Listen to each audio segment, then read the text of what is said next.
Picture a metal lighter than plastic, burns brighter than the sun itself, and you can pull it straight from seawater.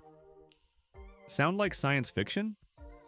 This is magnesium, the metal that revolutionized aviation, space exploration, and even your smartphone. Every year, humanity produces over 1,200,000 tons of this remarkable material. But few people know that behind an ordinary chunk of silvery metal lies technology worthy of science fiction.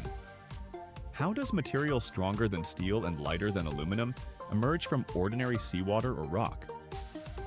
You'll discover why magnesium burns at temperatures reaching 3,000 degrees, how it's extracted from the ocean floor, and why no modern aircraft can exist without it. Watch until the end. The finale will transform your understanding of what lightness and strength really mean. This is the story of the metal of the future, already here.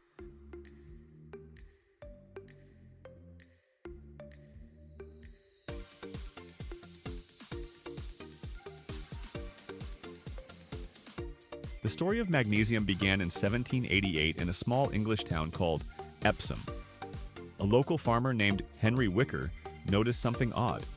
His cows refused to drink water from a particular well. The water was bitter, but it had an amazing property. It healed. People from all around started coming to this spring. That's how a mineral was discovered, later named Epsom salt or magnesia. But this was just the beginning. Pure metallic magnesium was first produced by British chemist Humphrey Davy in 1808 through electrolysis. He passed an electric current through molten magnesium salt and got silvery drops of a previously unknown metal. The metal turned out to be remarkable. It was incredibly light yet strong, and most astonishing, it burned with a blinding white flame, brighter than any material known at the time.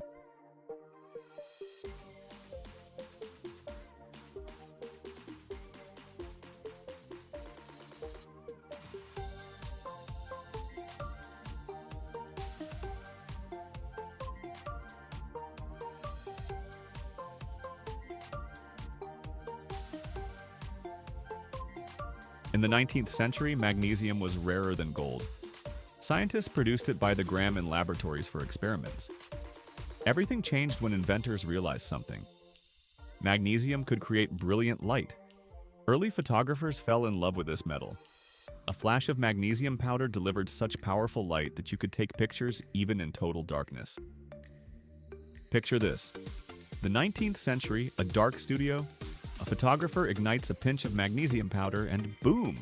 A blinding flash illuminates everything around. That's exactly where the expression magnesium flash came from. But the real breakthrough happened in the 20th century when humanity mastered mass production. Magnesium turned out to be the ideal material for aviation. Lightweight, strong, easy to machine. During World War II, magnesium production skyrocketed tenfold. Military aircraft needed lightweight and durable parts, and magnesium became a strategic material on par with oil and steel.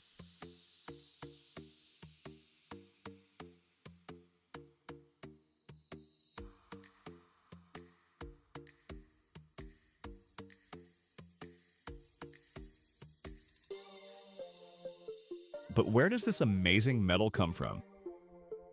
Magnesium is one of the most abundant elements on Earth. It's the 8th most common in the Earth's crust. But you won't find it in pure form. It's too chemically active and always bonded with other elements. The main sources of magnesium are dolomite and magnesite, rocks extracted through open pit mining. The largest deposits are in China, Russia, Turkey, and North Korea. But there's another source, practically inexhaustible: the ocean. Every cubic mile of seawater contains about 3 million tons of magnesium. Imagine the scale. The world's oceans hold roughly 4 quadrillion tons of magnesium.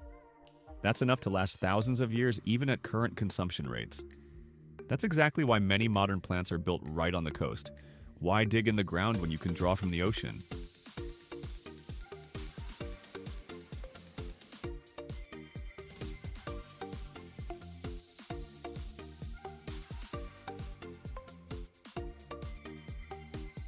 Now let's dive into the actual production. There are two main methods for obtaining magnesium: thermal and electrolytic. Let's start with the thermal method, which is used when the raw material is dolomite or magnesite from quarries. First, the rock is crushed into small pieces, no bigger than a walnut. Then these pieces go into huge rotating kilns. Picture a steel cylinder the length of a football field, slowly turning. Inside, temperatures hit over 1800 degrees Fahrenheit. At that temperature, carbon dioxide burns off from the dolomite, leaving magnesium oxide, a white powder that looks like chalk. This powder gets mixed with coke and silicon, then pressed into brick-sized briquettes. These briquettes are loaded into special retorts, sealed steel vessels that can withstand extreme conditions. That's where things get really interesting.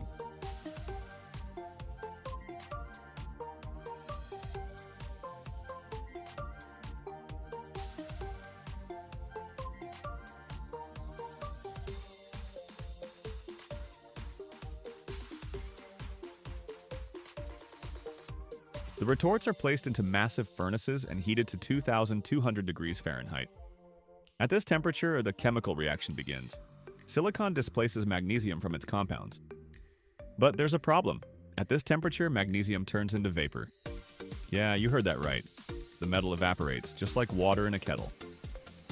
The magnesium vapor rises up through the retort and enters a condenser, a specially cooled chamber. Here, the temperature drops sharply and the magnesium vapor condenses. Crystals of pure metallic magnesium grow on the cold walls. It's like frost on a window, except instead of ice, it's silvery metal.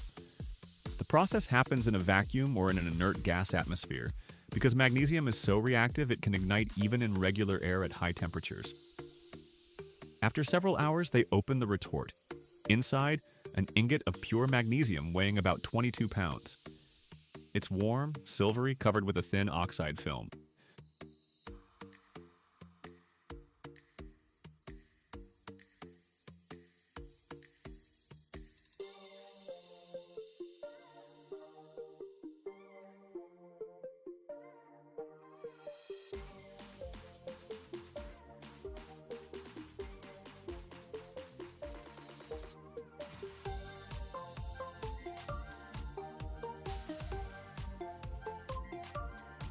Now let's break down the electrolytic method.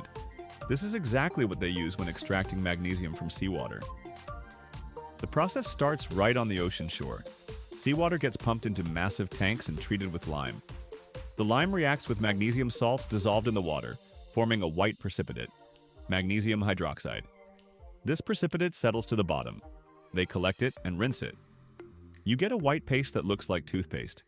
They treat this paste with hydrochloric acid, producing magnesium chloride, a clear solution with a bitter taste. The solution gets evaporated in enormous vats, yielding magnesium chloride crystals, white like coarse salt. These crystals are the key to obtaining pure metal. They load them into electrolytic cells, massive steel containers lined with refractory brick.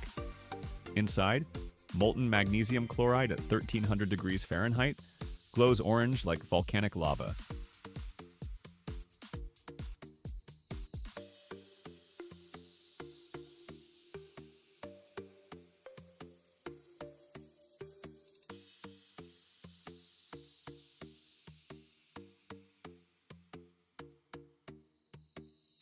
A powerful electric current flows through the molten salt, thousands of amps. The magic of electrolysis begins. At the cathode, the negative electrode, droplets of pure magnesium form. They float to the surface because magnesium is lighter than the salt it's extracted from. A layer of liquid metal forms on top, which workers periodically collect with a special ladle. Picture this: a ladle scooping silvery liquid from the surface of a glowing orange melt. It's like skimming cream off milk, except the cream is molten metal at 1200 degrees Fahrenheit. The magnesium is poured into molds and left to cool. You get ingots weighing between 11 and 33 pounds each.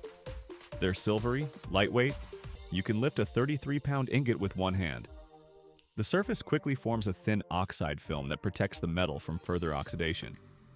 Without this film, magnesium would slowly oxidize even in air.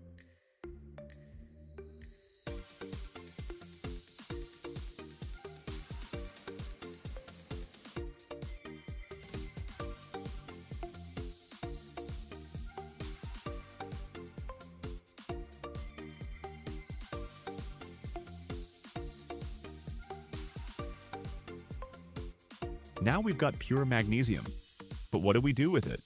The applications are vast, and all of them are impressive. Let's start with aviation and aerospace. Magnesium and its alloys are used to make aircraft fuselages, engine components, landing gear. Why? Because weight is everything in aviation. Every pound saved means less fuel and more payload. Magnesium alloys are 40% lighter than aluminum ones with comparable strength. A modern passenger airliner contains several tons of magnesium alloys. Spacecraft and satellites too.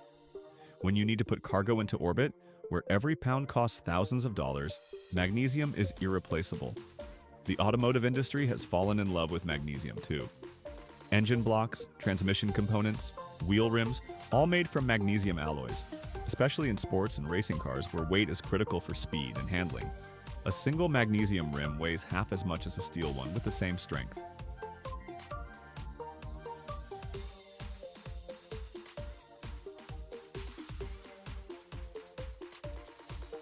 Electronics, another massive area where it shines. Laptop cases, tablets, smartphones, cameras, often made from magnesium alloys. Why? Lightweight plus excellent heat dissipation plus strength. Your smartphone or laptop might be packing magnesium right now. Magnesium is also used to protect other metals from corrosion, so-called sacrificial anodes. They're installed on ship hulls, underwater pipelines, oil rigs. Magnesium oxidizes first, protecting the main steel structure. Global magnesium production sits at around 1.2 million tons per year.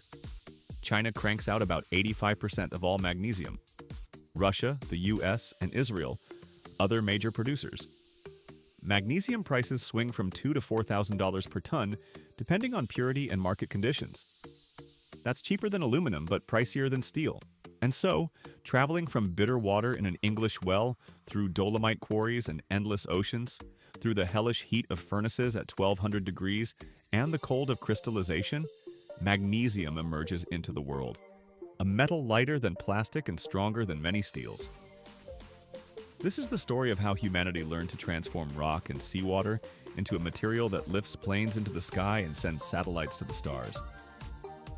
Every time you board an aircraft, hold your smartphone or watch fireworks burning with blinding white flame. Remember, behind it all is magnesium, an ancient element we learned to tame just 200 years ago. A metal that taught us lightness and strength can go hand in hand. The metal of the future harvested from an infinite ocean that will serve humanity for thousands of years to come.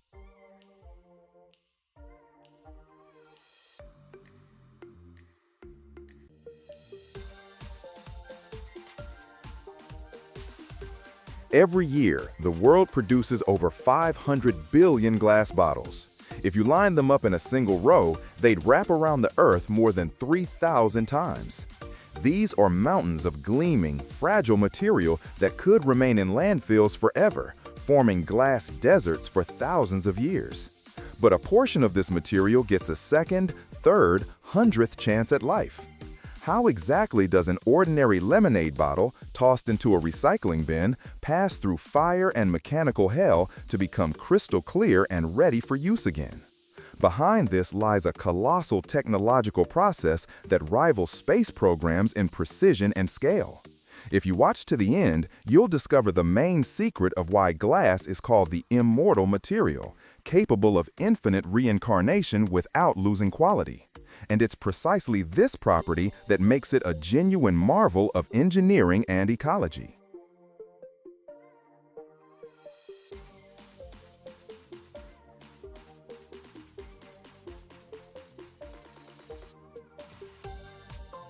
The journey to glass rebirth doesn't start at a factory. It starts on our city streets. Recycling begins with collection. In advanced countries like Germany or Switzerland, this is a well-oiled system where every citizen plays a part. Special containers for clear, green, and brown glass stand on every corner. Moreover, in many European countries, there's a fond system, a deposit included in the beverage price. By returning an empty bottle to a special machine at the supermarket, you receive a voucher that can be used towards purchases. This transforms rubbish collection from a duty into a profitable venture. In other regions, there's an entire shadow army of collectors, people for whom returned bottles are their main source of income. The collected glass flows along logistical arteries, from small trolleys to massive refuse lorries towards recycling plants. It's here, on these noisy and dusty sites, that the first act of its resurrection begins.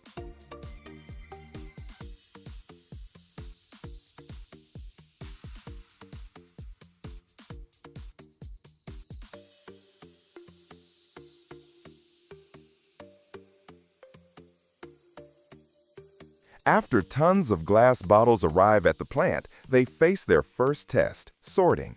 And this is where technology worthy of science fiction enters the game. Along a wide conveyor belt rushes a motley stream. Clear bottles from water, green ones from wine, brown ones from beer. The human eye can't keep pace with this speed. So optical scanners based on near-infrared technology are installed above the conveyor. A light beam penetrates through the glass while sensors analyze how it refracts. Artificial intelligence determines the chemical composition and color of each fragment in fractions of a second. Color sorting is critically important. Just one green bottle can contaminate an entire ton of raw material for clear glass, giving it an unwanted tint. After identification, the system issues a command. Powerful jets of compressed air shoot with surgical precision at the right fragments, knocking them off the conveyor into separate compartments.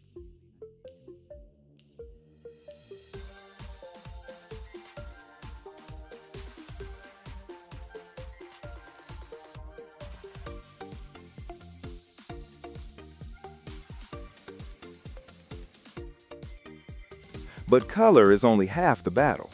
Along with glass, the stream contains numerous foreign objects: metal caps, plastic rings, paper labels.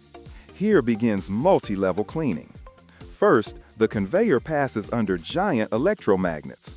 With a deafening clang, they snatch all steel caps from the stream. Then, eddy current separators come into play. They create a magnetic field that repels non-ferrous metals, like aluminum, forcing them to literally jump off the belt into a separate container.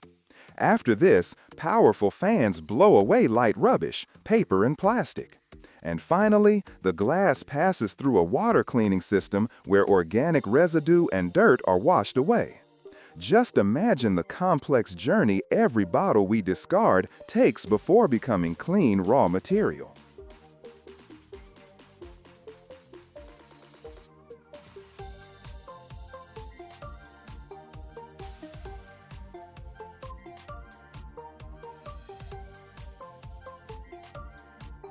After sorting and cleaning, the glass is sent to its execution, the crusher. This is an enormous machine whose steel jaws or hammers grind entire bottles into small fragments with a deafening roar. The sound is as if thousands of chandeliers are simultaneously shattering. Several types of crushers exist: jaw crushers that crush glass between two plates, and hammer crushers where hammers spinning at furious speeds smash glass against a steel wall. This stage's goal is to transform bulky and fragile bottles into a uniform mass called cullet. This material is far more convenient for transport and, most importantly, for melting. At this stage, any remaining impurities not removed earlier can be additionally screened out. After crushing, the cullet is sieved through a system of vibrating screens that calibrate it by size.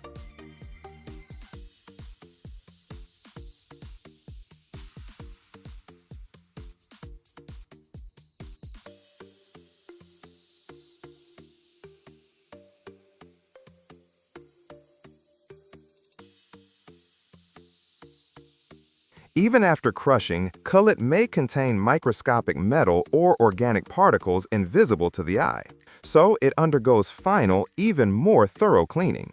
Magnetic separation here works at a new level, capturing the tiniest metal inclusions. Then special optical technologies are used to remove ceramic or porcelain remnants, which look like glass but have different melting temperatures and can cause defects in the finished product. This guarantees that absolutely clean material enters the furnace. Then the glass crumb is sent to vibrating sieves, where it passes through several levels of screens with different mesh sizes for separation into fractions. Different grain sizes are used for different types of products.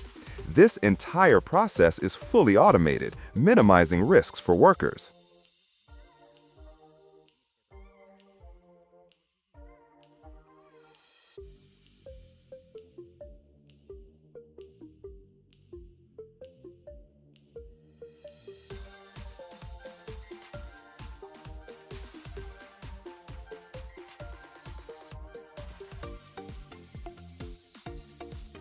After all stages of cleaning and calibration, the purest cullet is sent to the factory's heart, the melting furnace. At the plant, it's loaded into gigantic furnaces where it melts at temperatures from 1530 to 1650 degrees Celsius. At such heat, glass becomes liquid, viscous, and fiery red, like lava. Adding cullet to the melting process is not just ecological genius, but economic genius too. Recycled glass melts at a lower temperature than primary raw materials, sand, soda ash, limestone, which reduces energy consumption by 30%. Sometimes a small amount of new raw material is added to the melt to adjust the chemical composition and guarantee the strength and transparency of future products.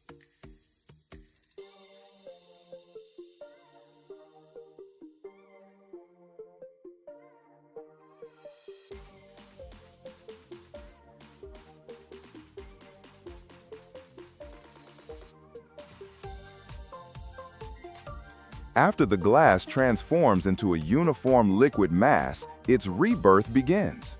The molten lava is directed into forming machines. Here, a drop of molten glass under air pressure transforms into a new bottle, jar, or vase in seconds. At large plants, this process is fully automated and can include high-precision molds to ensure perfect quality. Immediately after forming, the red-hot glass products pass through a long annealing tunnel, where their temperature gradually and very slowly decreases. This is a critically important stage that relieves internal stresses in the glass and prevents cracking.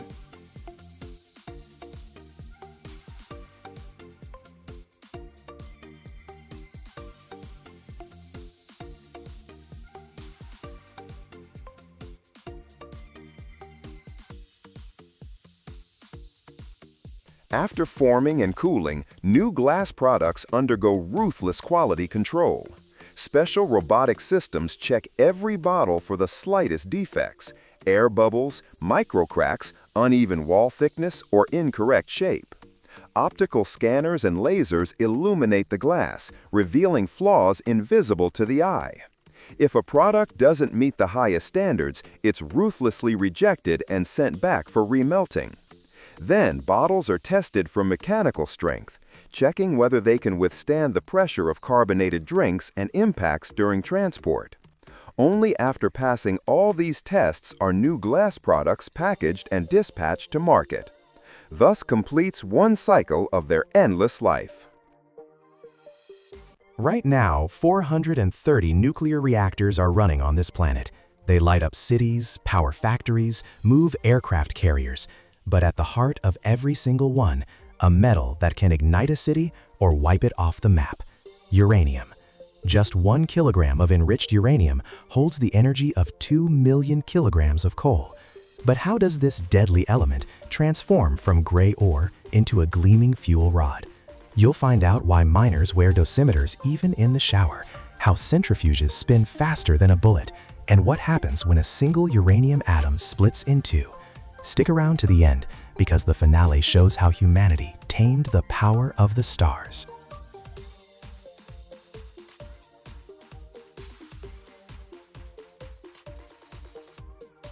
The story of uranium began long before the atomic age.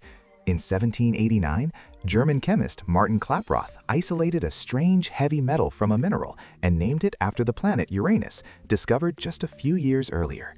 Back then, nobody knew that this silvery gray element would become the most dangerous and most valuable material of the 20th century. In the 19th century, uranium was used to dye glass bright yellow and green colors.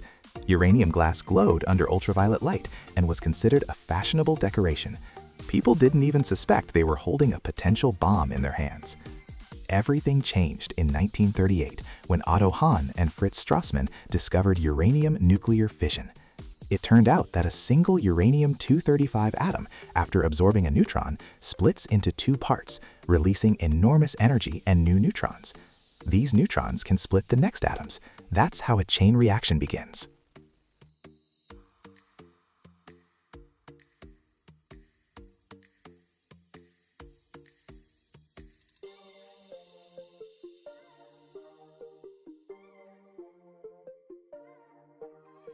The world realized uranium isn't just a metal, it's the key to unprecedented power. The uranium race was on. The Manhattan Project in the US, Soviet programs, British developments, everyone was hunting for uranium deposits. And they found them. The largest uranium mines are located in Kazakhstan, Canada, Australia, and Namibia. Kazakhstan is the absolute leader, producing about 40% of the world's uranium. Canadian mines in the Athabasca Basin contain some of the richest uranium ores on the planet, up to 20% uranium versus the typical 0.2%. Australia's Olympic Dam deposit is so massive that its reserves are estimated in the millions of tons. And in Namibia, the Rossing uranium mine is one of the world's largest open-pit operations, where giant excavators work around the clock. Every year, the world mines about 53,000 tons of uranium. Sounds like a lot, but uranium is actually a rare element.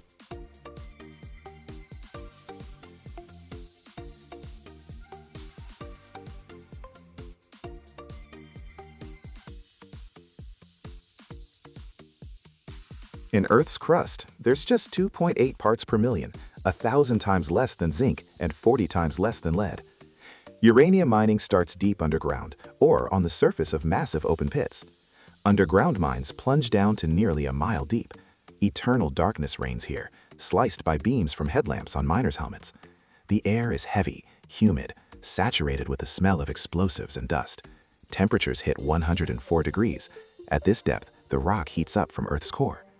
Miners drill holes into the uranium vein, pack in explosives, and retreat to a safe distance. The blast roars like underground thunder, and tons of rock come crashing down. Massive loaders with wheels as tall as a person scoop up the debris and haul it to the mine shafts. Uranium ore isn't pure uranium. It's rock containing just 0.1 to 20.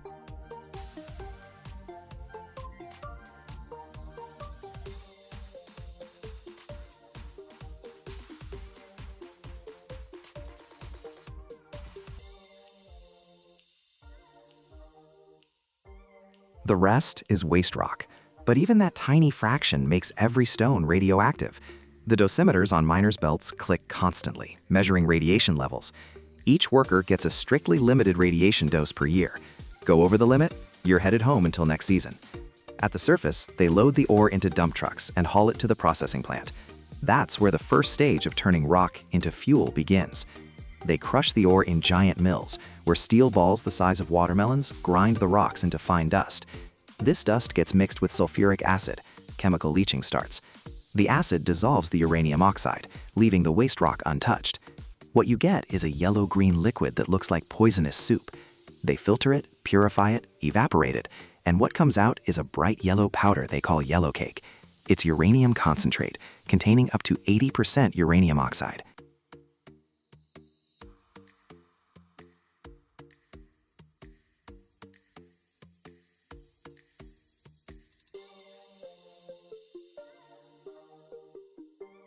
Yellow cake gets packed into steel drums, 440 pounds each, and shipped to a conversion facility.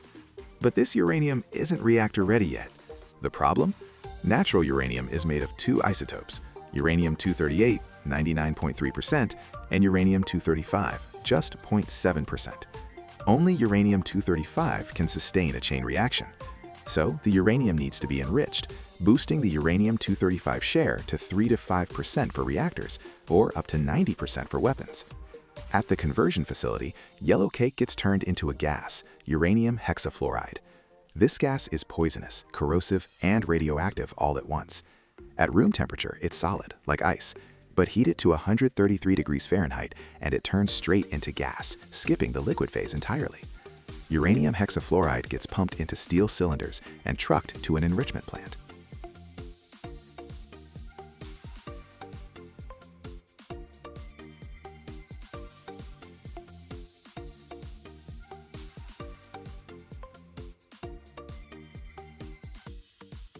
Here's where the most technologically complex stage begins: isotope separation. Uranium-235 and uranium-238 are chemically identical, but differ in mass by just 3 neutrons. How do you separate things that are almost the same? Gas centrifuge method. Picture a massive hall the size of a football field, packed with thousands of vertical metal tubes about 6 feet tall. These are centrifuges. Each one spins at speeds up to 100,000 revolutions per minute, faster than a speeding bullet. Uranium hexafluoride gets fed into the centrifuge, and under monstrous centrifugal force, the heavier uranium-238 gets thrown toward the walls, while the lighter uranium-235 concentrates in the center. The difference is microscopic, just 1% per pass. That's why the gas runs through thousands of centrifuges connected in cascades. Each successive centrifuge receives slightly more enriched uranium than the one before.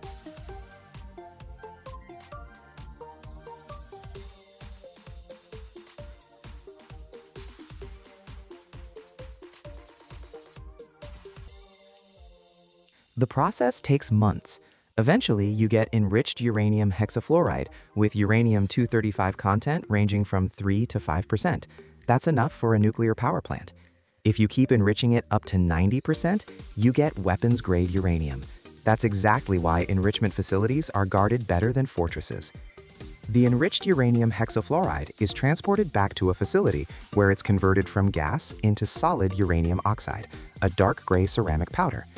This powder is pressed into small cylindrical pellets, about the size of a fingertip. Each pellet weighs around 7 grams, but contains energy equivalent to 400 kilograms of coal or 3 barrels of oil. The pellets are sintered in furnaces at temperatures of 1700 degrees Celsius. They become hard as diamond and develop a distinctive metallic luster.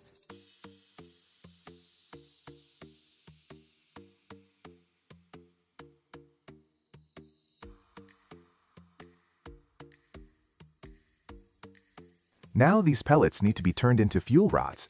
They're loaded into long, thin tubes made from a zirconium alloy, a material that doesn't absorb neutrons and can withstand the extreme temperatures and pressures inside a reactor. Each tube is about 13 feet long and holds several hundred pellets. The tubes are hermetically sealed and assembled into bundles, fuel assemblies. A single assembly contains anywhere from 100 to 300 rods, held together in a unified structure with gaps for water circulation. One fuel assembly weighs up to 1,500 pounds. The finished fuel assemblies are shipped to nuclear power plants. Here, they're loaded into the reactor core, a massive pressurized steel vessel surrounded by walls of concrete and steel over 3 feet thick. When the rods are lowered into the reactor and the chain reaction begins, temperatures inside reach about 570 degrees Fahrenheit.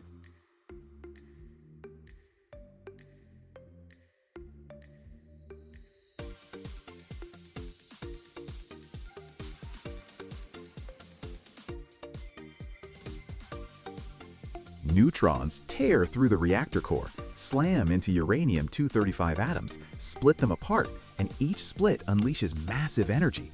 That energy heats water into steam. Steam spins turbines, turbines drive generators, and generators produce electricity that lights up millions of homes.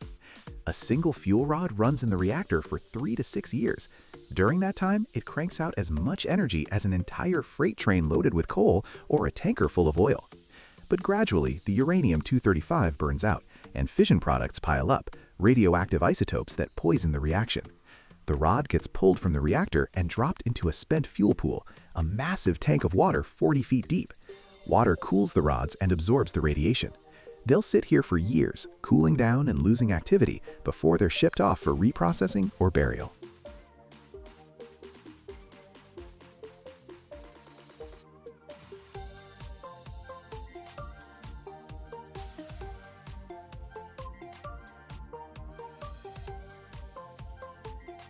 The entire journey of uranium, from a dark mine deep in the earth to a glowing reactor, is a story about how humanity learned to extract energy from the very heart of matter. From explosions in mine shafts to spinning centrifuges, from ceramic pellets to fuel assemblies, every stage demands precision, technology, and control. Uranium isn't just a metal. It's a bridge between the past, when we burned wood, and the future, when we might master nuclear fusion. Today, nuclear power provides about 10% of the world's electricity. That means every 10th light bulb on the planet shines because of uranium. But it's also a metal capable of destroying civilization in minutes.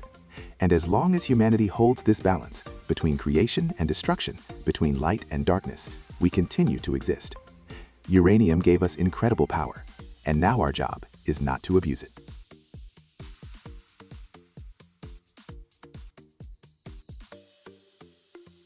Every year, humanity throws away more than 50 billion batteries. That's enough to build a tower all the way to the moon.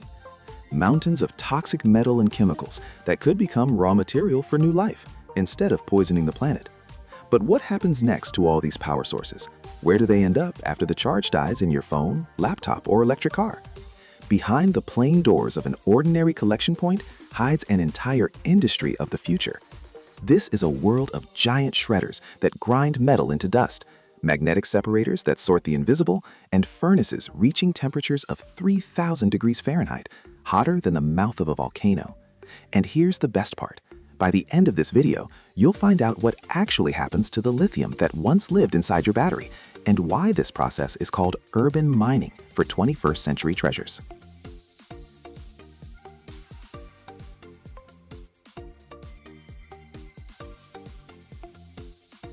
The path to rebirth doesn't start at the factory, it starts in our hands. Collecting used batteries is a massive logistical operation spanning the entire country. Regular people drop off tiny batteries from phones and laptops into special bins installed at electronics stores and supermarkets. Auto shops, like hospitals for cars, pull out massive battery packs from electric vehicles, hundreds of pounds each. Industrial facilities running heavy machinery turn in their spent power sources by the ton. It's like thousands of streams flowing into one big river. Old batteries from factories and auto shops get hauled in armored trucks to regional collection centers. Here's what's interesting. Modern smart collection containers have sensors that track fill levels in real time. When a container's almost full, it automatically sends a signal to the logistics company, which plans a pickup route.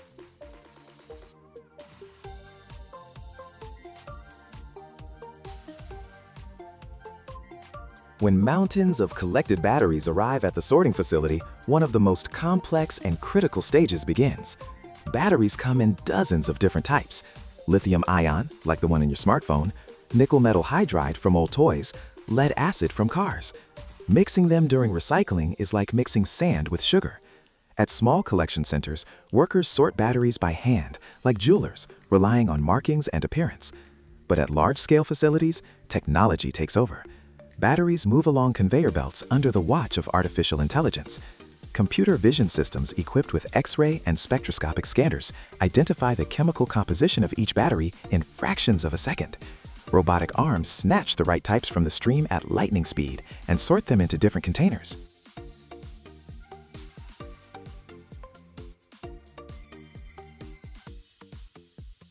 Despite automation, human oversight remains irreplaceable.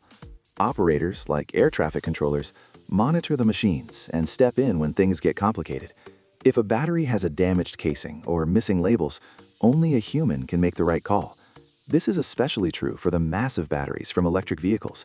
These giant blocks, weighing up to half a ton, are dismantled into smaller modules using specialized robots, but the final cell sorting is often done by hand. It's painstaking and dangerous work that demands total focus. At the end of the day, every properly sorted battery isn't just a piece of metal.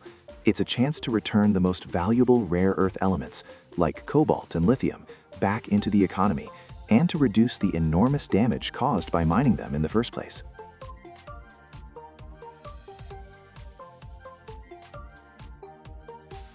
After sorting, the batteries head to their execution, the shredding floor. They fall into the steel jaws of a giant shredder. This is a true industrial monster, whose hardened steel blades can grind up even the armored casing of an electric vehicle battery. Inside the protected chamber, total metallic chaos unfolds. Deafening roars, grinding, and cracking. Batteries literally torn into tiny pieces. But this process is extremely dangerous. Any energy left in a battery can lead to fire or explosion. To prevent this, engineers developed several brilliant solutions. Before shredding, batteries are often subjected to cryogenic freezing in liquid nitrogen at temperatures of -320 degrees Fahrenheit. This not only makes the metals more brittle, but also completely neutralizes any chemical activity. Some shredders operate in sealed chambers filled with inert gases to eliminate contact with oxygen.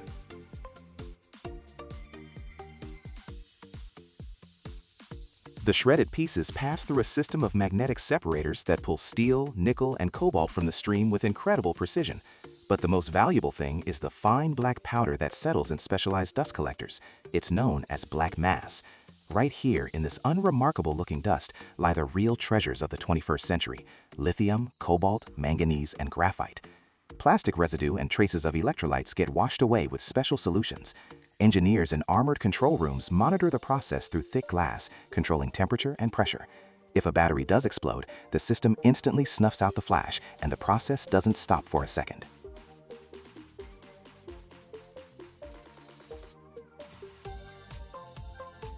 Once the precious black mass has been extracted from the chaos of shredded batteries, the real alchemy begins. Metals that seemed forever locked inside old batteries are recovered using two main methods: hydrometallurgy and pyrometallurgy. Hydrometallurgy is a process similar to cooking up a complex chemical soup. The black mass is plunged into massive reactors filled with acid solutions, typically sulfuric or hydrochloric acid. With constant stirring and heating, metals, lithium, cobalt, nickel, literally dissolve, transitioning into liquid form. To extract a specific metal from this soup, an ion extraction process is used. Special reagents are added to the solution that selectively bind to only one metal, like a key to a lock. As a result, each metal settles into a separate layer.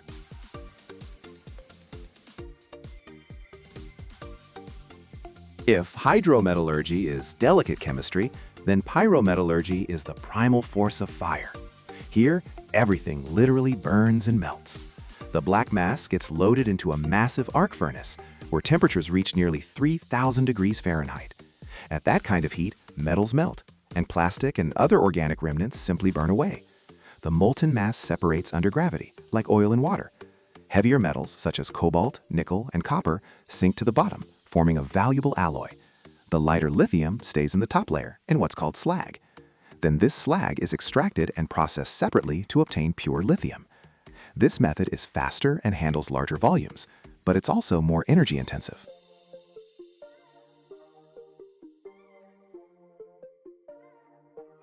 After cooling, the extracted metals emerge as the purest ingots, shiny, smooth, and ready for their second life. Cooling after the pyrometallurgical process is just as critical a stage. If you simply let molten metals cool in open air, it can take several days and lead to uneven crystal structure formation, which degrades quality. That's why cooling is always controlled. Ingots might move slowly along a conveyor beneath powerful fans. It's like a giant hairdryer that quickly yet evenly cools the surface.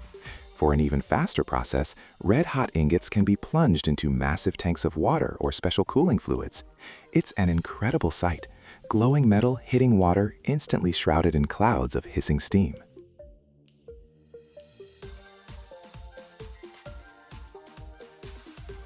Sometimes they use combined cooling too: air cooling first, then water cooling, to reduce internal stress in the metal. Controlled cooling ensures a uniform metal structure, which is critical for reuse, especially in manufacturing new high-tech batteries. The recovered lithium, now in the form of ultra-pure lithium carbonate, heads back to factories to become the heart of new batteries that'll power electric cars or even your phones. Nickel can become part of super-strong alloys for turbines that generate energy from wind, and cobalt becomes an irreplaceable component in complex medical equipment.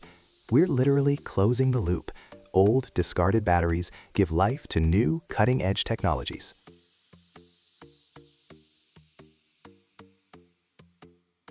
Tossed batteries, they can become a full-blown environmental disaster. First, they're packed with toxic heavy metals that seep into landfills, contaminate soil, poison groundwater, and wreck everything around them. Second, mining new rare earth metals is an incredibly dirty, destructive process that drains natural resources and devastates ecosystems on a massive scale. Recycling tackles both problems at once. And here's the real power move. The more batteries we recycle, the less we depend on unstable raw material supplies from other countries, strengthening our technological independence. Despite lithium's critical importance, only about 1% of this metal gets recycled globally today. The main reason? High costs and complex processes. But right now, researchers around the world are developing new, cheaper technologies that could dramatically change the game in the coming years.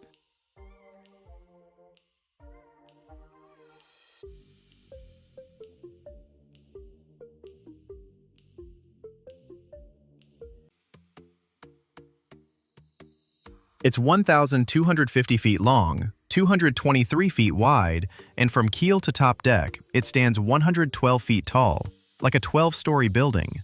This is a supertanker, the largest moving object ever built by human hands. It displaces 440,000 tons. Its holds can carry 3 million barrels of oil, enough to fill up 2 million cars.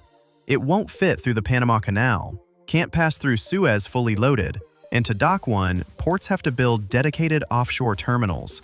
One of these ships cost $130 million, takes 2 years to build, and today, you're going to see how a steel giant capable of hauling an entire sea of oil across the ocean comes to life.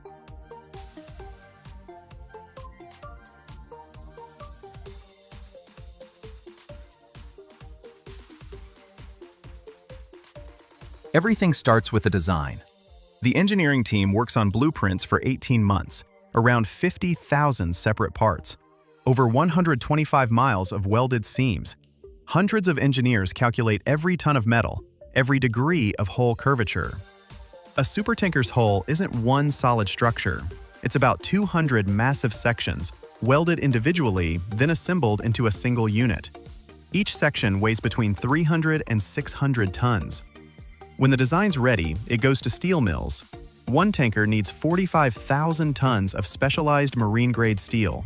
That's 6 times more than the Eiffel Tower. Steel arrives as sheets between ½ inch and an inch thick. Each sheet runs 40 feet long, 10 feet wide, weighing up to 10 tons. Just hauling the steel takes several thousand rail cars. The finished steel storage yard at the shipyard covers 20 football fields.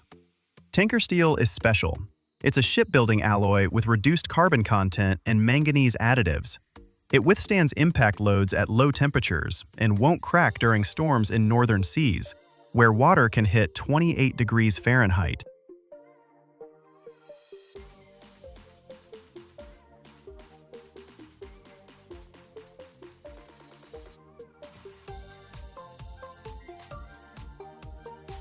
Next up, cutting. Steel sheets enter the gas and plasma cutting shop. Plasma torches slice through metal with precision down to 0.04 inches. Arc temperature? 36,000 degrees Fahrenheit. That's 3 times hotter than the surface of the sun. A single sheet, 1 inch thick, gets cut in 2 minutes. But there are tens of thousands of sheets. The shop runs 24/7, 3 shifts, no days off. From these sheets come the future structural elements: frames, stringers, bulkheads, plating. Every part gets marked, numbered, and sent to the next stage. Then, bending. Massive rollers and presses give the steel sheets their required curves. Bow plating, rounded sides, stern contours. A 2,000-ton press bends steel like paper. Bend radius? Up to 12 inches per 3 feet of length.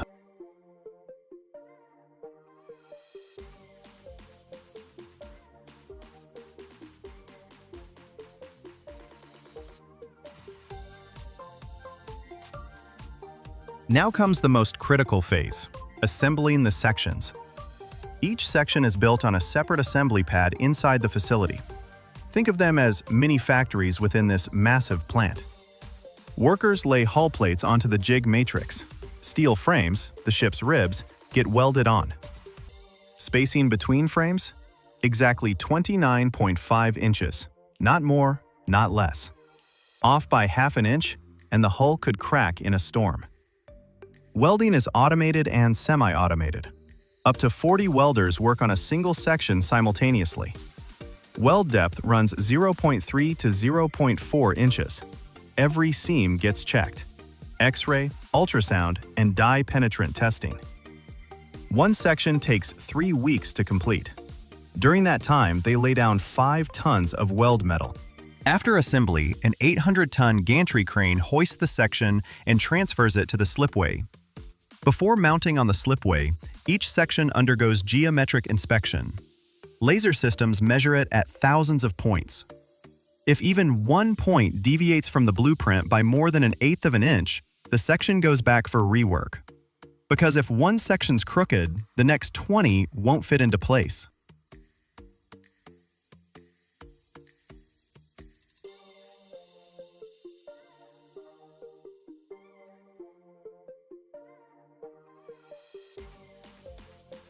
The slipway is a massive dry dock, 1,476 feet long, 295 feet wide, 49 feet deep.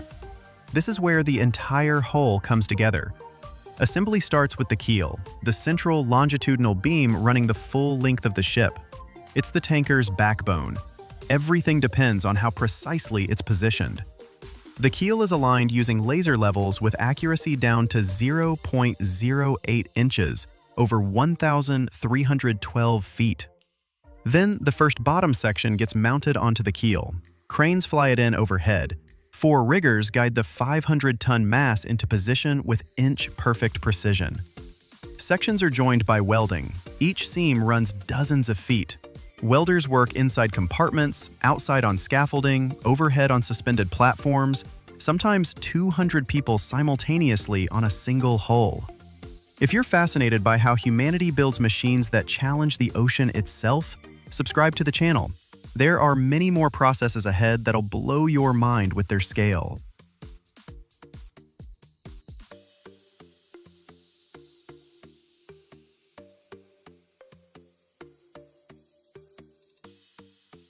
While the hull is being assembled, the engine room is installed simultaneously. This is the heart of the supertanker. The main engine is a diesel standing 46 feet tall, 89 feet long, weighing 2,300 tons. It's the largest reciprocating engine in the world. Each cylinder is 38 inches in diameter. The piston stroke, over 8 feet. 14 cylinders total. The engine produces 108,000 horsepower, enough to power a city of 50,000 people. It runs on heavy fuel oil and burns through 250 tons of fuel per day at full throttle. It's installed through the upper deck while it's still open. A crane lowers the engine into the engine room in sections. Then specialists assemble it on site. Assembly and calibration of a single engine take 4 months.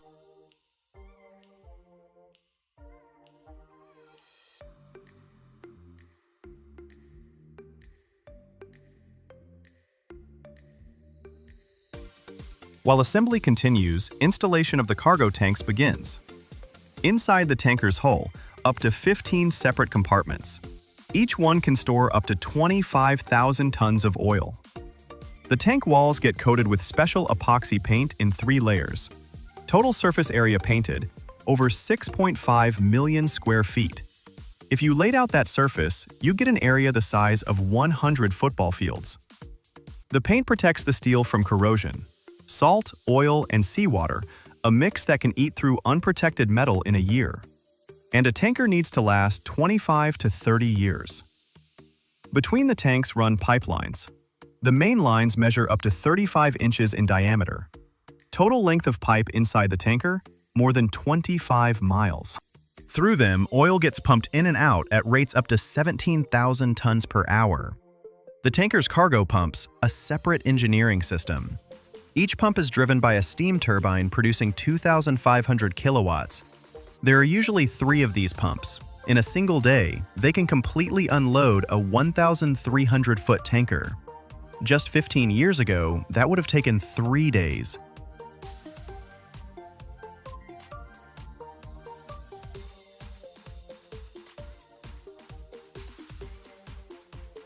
The hull is almost complete. Now they're installing the superstructure, the living quarters and captain's bridge at the aft section. The superstructure stands 92 feet tall, 8 decks. This is where 25 to 30 crew members will live and work during 3-month voyages across the oceans. They paint the hull last. Exterior paint area, 700,000 square feet. 3 coats of primer, 2 coats of top coat. Painting alone takes 2 months. Robotic sprayers work around the clock. The tanker's bottom gets a special anti-fouling paint. Without it, algae and mollusks will coat the hull in 6 months, and fuel consumption jumps by 1/3. This paint runs up to $20,000 per ton. Once the hull is painted, launch day arrives. They flood the dry dock. Water fills it in 6 to 8 hours, gradually lifting the 200,000-ton beast. The tanker slowly floats up. Tugboats carefully guide it out of the dock.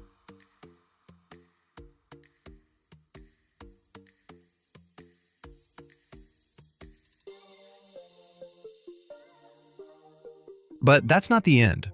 The next 4 months are spent at the dockside. They install navigation equipment, radar systems, satellite communications, anchor winches. Each winch is the size of a truck. A single anchor weighs 30 tons. Then come sea trials. The tanker heads into open water. They push her to a max speed of 16 knots. They test the steering, the engine, fire suppression systems, emergency bilge pumping. Trials last 2 weeks. Only after every check does the ship transfer to her owner. The maiden voyage of a giant like this is always an event. From the Persian Gulf to Europe, around the Cape of Good Hope, 45 days at sea. In her holds, crude oil worth $300 million. Out in the ocean, she can handle waves 65 feet high. And on the horizon, the next voyage, the next ocean, the next decades of service. Humanity has learned to build ships the size of skyscrapers that carry across the planet what powers our entire civilization. And every one of these tankers is floating proof of what engineering can achieve. Subscribe to the channel.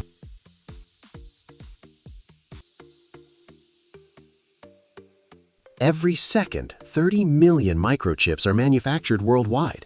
Smartphones, computers, cars, satellites, everything runs on one element. It's hiding in ordinary sand beneath your feet, but after an incredible transformation, it becomes the brain of digital civilization. That's silicon, the second most abundant element on Earth. Yet getting it pure is harder than extracting gold.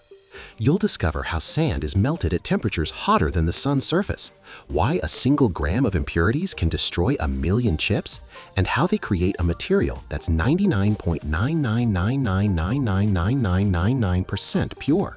Watch till the end, because the finale reveals how a handful of sand gives birth to humanity's future.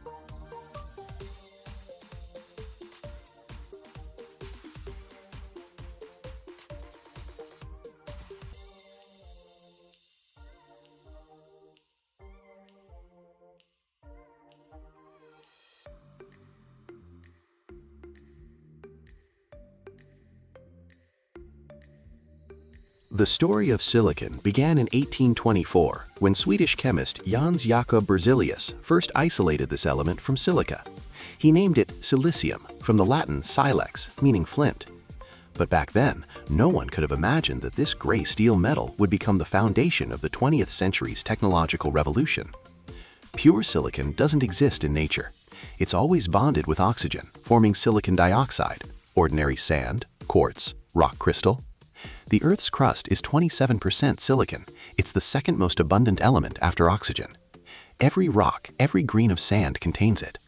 But turning this ubiquitous element into pure metal, that's a titanic task. The breakthrough came in the mid-20th century when scientists realized silicon could be a semiconductor.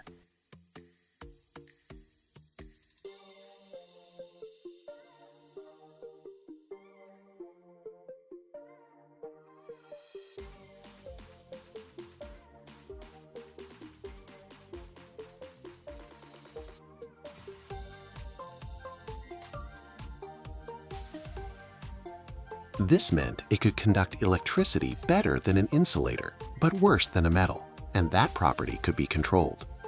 That's how the idea of the transistor was born, and then the microchip. The first silicon transistor was created in 1954 at Bell Labs.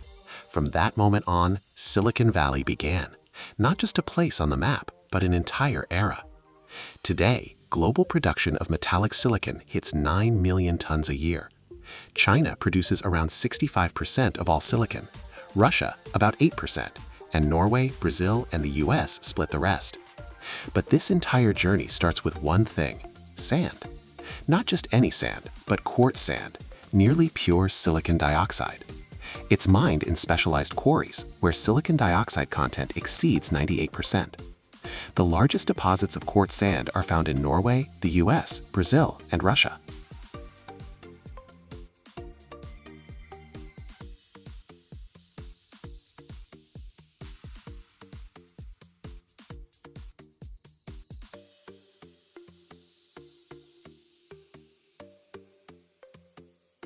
Massive excavators scoop up white sand that looks like sugar and load it into dump trucks.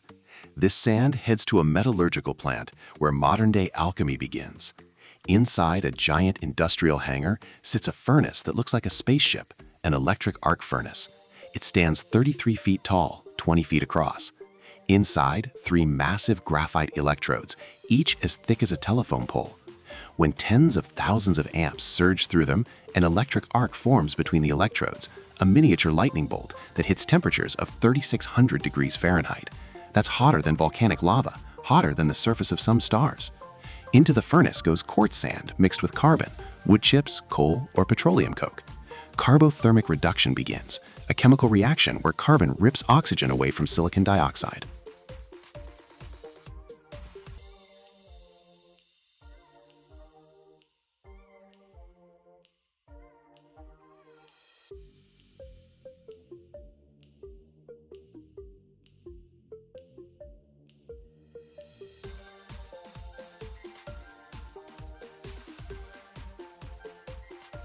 The formula is simple, but the process? Pure hell. Silicon dioxide plus carbon at 4,000 degrees Fahrenheit turns into liquid silicon and carbon monoxide. The furnace roars like a jet engine. Inside, a fiery inferno rages. Molten silicon's heavier than slag, so it sinks to the furnace floor, forming a silvery lake of liquid metal. Every few hours, workers in fireproof suits open the tap hole, an opening at the bottom of the furnace, and molten silicon pours out in a blinding river of fire into special ladles. The stream's temperature? 2,700 degrees. The air around it shimmers with heat. Silicon gets poured into cast iron molds, where it slowly cools, turning into gray metallic ingots. This isn't pure silicon yet. This is metallurgical grade silicon, about 98% pure. It contains impurities: iron, aluminum, calcium. For metallurgy or silicone production, that's good enough.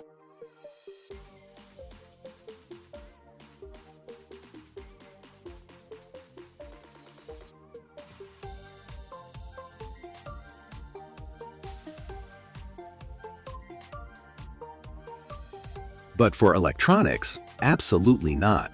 Microchips need silicon that's 99.999999999% pure. That means for every billion silicon atoms, there can be no more than 1 impurity atom. Reaching that level of purity is a task that borders on magic. Metallurgical-grade silicon heads to a chemical plant where the purification process begins. The silicon is crushed into powder and mixed with hydrogen chloride at temperatures of 600 degrees Fahrenheit. This creates trichlorosilane, a volatile, toxic liquid that boils at 90 degrees. It's an intermediate compound, but it's critically important. Trichlorosilane passes through a series of distillation columns, giant towers as tall as a 10-story building. The liquid boils, evaporates, condenses, boils again, and with each cycle, impurities get left behind.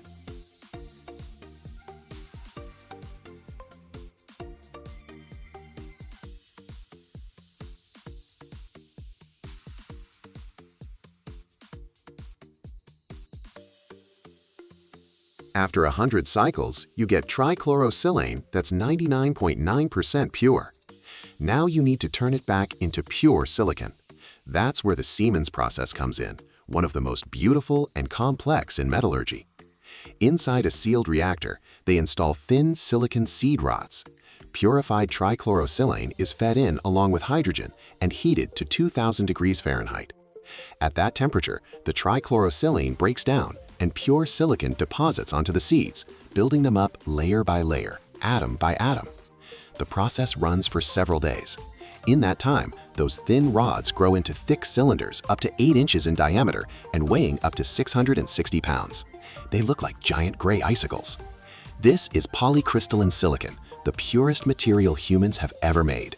Purity reaches 11 nines, 99.999999999%. A single kilogram of this silicon costs anywhere from $20 to $50, tens of times expensive than metallurgical grade. The polycrystalline silicon gets chopped into chunks and shipped off to single crystal manufacturing plants. Here's where an even more remarkable process begins: growing a crystal. Yeah, growing it, like a plant. Chunks of polysilicon get loaded into a quartz crucible and melted at 2,592 degrees Fahrenheit, silicon's melting point. What you get is a mirror-smooth lake of molten metal. Then they slowly lower a seed crystal into the melt, a perfectly oriented piece of single crystal silicon. And they start slowly rotating it while simultaneously pulling it upward at a rate of a few millimeters per hour. The molten silicon crystallizes onto the seed, atoms locking into a perfect crystal lattice, copying the seed's structure.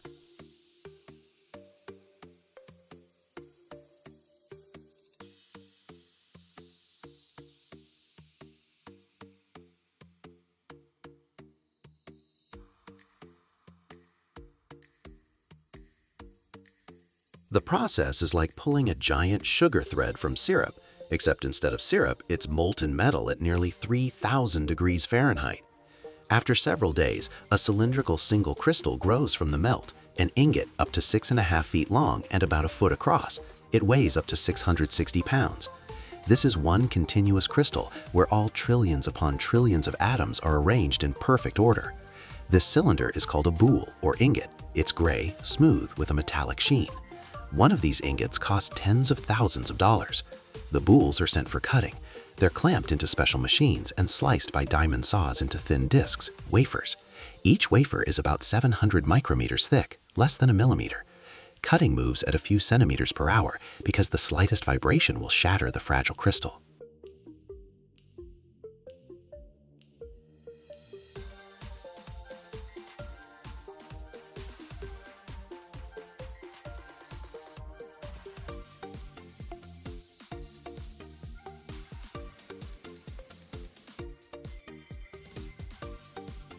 A single boule yields several thousand wafers. Each wafer gets ground and polished to a mirror finish. The surface must be absolutely flat, deviation no more than 1 nanometer across an area of 12 inches. That's like leveling a football field to within the thickness of a human hair. These finished silicon wafers are the foundation of all microelectronics. Photolithography imprints circuits onto them, billions of transistors just a few nanometers in size. A single 12-inch wafer can hold up to 1,000 processors or tens of thousands of memory chips. After etching, doping, and depositing metal contacts, the wafer gets diced into individual chips. Each chip is a complete microprocessor, ready to become the brain of a smartphone, computer, or car. The entire journey from sand to processor takes several months and passes through dozens of factories across different continents.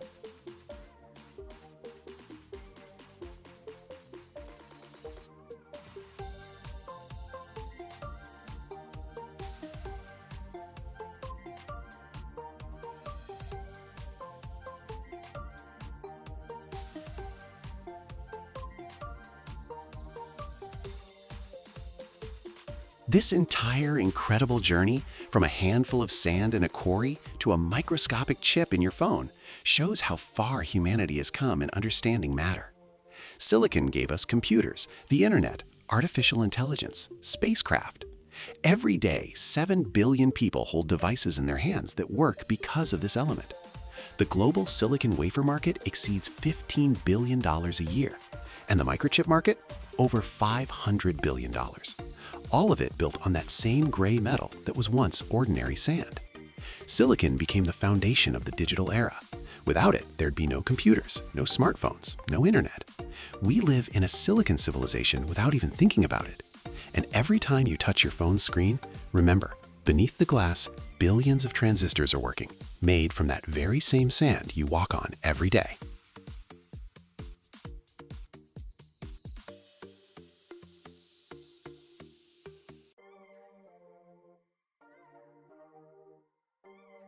Every year, over 1,000 giant ships are sent for scrapping, each weighing up to 50,000 tons, nearly the length of 3 football fields. It's like dismantling an entire floating city with hundreds of miles of cables, tons of toxic substances, and metal worth millions of dollars. One mistake, and an environmental disaster becomes inevitable. But here's the thing, that's not even the most surprising part. Inside each of these massive vessels lies something that turns scrapping into a genuine treasure hunt. Workers risk their lives amid plasma cutters and toxic fumes to extract these valuables. What exactly are they after, and why have some countries turned ship graveyards into a multi-billion-dollar business whose dark side everyone stays silent about? Stick around till the end. What you're about to discover will make you look at every ship in port with completely different eyes. This is the story of how steel giants die and new metal is born.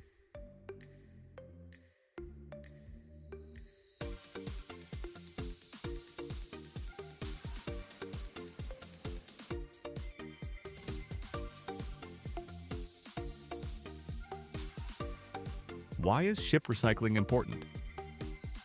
The vessels we typically picture as massive floating megastructures can stretch nearly 1,000 feet long. Their weight sometimes reaches tens of thousands of tons, making them among the largest man-made objects created for ocean travel and cargo transport. But beyond their massive scale, these ships have an incredibly complex internal structure. Hundreds of miles of cables, pipelines, shafts, and various safety and comfort systems, plus countless different components and mechanisms serving different functions. This entire architecture isn't just metal, it's a complex organism that needs to be very carefully and properly dismantled when a ship reaches the end of its service life. It's absolutely critical to properly remove all hazardous substances accumulated during its operation. These can include bioactive materials, toxic paints, fuel residues, oils, chemicals.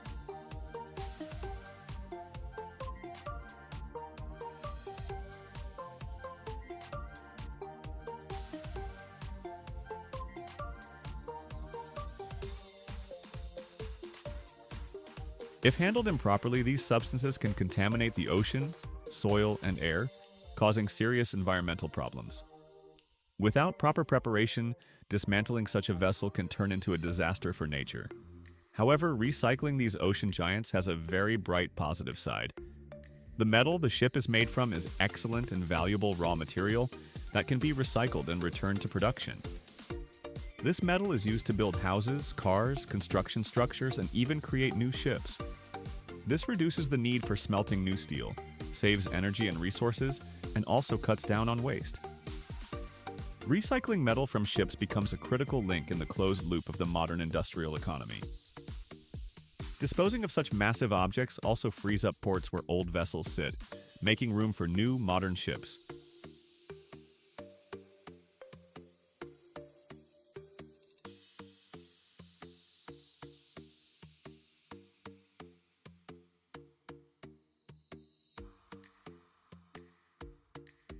The ship is brought to specialized ship graveyards, typically shorelines with shallow water or dedicated slipways. These locations aren't chosen randomly. Shallow shorelines allow easy beaching, where the vessel can be safely moored and dismantling can begin. Often these are small bays or beaches where the massive ship is deliberately run aground so it doesn't obstruct maritime traffic or damage port infrastructure. Slipways, on the other hand, are large platforms or specialized structures where the ship is positioned for land-based dismantling. They're equipped with everything needed for convenient and safe operations: crane equipment, metal cutting tools, waste removal systems. One of the specialists' primary tasks is ensuring environmental safety. After all, during its operational life, the ship accumulated many substances that could harm the environment if handled carelessly.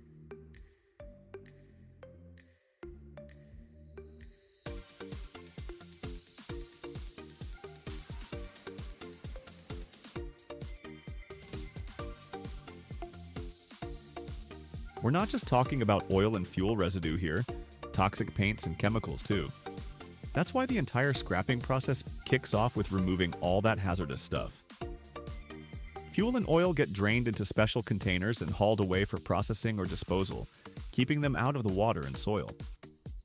Same goes for electronics and furniture. Anything that could potentially harm the environment gets pulled out first. This stage demands speed and extreme caution, so environmental regulations aren't violated. Once the ship's been cleared of all hazardous and everyday materials, the actual hull dismantling begins. And this is the toughest and most dangerous part. Using specialized plasma cutters and gas torches, massive steel structures get sliced into smaller pieces.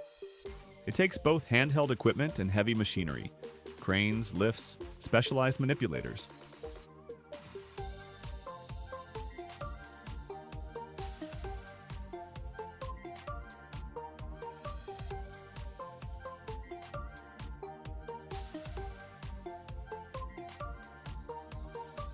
Plasma cutting allows for incredibly precise, fast, and efficient separation of metal, that'll later be melted down and recycled. The dismantling process itself happens sequentially, step by step, starting with the most difficult to reach or hazardous zones. Metal sheets, beams, decks, and internal bulkheads are carefully removed to avoid damaging structures that might still be needed for analysis or processing. The challenge is that these massive components are often unevenly positioned and may be under tension, and due to corrosion or hull deformation, sections can unexpectedly shift or collapse at any moment. Worker safety is also critically important. During plasma cutting, hot sparks and toxic fumes are generated, requiring workers to use special protective equipment, respirators, specialized clothing, and constant air quality monitoring. A small mistake or disregard for safety protocols can lead to serious injuries and accidents.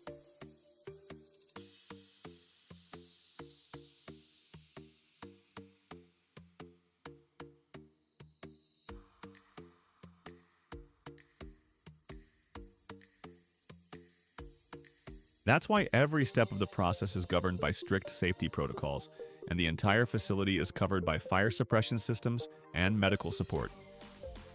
Breaking down the hull and main steel structures of the ship is, without a doubt, an incredibly important and complex stage in scrapping a giant vessel. But once that massive chunk of work is done, the job isn't over. Up next, another huge phase that demands just as much attention and a certain level of skill, because it involves dismantling and sorting tons of smaller yet equally valuable and complex materials. One of the most massive and challenging processes is dealing with cables. A ship contains hundreds of miles of cable networks that power and connect all its systems. These are heavy-duty steel cables with plastic insulation, rubber, and maybe even non-ferrous metals mixed in.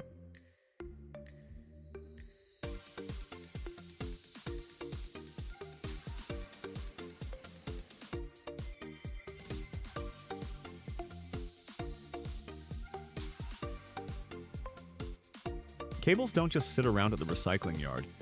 They're carefully extracted, processed, and sorted.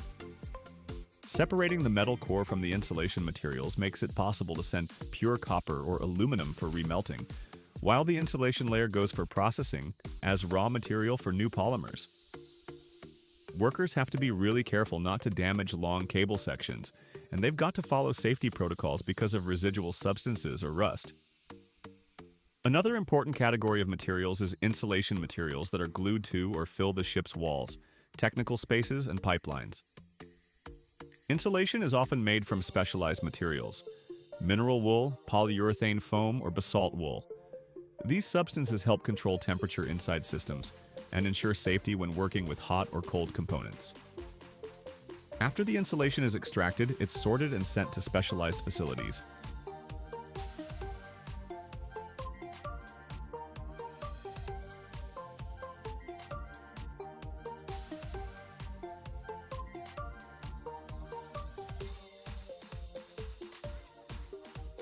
Working with ventilation systems demands equal care. Ventilation ducts and units, used for air conditioning and circulation throughout different parts of the vessel, get dismantled and cleaned of dust, oil residue, and other substances. The metal components of these systems are typically high-quality material for remelting, while plastic or rubber often becomes raw material for new products. Special attention goes to water supply systems and sanitary installations. A ship carries complex shut-off mechanisms: piping, fittings, faucets, tanks, and other equipment. Pipe sections and equipment get carefully separated, cleaned of sediment, oil, and other contaminants before being sent for remelting or appropriate processing. These materials can contain toxic substances, so their disposal or recycling follows strict protocols. Equally critical is dismantling equipment from the engine room.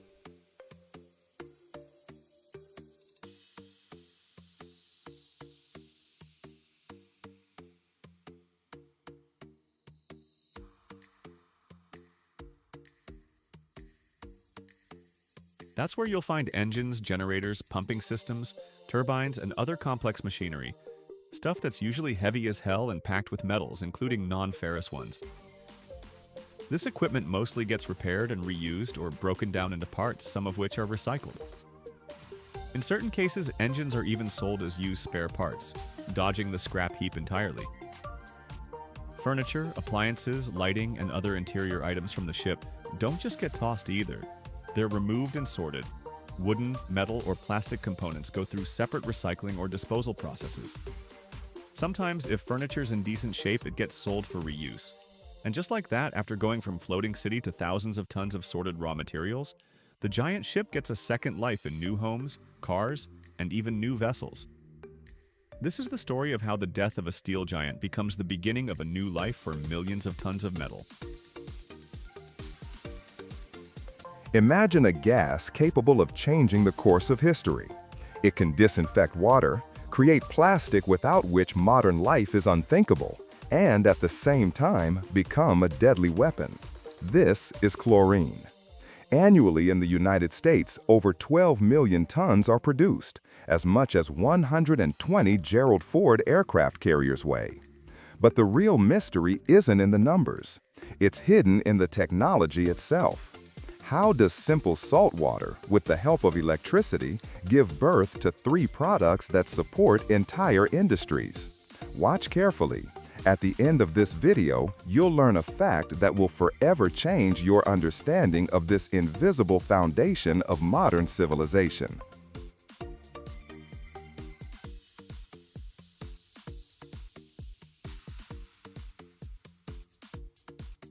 The United States is one of the world's largest producers of chlorine. Annually, factories in the country produce over 12 million tons of this gas. This figure simply doesn't fit in one's head. Imagine the weight of the Gerald Ford aircraft carrier, the world's heaviest military vessel. That's about 100,000 tons. This means that in 1 year, American industry produces as much chlorine as 120 such carriers weigh. Everything begins not in a laboratory, but deep underground. The main ingredient for our recipe is ordinary rock salt, or sodium chloride. It's either mined in mines or, much more efficiently, pumped from underground.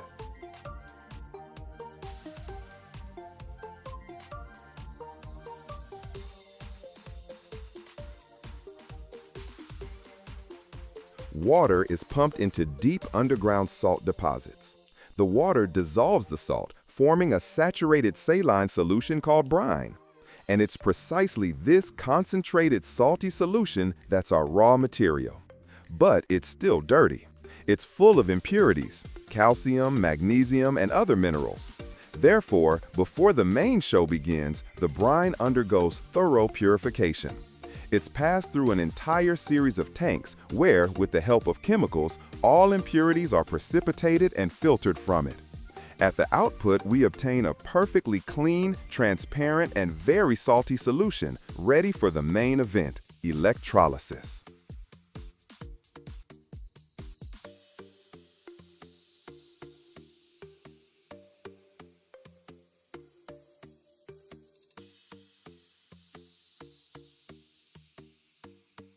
These are electrolyzers, or cells.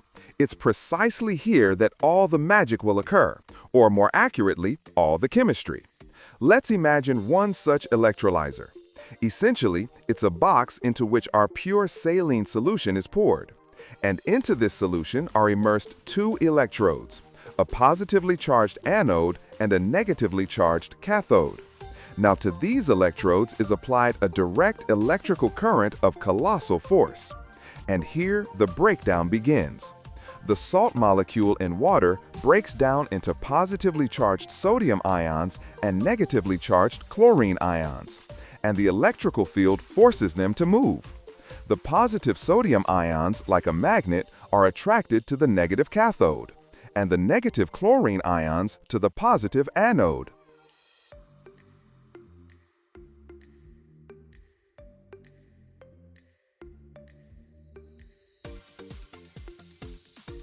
Two such chlorine atoms, having lost their charge, immediately unite, forming a molecule of gaseous chlorine. Billions of these molecules gather together and on the anode surface begin to appear tiny bubbles of greenish-yellow gas. This is our chlorine. The main resource for chlorine production is electrical energy. The chlor-alkali industry is one of the largest consumers of electrical energy in the United States. To produce 1 ton of chlorine requires approximately 2,500 kilowatt-hours of electricity. Now let's multiply this by 12 million tons per year. It turns out that this industry annually consumes about 30 billion kilowatt hours. That's more than the annual electricity consumption of entire states such as Vermont or Wyoming.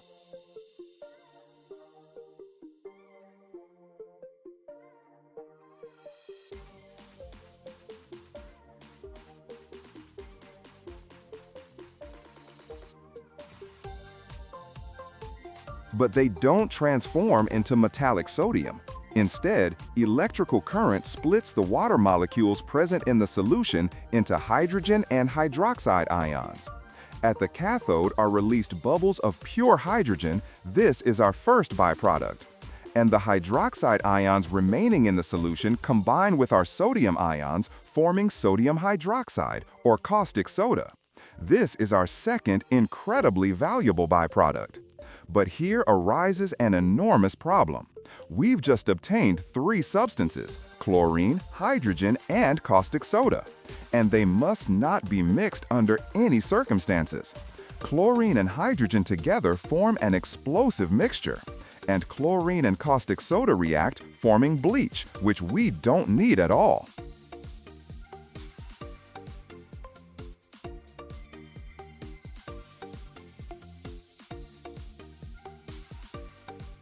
This membrane, made from special polymer, resembles a bouncer at a nightclub. It allows positive sodium ions through, permitting them to pass to the cathode, but blocks negative chlorine ions, preventing them from entering the cathode space. Thus, chlorine is born and collects in one part of the cell, whilst hydrogen and caustic soda collect in another. Now we need to gather our harvest. From the anode chamber is continuously pumped wet, hot, greenish-yellow gas. First it must be cooled, then it must be dried. Chlorine is incredibly aggressive, especially in a wet state. It corrodes almost everything. But there's one substance it doesn't touch: concentrated sulfuric acid.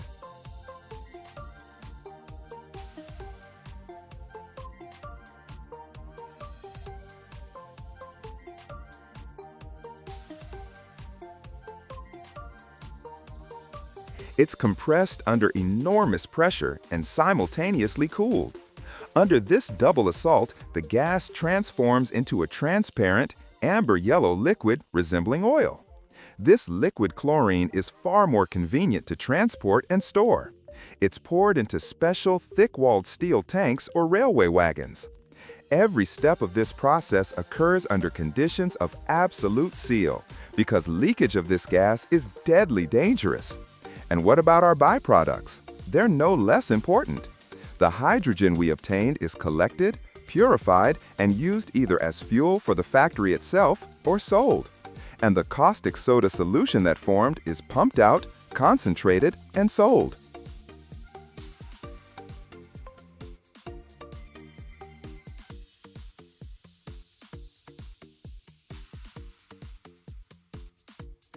And so, from simple salt water, passing through it an enormous quantity of electricity, people have learned to obtain three extremely important substances at once, which are the foundation for thousands of other products.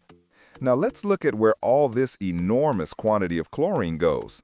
You might think it all goes to disinfecting swimming pools, but that's merely a drop in the ocean. In reality, less than 5% of all chlorine is used for water disinfection. And where does the remaining 95% go? It's a key building block for other products. About 40% of all chlorine goes to producing this universal plastic. Vinyl windows in your house, water pipes, medical drips, the credit card in your wallet, all of this was born thanks to chlorine.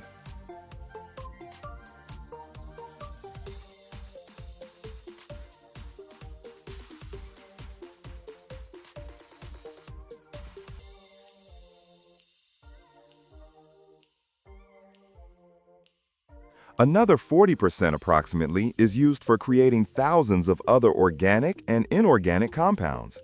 Pharmaceuticals, solvents, refrigerants, herbicides, insecticides, the list is endless. And chlorine is also a key component for bleaching paper, giving it that very clean white color. And finally, about the byproducts, which are actually no less important.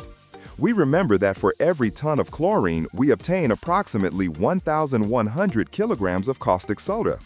This means that annually, American industry produces over 13 million tons of this important alkali. This makes chlor-alkali production a perfectly balanced business. Imagine a material born from sand and stone, fired at temperatures exceeding 2,000 degrees Fahrenheit, stretched into threads thinner than a human hair, then transformed into either building insulation, boat components, pipes, composite beams, turbine blades, or even heavy-duty industrial structures. This is fiberglass, one of the most underestimated materials in modern industry. At first glance, it seems ordinary. Insulation here, composites there, holes and panels everywhere. But beneath this ordinariness lies an incredibly powerful technology. Because fiberglass isn't just melted glass pulled into threads. It's a meticulously calibrated industrial process where chemical composition, melting temperature, drawing speed, protective coating properties, and subsequent processing methods determine whether the material becomes brittle garbage or the foundation for strong, lightweight engineered products. And today, we're breaking down how fiberglass is manufactured for industry, why it's simultaneously light and strong, what forms it takes, and how one of the most versatile materials in modern engineering is born from molten glass.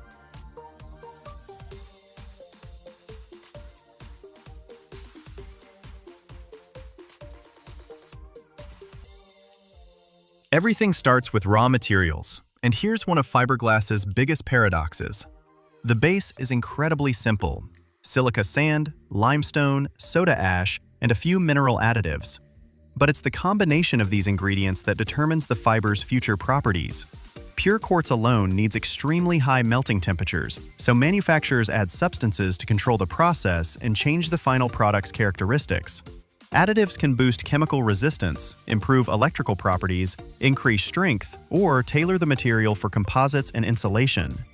Industry uses different types of glass. Some work best for general applications, others for chemically aggressive environments, still others for higher mechanical strength. So fiberglass production doesn't just start with dumping sand into a furnace. It starts with precise formulation. At this stage, the material still looks like ordinary mineral mix, but this is where its future role gets locked in. Whether it'll be cheap insulation, reinforcing fabric, or the foundation for complex composite structures.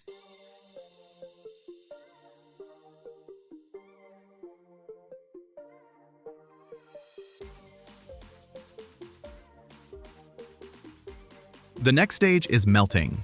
The prepared mixture gets sent into massive furnaces, where at temperatures around 2,500 to 2,550 degrees Fahrenheit, sometimes even higher, the raw materials transform into a uniform glass mass. Pure quartz requires even higher temps. But the key part of this stage isn't just the heating itself, it's controlling the state of the melt.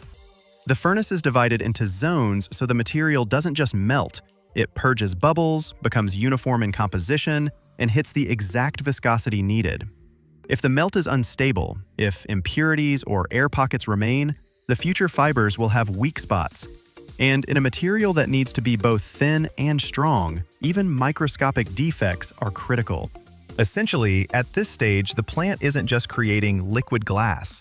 It's creating a high-precision industrial melt that has to behave perfectly in the next phase. Because what comes next isn't pouring it into a mold, it's turning it into threads. And for that, the glass needs nearly jeweler-grade precision in temperature and flow.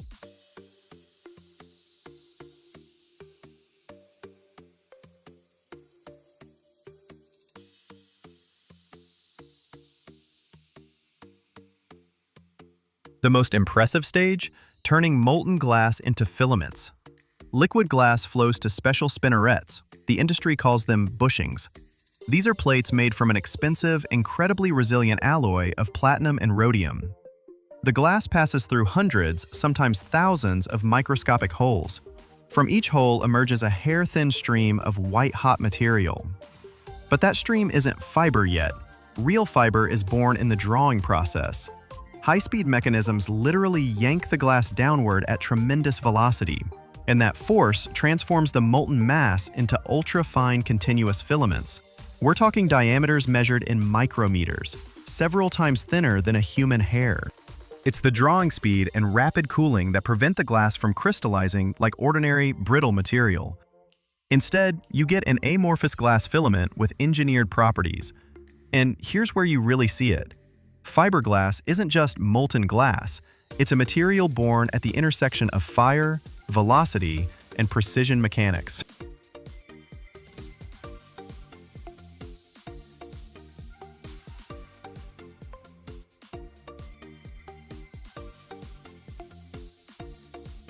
But just pulling the fiber isn't enough. Glass by itself is brittle, and if you leave fresh filaments unprotected, they'll start getting damaged, rubbing against each other, and quickly losing their properties. So almost immediately after drawing, the fibers get a special chemical coating, sizing. This is one of the most underrated yet crucial elements of the entire technology. This coating doesn't just reduce friction and protect the fibers from breaking during winding, it also preps them for their future work in composites, improving the bond between smooth glass and the resin that'll later hold the fibers together in the finished product. The right sizing determines how well the fiberglass will interact with polyester, epoxy, or other matrices. In other words, this is where it's decided whether the glass strand becomes just a bundle of brittle fibers or a full-fledged reinforcing material capable of performing in real-world structures.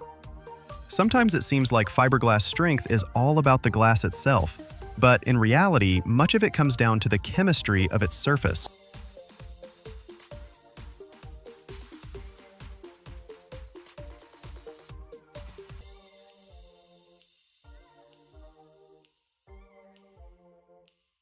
Next comes the transformation of fibers into semi-finished products. Threads are gathered into strands, rovings, wound onto spools, chopped into short fragments, formed into mats, fabrics, or specialized directional reinforcement structures. And this is where fiberglass splits into two major application worlds. The first is insulation. Here, the fibers are made more random, turned into a bulky mat, bound with special compounds, and you get a material that traps air incredibly well, which means it traps heat and sound. The second world is composites. Here, the glass fibers don't just sit in a loose layer. They become a reinforcing framework for resins. These combinations produce boat hulls, panels, pipes, profiles, tanks, industrial flooring, and countless other products. Some applications use woven roving, others use chop strand mat. Still others use directional knitted structures where fibers are oriented for specific loads.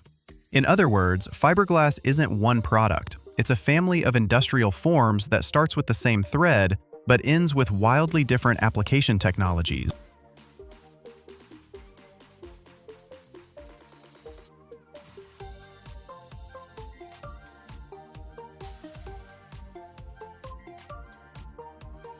The story of fiberglass and industrial profiles is especially fascinating. When glass fiber meets resin, it stops being just a bundle of threads. It transforms into a composite where each material handles its own job. Resin handles compression beautifully, locks in shape, and spreads the load. Glass fibers excel at tension. It's roughly the same logic as reinforced concrete, where concrete and steel rebar compensate for each other's weaknesses. This combination makes fiberglass light, strong, corrosion-resistant, and easy to mold into all kinds of shapes. One of the most important industrial methods is pultrusion. Fibers get pulled through resin and a heated die, producing continuous profiles with constant cross-sections. That's how you make beams, angles, tubes, sheets, grating, and other elements that work where metal is too heavy, rusts, or fails on electrical and thermal properties. That's where the power of fiberglass hides. It lets you create structural materials from what seems like an incredibly fragile starting point.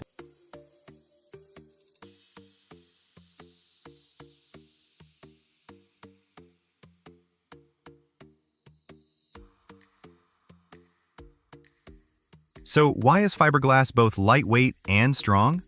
The secret's in the scale and structure. The thinner the glass fiber and the fewer defects on its surface, the higher its mechanical strength. And when lots of these fibers combine into a smart shape and work together with resin, you get a material with an incredibly high strength-to-weight ratio. That's exactly why fiberglass and fiberglass-based composites are so widely used in transportation, construction, energy, and manufacturing.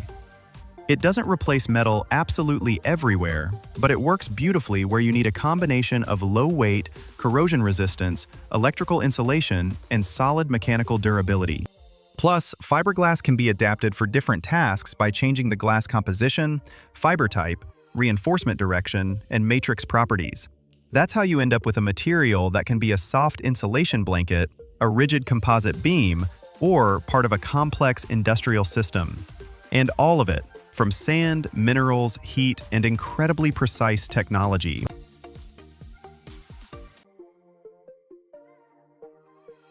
This ship doesn't go around the ice, it goes straight through it. 10 feet of frozen ocean, and it doesn't care. I'm standing in a shipyard where they're assembling the hull of a nuclear-powered icebreaker, and in front of me is a giant steel skeleton that will soon be working where temperatures drop below -50, and ice pressure can crush any ordinary structure like a tin can. You know, I usually go look at things you can touch without risking your cheek freezing to them, but today I slightly overestimated my ambitions. And right now, I'm going to show you how a machine is born that makes even the Arctic itself back down.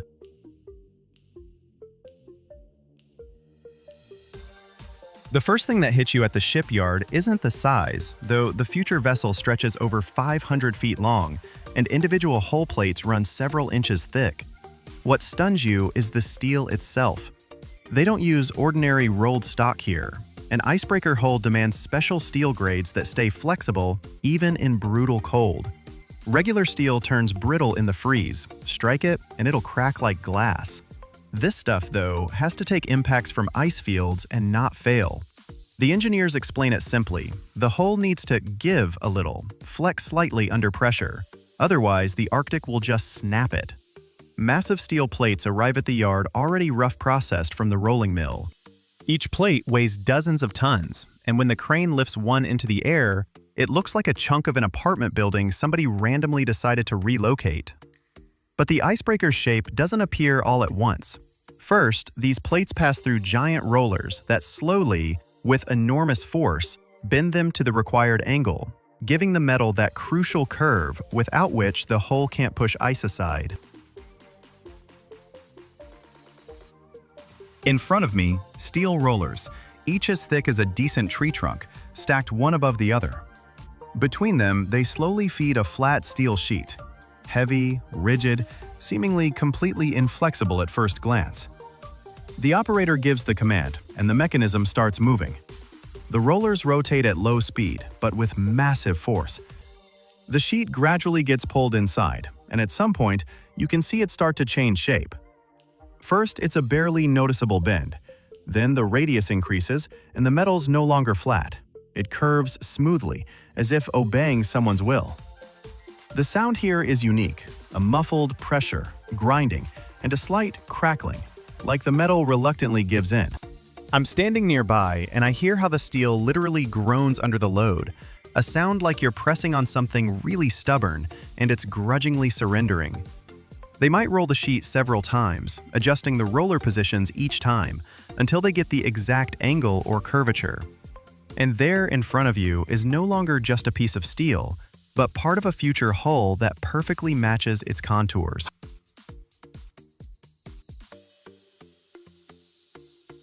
By the way, if you're into stories about how seriously complex and powerful machines are built, hit subscribe so you don't miss the next episode. Now, let's keep going. Next comes the assembly of sections, and this looks like a giant construction set, except each block weighs as much as a small locomotive. Individual hull blocks are assembled in the shop. These can be sections 60 or even 100 feet long. Inside each block, there are already bulkheads, cable routes, and even foundations for future decks. In other words, the hull isn't built from scratch in one spot. It's assembled in pieces, like a puzzle, just really heavy and really hot to produce. I walk into the shop and there are finished sections already standing there. These aren't just sheets of metal, they're entire fragments of the future ship. Inside each one, you can see passageways, openings for cables, spots where pipes, wires, and entire life support systems will run later. Then these blocks are transported to the slipway and joined together. The cranes move in. They lift the section into the air slowly, smoothly, no sudden movements, and transport it to the slipway. There, they carefully lower it and fit it against the already installed parts of the hull.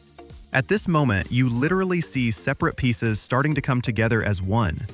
The future icebreaker takes shape right before your eyes.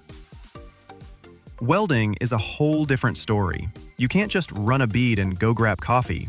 Every joint goes through multiple levels of inspection. First, the welder lays the main seam. Then they check it with ultrasound to make sure there are no voids or cracks inside. If something's off, they cut it out and do it over. I watched them redo one seam 3 times, and nobody even got stressed. That's standard practice here, because the price of a mistake in the Arctic isn't just a breakdown, it's a potential catastrophe. And that's how it goes. Every seam, every joint, along the entire length of the hull. We should talk about the hull shape. An icebreaker doesn't just have a strong bow, it's specifically designed to climb up onto the ice and break it with its own weight. That's why the bow section has that distinctive slope, and they reinforce it with extra layers of steel. In some spots, the thickness multiplies several times over, and inside they add ribs that distribute the load along the entire length of the ship. While I'm walking around here, there's constant movement everywhere. Cranes, platforms, people in hard hats, for whom all this is just another workday. Though honestly, when they're moving a whole section weighing dozens of tons right over your head, you kind of rethink the word ordinary. One of the engineers jokes that the scariest thing here isn't the cold or the metal, it's when someone forgets their lunch in the shop, because finding it among all this scale is practically impossible. When all the sections are connected, the hull starts taking its final shape. Its length becomes physically tangible. You walk alongside and catch yourself thinking it's like strolling past an apartment building, only horizontal. The height of the hull is impressive too. Several levels that will eventually become decks, engine rooms, and crew quarters. After that comes surface treatment. The metal gets cleaned, anti-corrosion coatings applied, painted with special compounds that reduce water friction and protect the hull from salt and ice. It looks like cosmetics for a giant, but in reality, this coating determines how many years the ship can operate without major repairs. And that's not an exaggeration. Arctic saltwater and constant ice friction can destroy unprotected metal in just a few seasons. Modern nuclear icebreakers can ram through ice up to 9 feet thick while underway, and the newest designs are rated for ice up to nearly 15 feet thick. Power, that's a whole other story. Heavy icebreakers can pump out over 75,000 horsepower, and without that, they simply wouldn't budge the ice. I'm standing here staring at this hull, and it hits me. This isn't a finished vessel yet. There's no reactor in here, no propellers, no control systems. But even now, the main thing is crystal clear. This is a structure built to battle the elements, where every millimeter of steel serves a purpose. And when she heads out to sea, she won't just sail. She'll carve a path where other ships wouldn't even dare to go. I'm gonna stick around here a bit longer. Listen to that metal grinding. Watch these machines come to life. Then head out to prep your next adventure. Because after something like this, you want to find something just as massive, just as complex, just as beautifully insane. When you stand next to a structure like this, you start seeing what humans can actually build differently. Not on a computer, not in theory, but right here, with hands, steel, and fire. And I think I've already got a couple ideas where to head next. So stick around, it's gonna be good. Steel cables were invented to replace ropes made from natural fibers. Ropes couldn't handle heavy loads. Chains were stronger but 10 times heavier. Steel cable solved both problems. Today, these cables hold up bridges, lift cranes, anchor oil platforms at depths of over half a mile. Diameter, up to 21 inches. Weight, 70 tons. Braking strength, 9,700 tons. That's the weight of 50,000 cars. How do you make a cable that won't break? Today, you'll see the complete process, from a steel rod just a fifth of an inch in diameter to a giant cable 900 feet long. If you want to see how thin wire transforms into a monster with a 10,000-ton braking strength, subscribe to the channel. Here we show you the industries that hold the world together.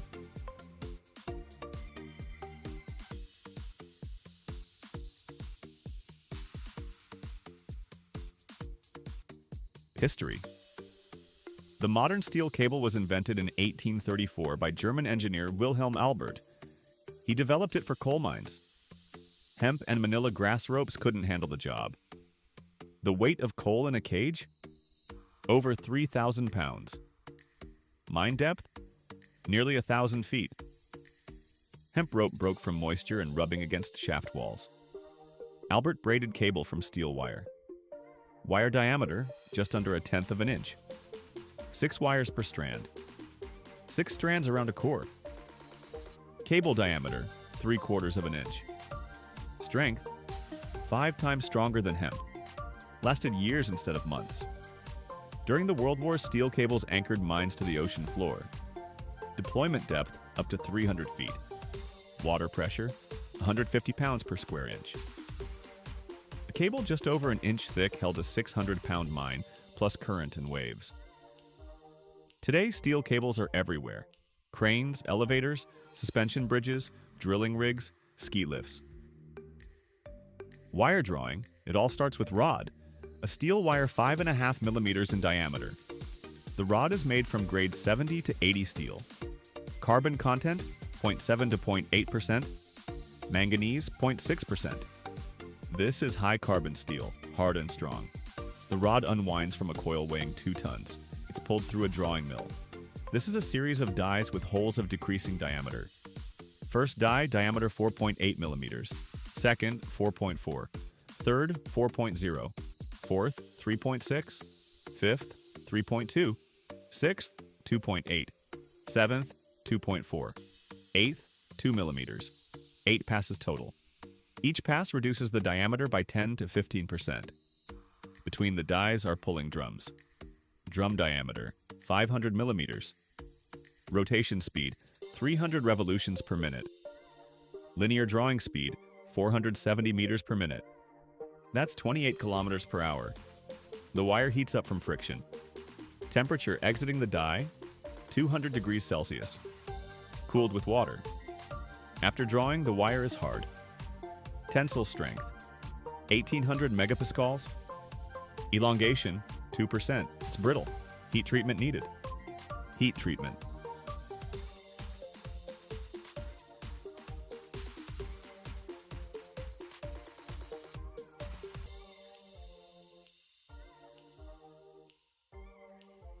Heat treatment. The wire gets heated in a furnace to 1650 degrees Fahrenheit. Hold it there for 20 minutes. The steel structure reorganizes. Carbon dissolves into the lattice. Then it cools in air at a rate of 180 degrees per hour. Slow cooling. You get tempered steel. Hardness drops, but ductility increases. Elongation, 8%. The wire's now flexible. Ready for rope making. Strand twisting. Take 6 wires, diameter 0.08 inches. Twist them around a central 7th wire. Lay length, 4 3/4 inches. That's the distance one wire takes to complete one full wrap around the center. Helix angle, 15 degrees to the axis. Twist direction, right hand. Looking along the strand, the wires spiral clockwise. You get a strand, diameter 0.24 inches. Starting wire length, 3,300 feet. Finished strand length, 3,100 feet. The difference, that's what the twisting eats up. The strand bends easy. Bend radius, 6 inches. Strand strength, 70% of the combined wire strengths.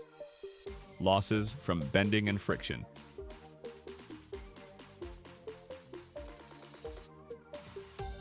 Rope stranding.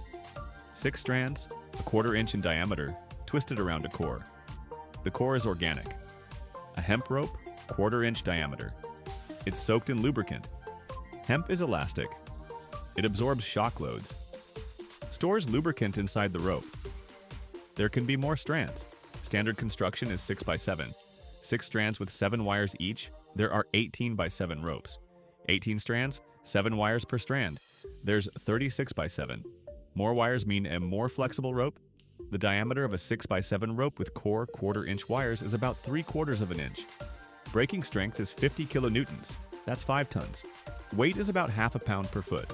The rope gets wound onto a drum 6.5 feet across, 5 kilometers per drum.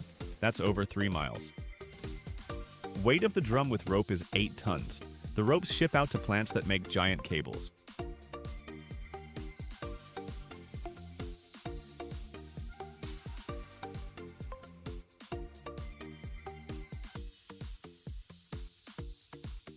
Manufacturing giant ropes.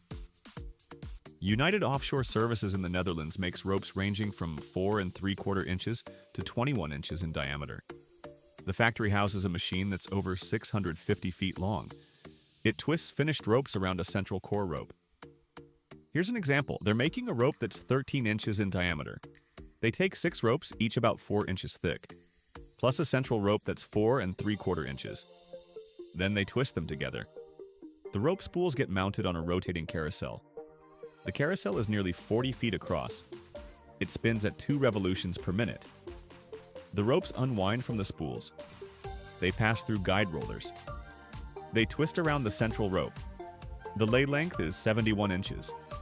The lay angle is 20 degrees. Twisting speed is 11.5 feet per minute. In 1 hour, they produce 690 feet of rope. The finished 13-inch rope gets wound onto a spool that's 13 feet in diameter. Breaking strength? 9,700 tons. That means this rope won't snap until you load it with 9,700 tons.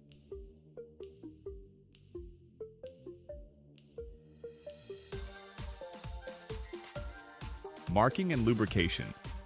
The cable gets marked along its entire length with different colored paints. Red section, the start. Yellow, the middle. Blue, the end. Every 33 feet, a marker with a number. Then they lubricate it. They use lithium-based grease. Drop point temperature 356 degrees Fahrenheit. The grease protects against corrosion and reduces friction between the wires. The cable runs through a bath of liquid grease heated to 176 degrees. The grease soaks into the core and between the strands. Then they apply an outer layer, anti-corrosion coating. It's a thick paste made from paraffin and corrosion inhibitors. Coating thickness, 0.02 inches. The final cable, length 558 feet, diameter 13 inches, weight 76 tons, breaking strength 10,700 tons. They move it with a crane rated for 165 tons. One end gets hooked. They lift. The cable hangs vertically. Lift height, 164 feet. You need a tower. At the factory, there's a tower 197 feet tall, specifically for this. Super long ropes. Hendrik Vader Group in the Netherlands makes the longest ropes in the world. Length, 920 feet. Diameter, 16 inches. Different technology. The machine travels along rails 1,000 feet long. At the start sit spools of rope. 8 spools. On each, a rope diameter 10 inches. Length 920 feet. Weight 110,000 pounds. Strength of each, 7,700,000 pounds. The machine starts moving. Speed, 6.5 feet per minute. The ropes unspool. They twist around a central rope diameter 10.25 inches. Lay length, 6.5 feet. The machine travels 1,000 feet in 2.5 hours. You get a rope diameter 16 inches, length 920 feet, weight 440,000 pounds. Strength, 31 million pounds. That's the weight of 80 tanks. At the end, they make a loop. They bend the rope back 15 feet. They splice the free end with the main rope. You get a loop 15 feet long. Loop diameter, 5 feet. The splice is locked with steel clamps. 10 clamps. Each clamp, 2 steel half-cylinders. Tightened with 8 M36 bolts. Torque, 590 foot-pounds.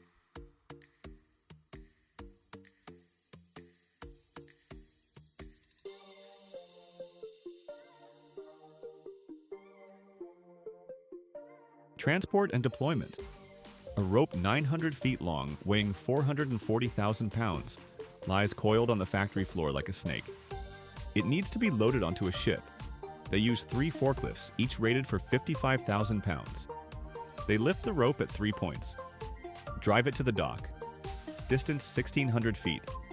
Speed, half a mile per hour. Time, 30 minutes. At the dock stands a crane rated for 880,000 pounds. It grabs the rope by its loop, lifts it, lowers it into the ship's hold. The ship carries the rope to Norway, to the Åsgard oil and gas field in the North Sea. Sea depth, 980 feet. A floating production platform sits there. Platform weight, 110 million pounds. The platform is held by 8 anchors. One rope 16 inches in diameter runs to each anchor. Each anchor weighs 440,000 pounds. Sits on the seabed. The rope runs from the anchor to the platform. Rope tension, 2 million pounds in calm weather. In a storm, 6.5 million pounds. Safety factor, 5 times. The rope is rated for 20 years of service. Inspected every 3 months. They send down an underwater vehicle with a camera. Inspect every foot. Looking for broken wires, corrosion, wear. If wear exceeds 10%, they replace the rope. Every year, more than 50,000 tons of uranium are mined across the globe. But to extract just a few grams of its energy, mountains of rock must be moved. It's a journey that begins in a desert where the temperature hits 38 degrees Celsius and ends inside a reactor that powers New York City.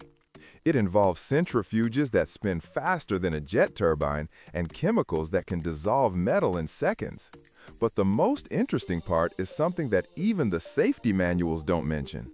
Watch until the end and you will learn a secret that will change how you think about nuclear power forever.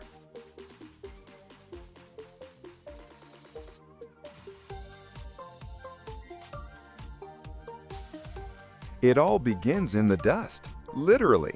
Uranium ore is mined in hot, arid regions: Arizona, Wyoming, Texas, New Mexico.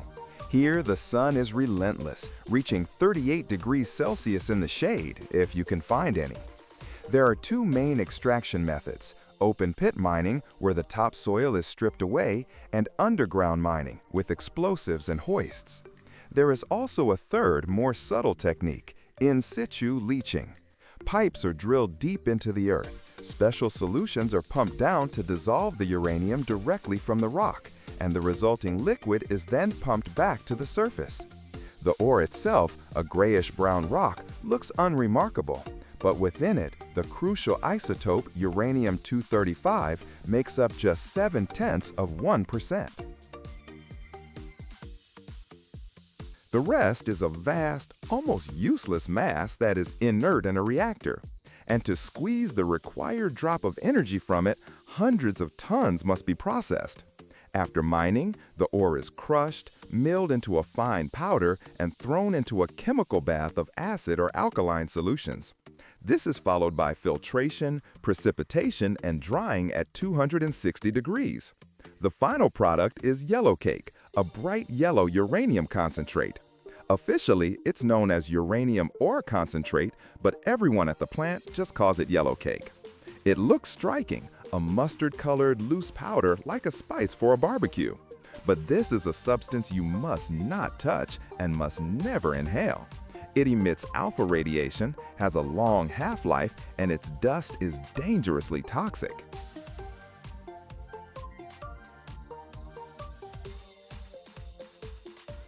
The yellowcake is sealed in double-walled drums, loaded onto escorted trailers, and plastered with radiation warning signs for the journey to the enrichment facility. This is the start of the path that turns a poisonous dust into the clean white light from a lamp over your kitchen table, or the electricity that powers the tube deep beneath London. Right, the yellow cake has arrived. It's radioactive, dry, and sealed in its drum. The next step? Turn it into a gas. And not just any gas. This is uranium hexafluoride. The uranium concentrate is first dissolved in acid, purified, and converted into uranium dioxide. And here, the alchemy begins. The uranium dioxide is treated with fluorine gas in special reactors at 540 degrees. The reaction creates a volatile, transparent gas that boils at just 56 degrees. A little heat, and it turns from solid crystals into a vapor. But it's not that simple. This gas is extraordinarily toxic. It corrodes most metals, destroys human tissue, and on contact with humid air, it instantly transforms into hydrofluoric acid and uranofluoride, a lethal cocktail. That is why this entire process is conducted inside sealed, automated reactors. The substance is stored as solid, whitish crystals, formed by cooling it to room temperature. These crystals are kept in steel cylinders, each engraved with a serial number and a radioactive symbol. A single cylinder weighs almost 14 tons.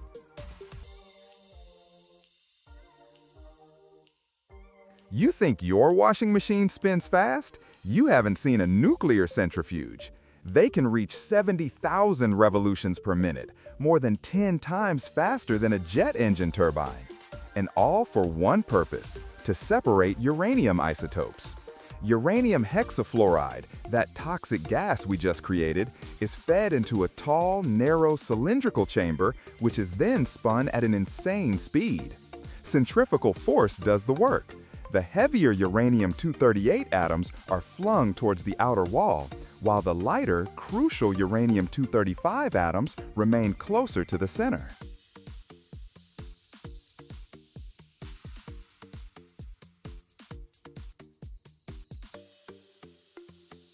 But one centrifuge isn't enough.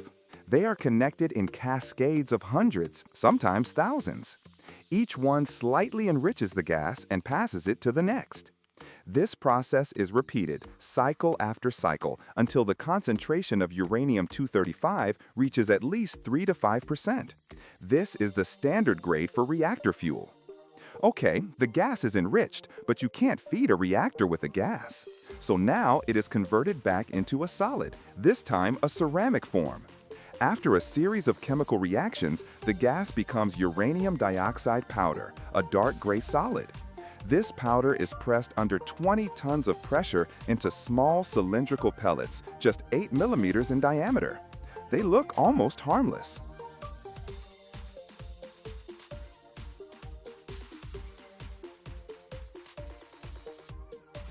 Next, the pellets are centered in a furnace at nearly 1,650 degrees, making them as hard as porcelain.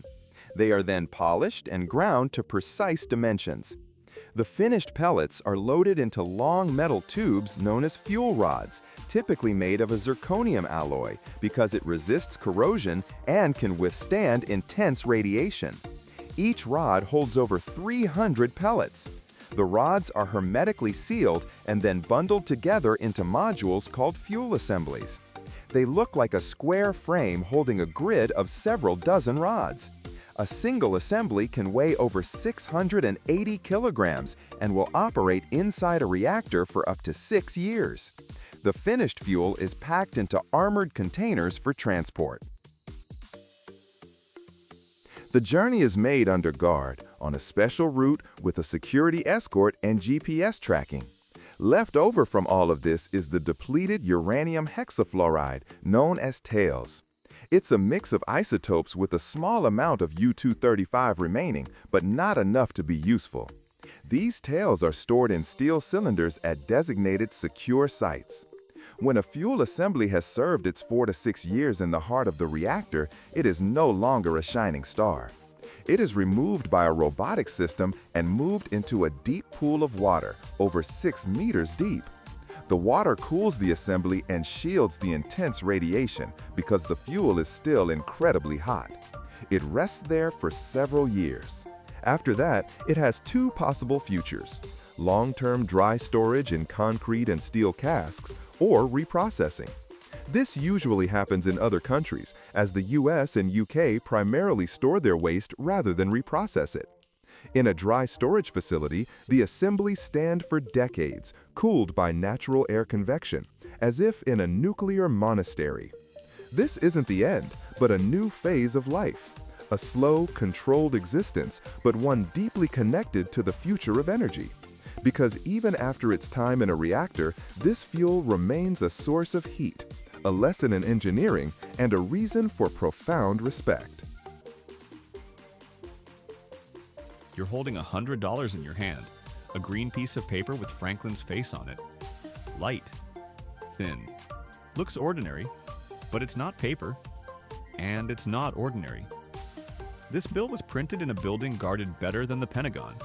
Cameras everywhere, motion sensors, armed security. Getting in there is harder than getting into Fort Knox. The paper for it was made using a secret formula, 75% cotton. 5 people in the world know the formula. Printed 3 times. Each time with different inks. Each time with precision down to a micron. One wrong stroke, and the bill is counterfeit. Checked by machines, every millimeter scanned. Rejects burned immediately. Not even one bad bill gets out. Because if it makes it outside, someone could forge it. This piece of paper is protected better than a vault in a bank. Watch till the end, you'll learn how money is printed. And you'll never look at a dollar as just a simple piece of paper again.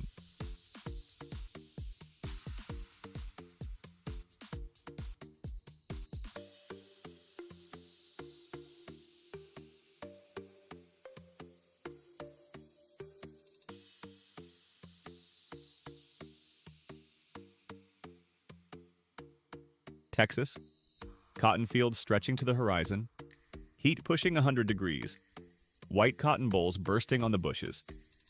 Combines harvesting the crop, but not all cotton makes the cut for money. Only the longest fibers.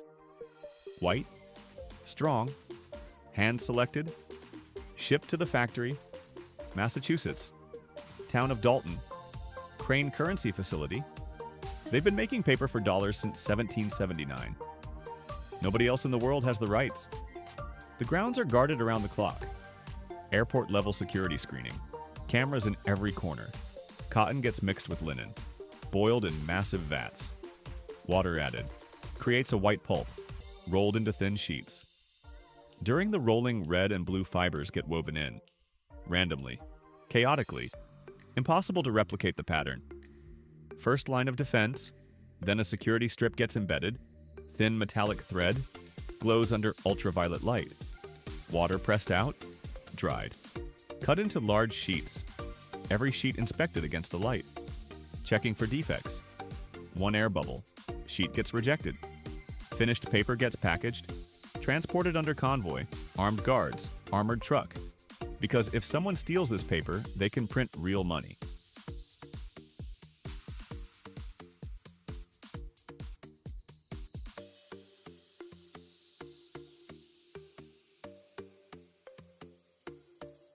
Washington, D.C. A building with no signs. Gray, nondescript. Inside, they print money. Bureau of Engraving and Printing. Security level like a military base. Metal detectors, retinal scanners, fingerprints. Even employees can't enter without triple verification. Cell phones banned. Cameras banned. Any recording devices confiscated. Inside, printing presses the size of a bus. Each one costs $10 million.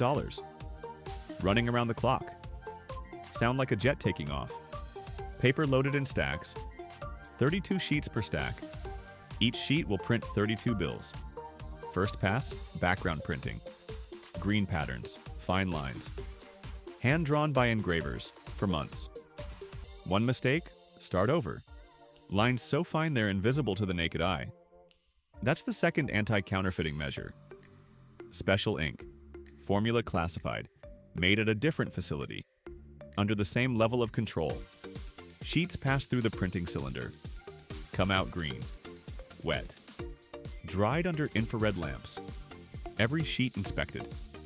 Sensors scan color, density, line alignment. Precision, 1/100th of a millimeter. Thinner than a human hair.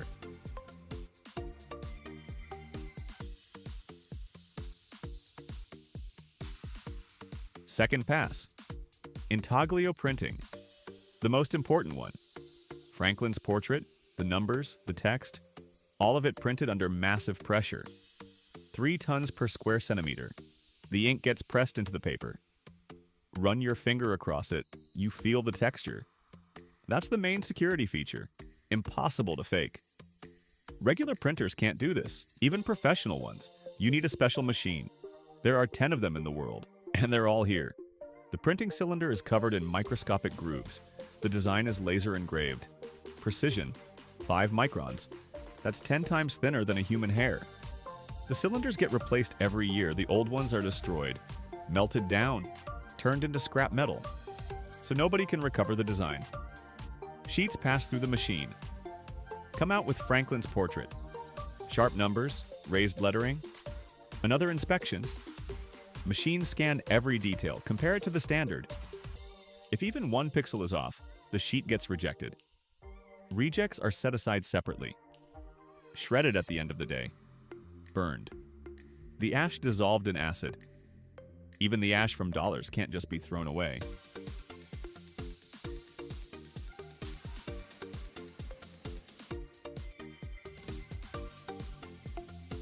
Third pass, serial numbers. Every bill gets a unique code, 11 digits and letters. This combination doesn't exist anywhere else in the world. Printed in green ink, right side and left side. The numbers must match perfectly. The machine checks. If left and right don't match, rejected. Right then, they print the Treasury seal, green circle, and the Federal Reserve Bank seal, black. The letter shows which bank issued the bill. All of this happens in 3 seconds. The sheet runs through the machine, comes out with numbers and seals. Final inspection, the toughest one. Machines scan the bills under ultraviolet light, under infrared light, under magnification. They check 15 parameters: color, texture, security strip, watermark, line alignment, ink density, size, centering, numbers. Any deviation, rejected. Rejection rate, 3%. Out of every 1,000 bills, 30 get destroyed. Good sheets go to cutting. The rest, into the shredder.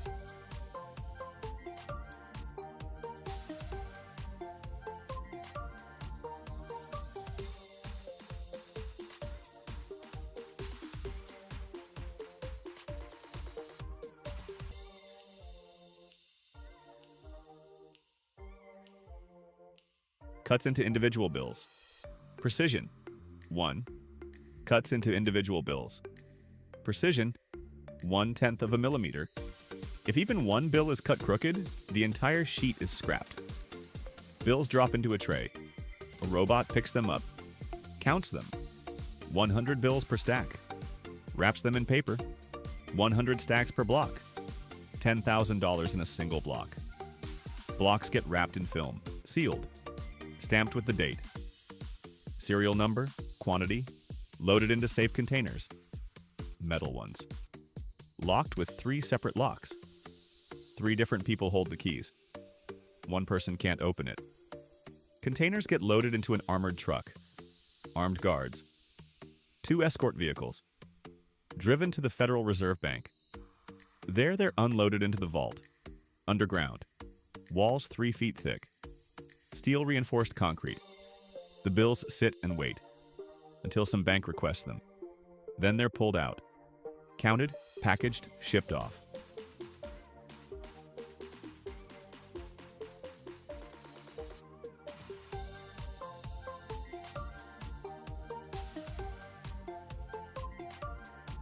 Your local bank orders fresh bills. The request goes to the Federal Reserve. From there, they ship a container. Again, under guard. Brink's armored truck. 2 armed guards. GPS tracker, dispatch communication. Any route deviation triggers an alarm. They arrive at the bank, unload into the vault, check the seals. Open the container, count everything. By hand and by machine. The amount must match to the cent. Some bills go into ATMs. An operator loads the cassettes, $4,000 in one cassette. Inserts it into the ATM. Closes it up, a TM's ready. You walk up, insert your card, Enter your PIN. Request $100. Inside, rollers activate. Grab one bill. Sensors check it. If the bill's wrinkled or torn, the ATM won't dispense it. Takes the next one. Feeds it through the slot. You grab it, fold it into your wallet, and walk away. Never thinking about the journey that piece of paper took.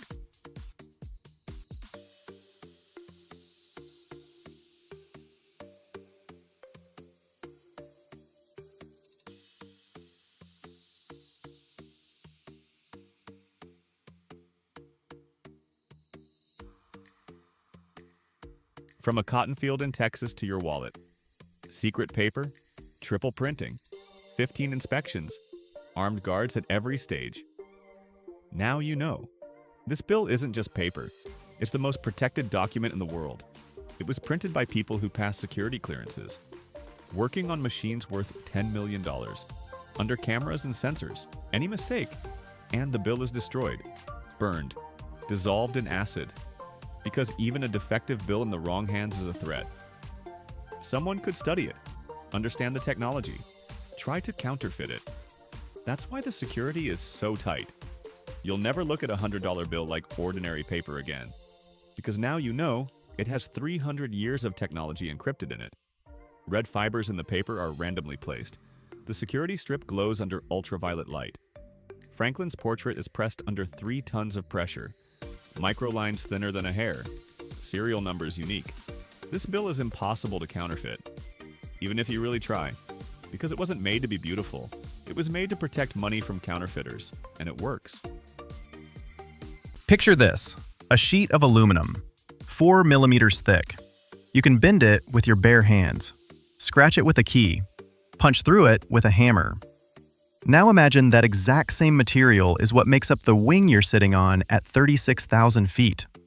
That wing's carrying 300 tons at 550 miles per hour, and it doesn't break, doesn't bend, doesn't crack.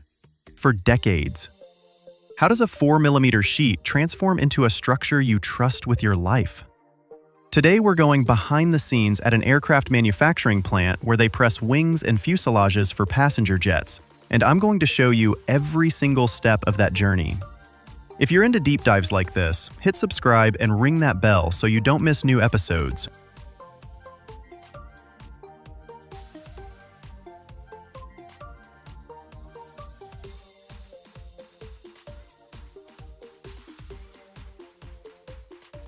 It all starts in the raw materials warehouse. And the first thing that hits you is the scale. Aluminum sheets and plates are stacked several meters high, each sheet marked with its alloy designation. Aviation doesn't use regular aluminum. They use 2000 and 7000 series alloys, enhanced with copper, zinc, and magnesium. These additions make the metal several times stronger than pure aluminum, while keeping its light weight. Every batch arrives with a passport, chemical composition, mechanical properties, ultrasonic inspection results. If even one parameter falls outside tolerance, the entire roll goes back to the supplier. There's no such thing as good enough here. The cost of a mistake is measured in human lives. From the warehouse, sheets travel to the cutting shop on special carts, with soft padding to prevent surface scratches. Laser and water jet cutters slice blanks from digital templates, each part cut to within tenths of a millimeter. A single wing skin set comprises hundreds of parts in different shapes and thicknesses, and each one has its own unique number in the engineering documentation.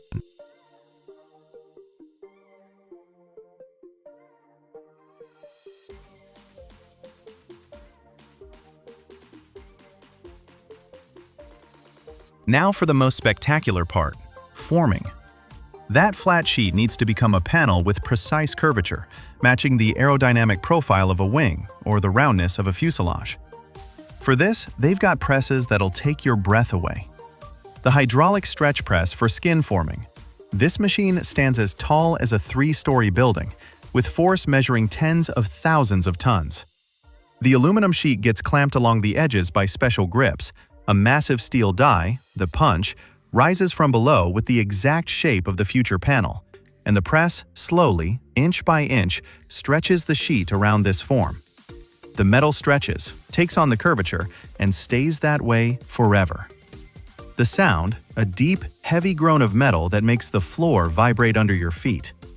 The entire pressing cycle takes several minutes, but prepping for one cycle? Hours. Setting up the die, calibrating the force, checking the sheet temperature, because cold aluminum behaves completely differently than warm.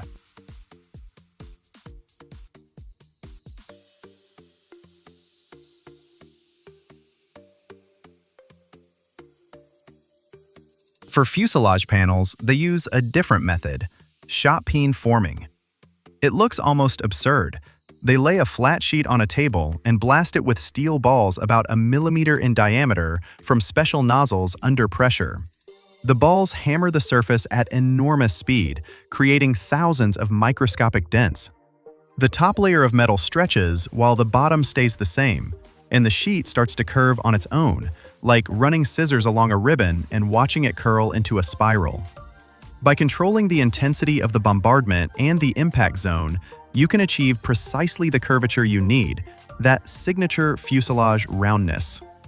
The method seems crude, but the precision is stunning, within tenths of a millimeter on panels several meters long. After forming, each panel gets checked with a laser scanner. The beam sweeps across the entire surface, building a three-dimensional model of the part that's overlaid on the digital reference. The computer highlights deviation zones, and if even a single point falls outside tolerance, the panel goes to scrap or rework.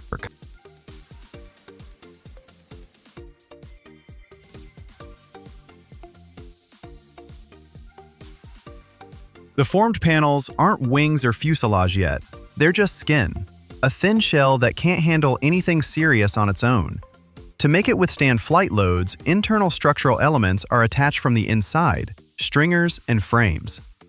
Stringers are long profiles running along the structure. They handle tension and compression.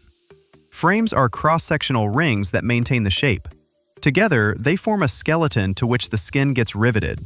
And this sandwich of shell and framework can now bear enormous loads. And here begins the most painstaking work, riveting. A single wing on a passenger jet has several 100,000 rivets. Each one is made from a special aviation alloy. Each one goes into a drilled hole with precision down to a few thousandths of an inch. Automated riveting machines place up to several thousand rivets an hour. The robot drills the hole, inserts the rivet, bucks it, and immediately checks the force. But there are places the robot can't reach. That's where people work. A riveter with a pneumatic hammer and bucking bar is one of the most respected workers on the aircraft factory floor.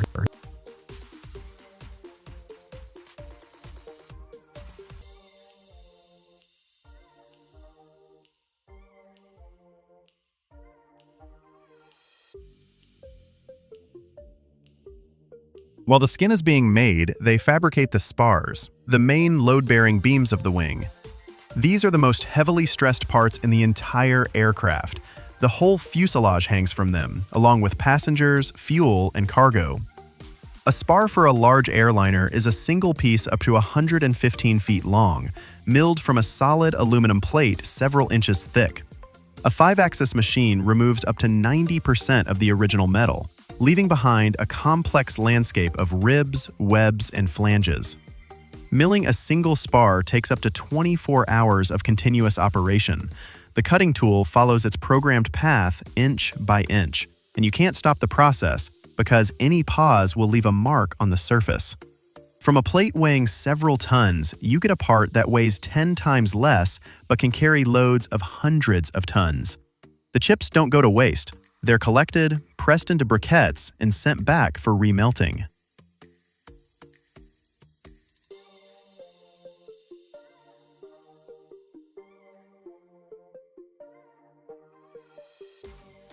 When all the parts are ready, assembly begins. The wing is assembled in a special jig, a massive steel frame as long as the wing itself, holding every component in its exact position.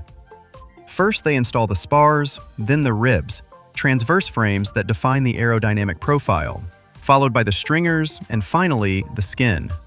Panels are fitted and riveted one after another. At every stage, inspectors check gaps, alignment, and rivet tension. The tolerance for panel fit-up is 0.3 of a millimeter. If the gap is larger, the panel comes off and gets refitted. Assembling one wing takes about 2 weeks. The fuselage is built in sections: nose, center, tail, and each is finished completely on its own. Then they're joined into a single tube. The moment of joining is an incredible sight. 2 enormous cylinders, several meters in diameter, slowly approach each other on rails, slide together with a gap measured in fractions of a millimeter, and lock in place with thousands of bolts and rivets.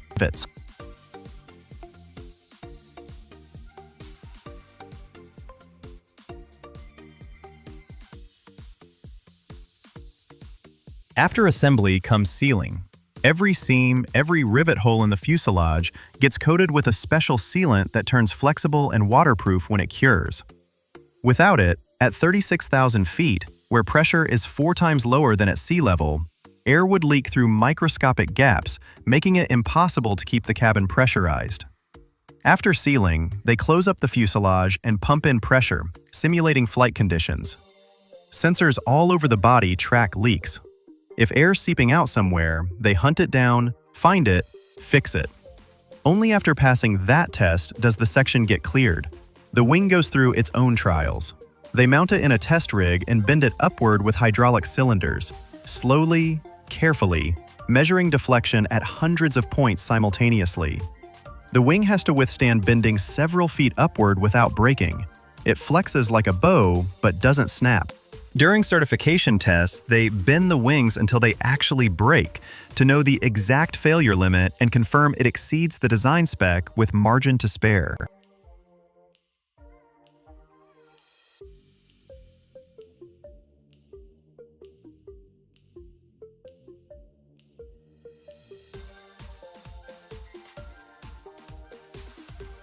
Once the wing and fuselage pass every inspection, they're hauled to final assembly. That massive hangar the size of several football fields, where ceilings soar 10 stories high. Here, wings mate with the fuselage through the central keel beam. Landing gear gets installed, engines hang beneath, cockpit and systems go in. From separate sections, an airplane is born. The entire journey from flat sheet aluminum to finished wing, that's months of work, hundreds of operations, millions of control points. Every rivet recorded in a passport, every seam documented, every panel with its own story, from metal smelting to the machine number that formed it. Next time you sit by the window and look at that wing, remember, this structure started as a flat sheet barely 1/6 of an inch thick, and every fraction of that journey, someone's work, someone's inspection, someone's craft.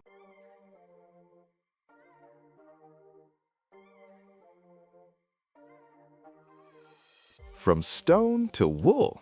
Sounds like science fiction, right? But here's the reality. The world cranks out over 8 billion square meters of mineral wool every single year. That's enough to insulate and soundproof millions of buildings.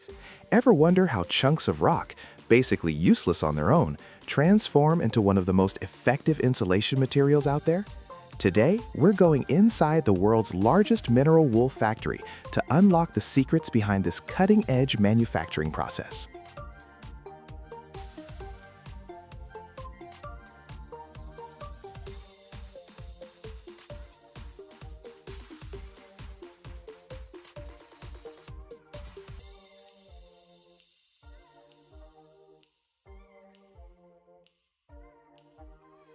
About 1,000 years ago on the Hawaiian Islands, in the heart of the Pacific Ocean, something amazing happened.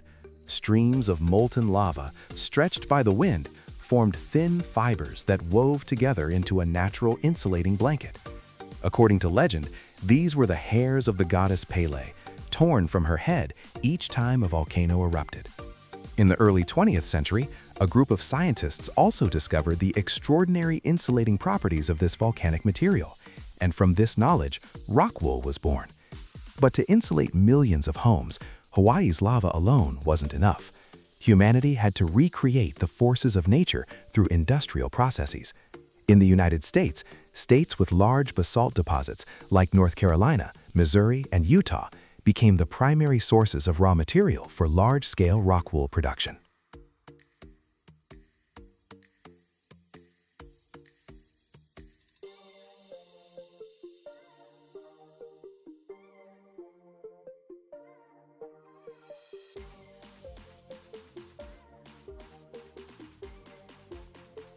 To produce stone wool, the first thing you need is raw material, rock.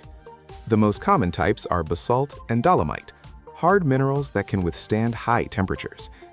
At the Cardinal Aggregates open pit quarry in Ohio, USA, over 700,000 tons of stone are extracted annually. The first step is removing overburden with giant excavators. For every 10 feet of removed earth, about 1,600 tons of basaltic rock are uncovered. Next comes drilling and blasting. Powerful drill rigs cut through stone at nearly 5 feet per minute, creating a grid of boreholes. Then, 15 to 30 holes are carefully loaded with explosives. Under the supervision of blast engineers, each explosion releases 15 to 25,000 tons of raw stone.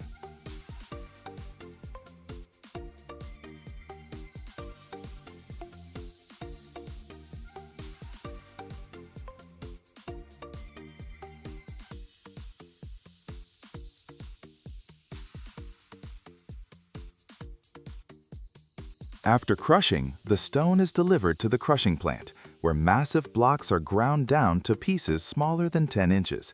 Each bucket is weighed electronically before being dumped into waiting trucks. On peak days, over 400 trucks leave the quarry, delivering 16 to 18,000 tons of stone daily to production facilities. From these very blocks, in the next stage of melting and spinning, the stone is transformed into millions of thin mineral fibers, the foundation of modern stone wool insulation for buildings.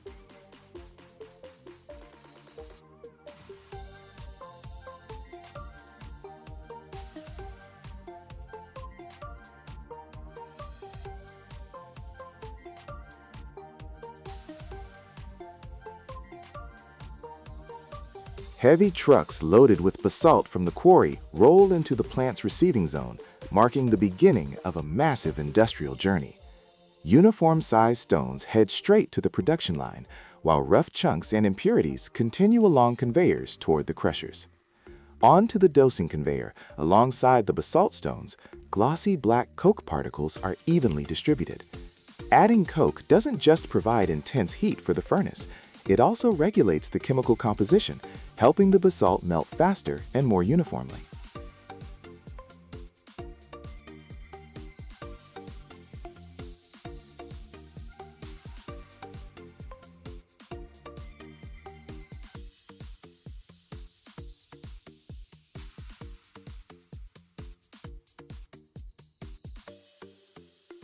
Next comes the melting stage.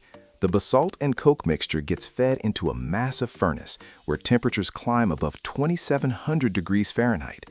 Under this intense heat, everything dissolves into a glowing red stream of lava rich in silica, aluminum oxide, calcium oxide, and magnesium oxide, transforming into a thick liquid almost identical to volcanic magma.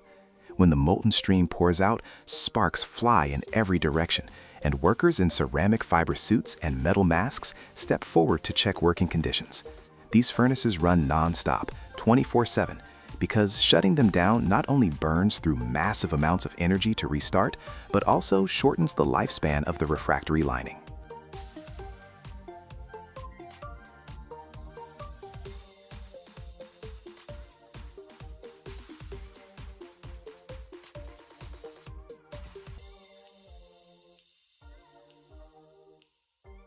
From the furnace, a stream of glowing lava flows onto high-speed spinning wheels.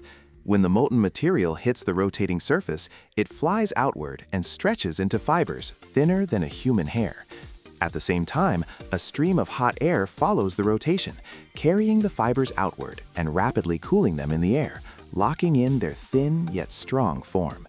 The result is a rain of mineral fibers that settles into a light, fluffy mat with remarkable heat resistance and sound-absorbing capabilities.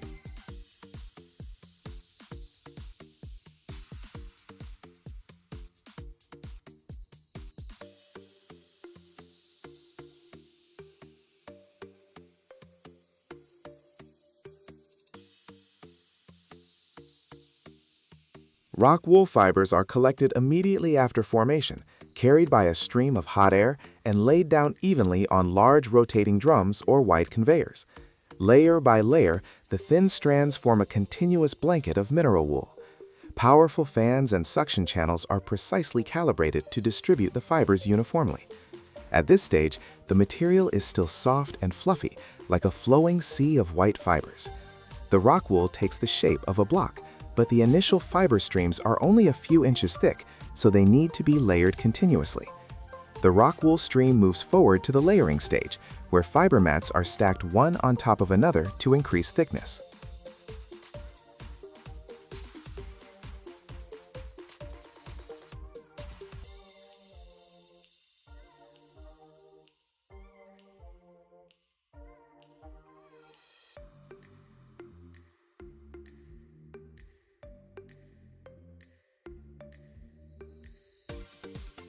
This process typically increases the depth of the sheet from a few inches to 8 to 12 inches, depending on its end use.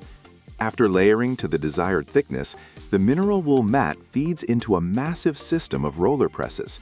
Here, even pressure is applied across the entire surface, compressing the loose fibers into a sheet with precise dimensions. At the same time, mechanical arms along the sides of the conveyor repeatedly press the edges, holding them tight and preventing the material from spreading outward. The result is a densely compressed block of mineral wool with a uniform thickness of 8 to 12 inches.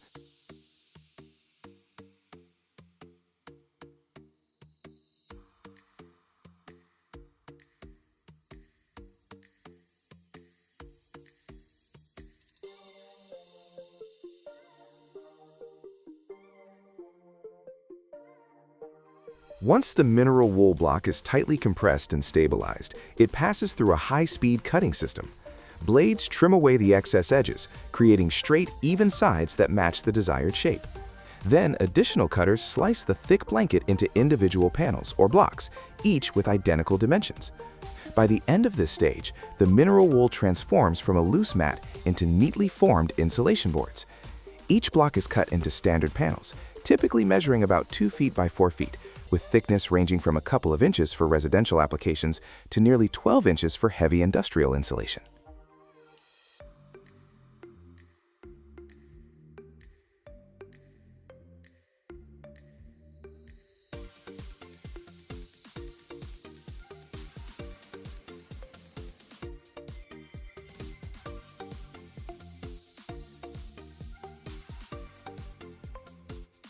The stone wool boards are ready now, but they've got to pass one crucial stage: quality control. Part of this process involves checking their hardness, where pressure tests are applied to make sure the boards can withstand mechanical loads without losing their shape or density. And since mineral wool is both fireproof and insulating, a fire resistance test is mandatory. Here, they use a flamethrower that scorches the surface to temperatures of around 2200 degrees, while a person can sit right behind it, reading a newspaper, feeling nothing. After inspection is complete, the stone wool insulation boards are carefully wrapped in heavy-duty plastic film, then loaded onto trucks and shipped out to construction sites. Right now, 160 feet beneath London, in total darkness, a steel worm the length of an aircraft carrier is crawling forward. Inside it, a factory floor with conveyor belts, a cafeteria, toilets, and 40 engineers. The machine digs the tunnel it's traveling through.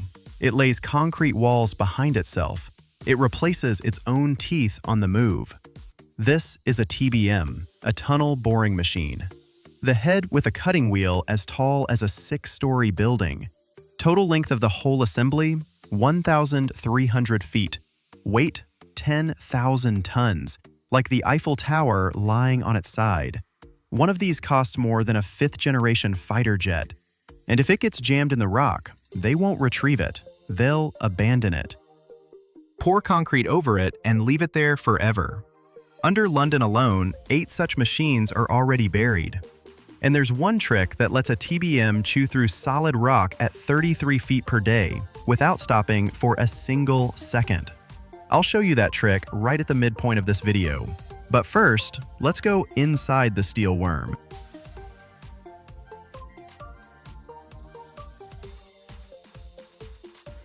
From the outside, it's just a round steel wall. You only see the machine's face.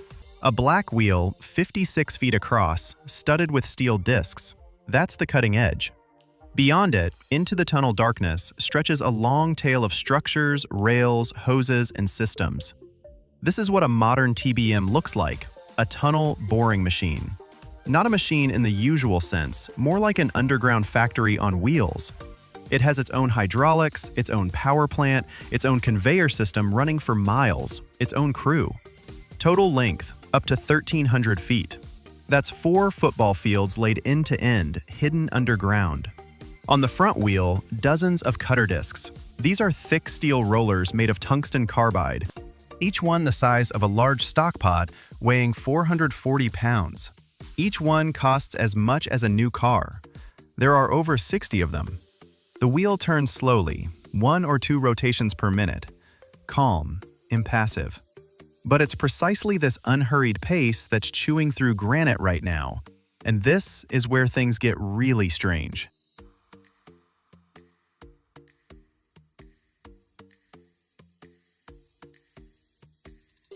Cutter discs don't saw rock, they crush it. The cutter head presses its entire machine weight into the face and squeezes the discs against the rock. Each disc takes 25 tons of load. That's the weight of a city bus, forced through a 2-inch steel ring. Under that kind of pressure, granite stops being stone. It becomes brittle, like a cracker. Cracks, chips off, crumbles into pea-sized bits. The wheel shaves off about 1 inch per revolution. Per shift, 16 to 24 inches of rock turned to rubble. Inside the machine, it sounds like a constant low growl. The walls vibrate.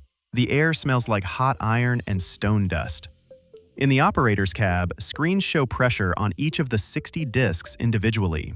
If one disc breaks and stops transferring pressure, the neighbors get overloaded. Within half an hour, the TBM just loses its teeth. One lost disc, and the machine's down for a day. Every hour of downtime costs 80,000 euros.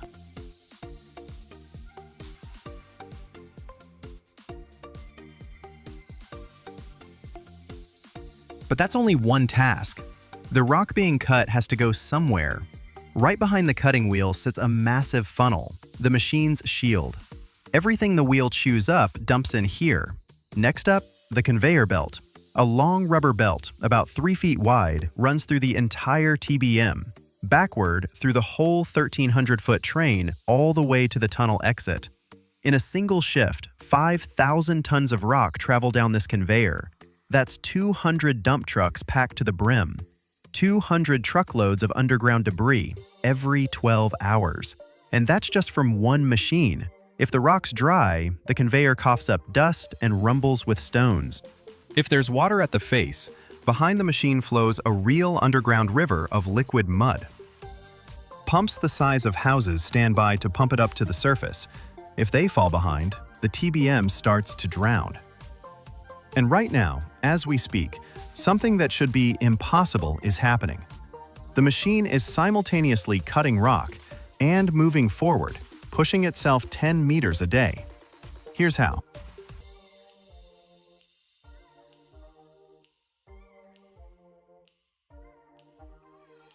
ATBM has no wheels, no tracks, nothing that normally moves machinery. The machine moves forward only by pushing off its own tunnel. Sounds weird, but look. Around the perimeter of the body sit hydraulic jacks, about 20 of them, each one thick as a utility pole. Together, they can push with a force of 100,000 tons. That's the weight of 17 Eiffel Towers directed at a single point.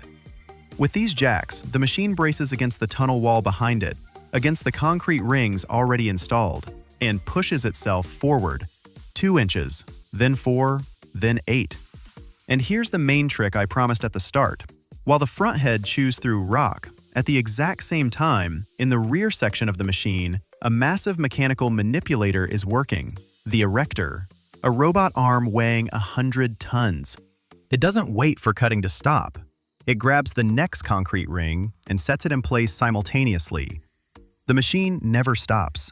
Cutting happens without a break. Tunnel assembly happens without a break. It's like a train laying track beneath itself without slowing down. That's exactly why a TBM pulls off its legendary 30 feet a day.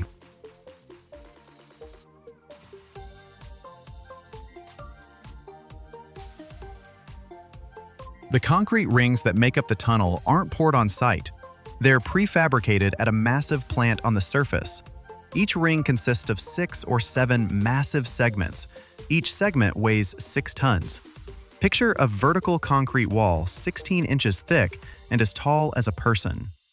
These segments move forward through the TBM on a special narrow-gauge railway, heading straight to the erector. A robotic arm grabs one segment with a vacuum suction cup and places it into position. Installation precision, 1 millimeter. Any more error and neighboring segments won't fit together. A bigger mistake and the ring will crack under the pressure of Earth above it. And above it, several million tons of rock are pressing down.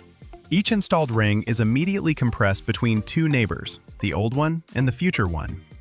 The concrete doesn't work in bending, only in compression, and in that state it can hold entire mountains above its head. 40 rings like this means 130 feet of finished tunnel. Immediately, the next batch of segments will roll along them forward to the erector.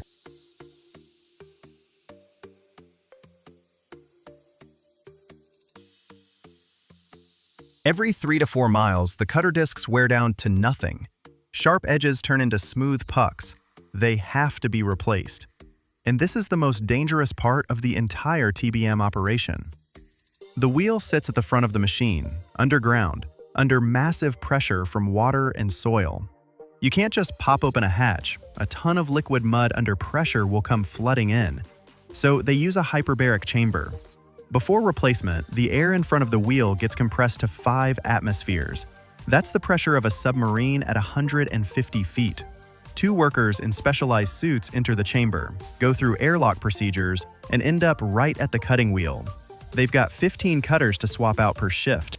Time limit: a few hours. If the compressor fails, pressure drops, the face collapses. If a worker slips up, a sharp-edged disc weighing 450 pounds slides off and snaps bone like a twig. After the shift, reverse airlock, an hour of decompression. Otherwise, your blood boils from the inside. It's the work of divers underground.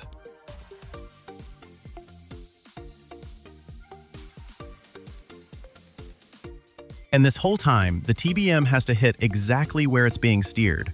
Not an obvious task. The machine travels blind through rock. It can't see daylight. No GPS works under 650 feet of Earth. Instead, laser targets. On each segment of laid tunnel, there are reflectors.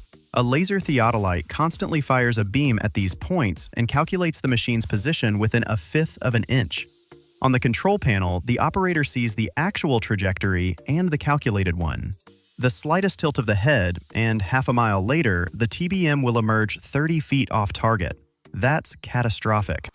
Under the English Channel, the opposing British and French TBMs drove toward each other for 30 miles in total darkness, through rock beneath the seabed. And they met with a discrepancy of 6 inches, over 30 miles. That's like firing a rifle in New York and hitting a coin in Philadelphia. Underground precision. It's not a question of quality, but a question of whether the machine makes it back to daylight or not.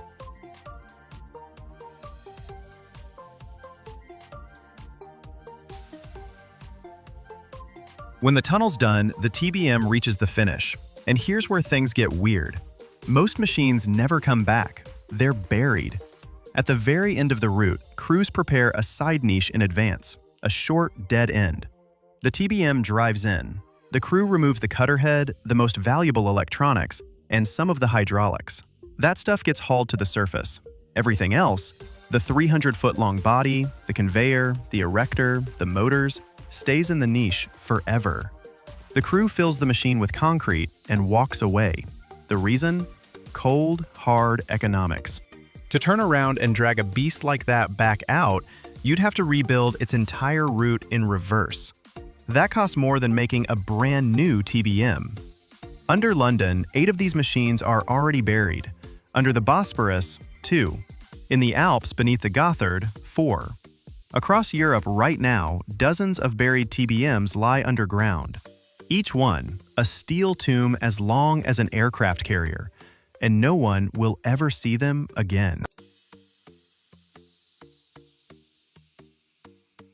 Every subway station you walk through, bored by a TBM. Every rail tunnel in the Alps. Every drainage collector under a major city. London's Crossrail, 26 miles. Gotthard in Switzerland, 35. Brenner between Austria and Italy, 40 miles. The longest tunnel in human history. Without TBMs, none of this exists. A modern city isn't just what you see above ground. It's also the dark miles of infrastructure where trains run, water and sewage flow, cables race. Each of these miles is impossible to dig by hand, only with a machine the length of an aircraft carrier, with its own workshop, its own cafeteria, and its own tomb at the end of the line. And if you want to see how they make those concrete rings themselves inside a massive open-air factory, check out the next video about tunnel segment production. What if I told you that inside the most dangerous machines on the planet lies a steel secret that can only be created once? And a single mistake costs an entire nation? That there's an ingot that cools underground for 6 weeks and withstands pressure that would crush mountains? This giant is born in fires exceeding 2,700 degrees Fahrenheit, endures months of forging, strikes of tens of thousands of tons, and thermal shocks that would blow ordinary metal to bits. In 2015, a British company Sheffield Forgemasters poured 607 tons of molten steel into a giant casting pit. That's nearly the weight of a full passenger Airbus A380. After cooling, the ingot weighed 320 tons. To forge these giants, they use presses with a force of up to 40,000 tons. The energy for heat-treating ingots over a 2-week cycle can exceed 100,000 kilowatt-hours. That's the annual consumption of dozens of ordinary households. Stick around till the end. You'll find out what these monoliths are actually made for and why. Without them, the modern world would simply grind to a halt.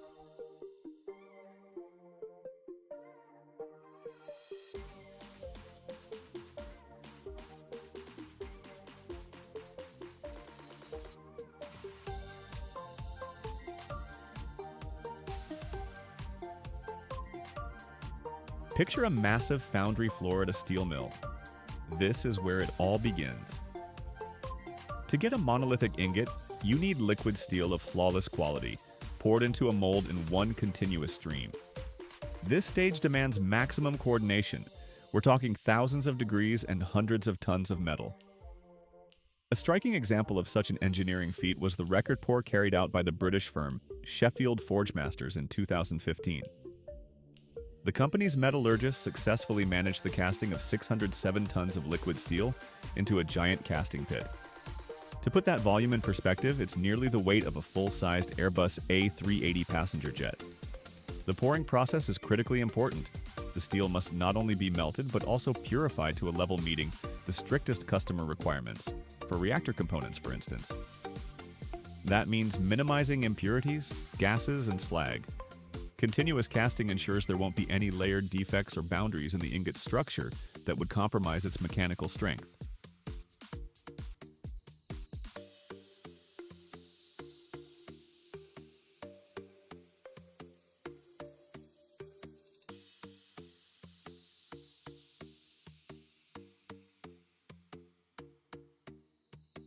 During casting, the steel must be degassed as much as possible. Oxygen and nitrogen content is controlled at levels that often don't exceed 20 parts per million. Excess gases can cause microvoids to form inside the monolith during cooling. Right after pouring the liquid metal, which can exceed 2,700 degrees Fahrenheit, time becomes the critical factor in this process. Unlike small castings that can be cooled quickly, a steel giant weighing hundreds of tons cannot be cooled rapidly.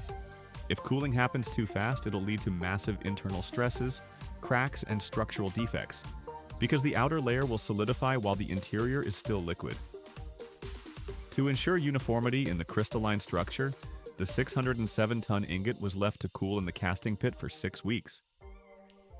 This is a controlled, extremely slow process during which the steel gradually solidifies, dropping to a temperature of around 2,000 degrees.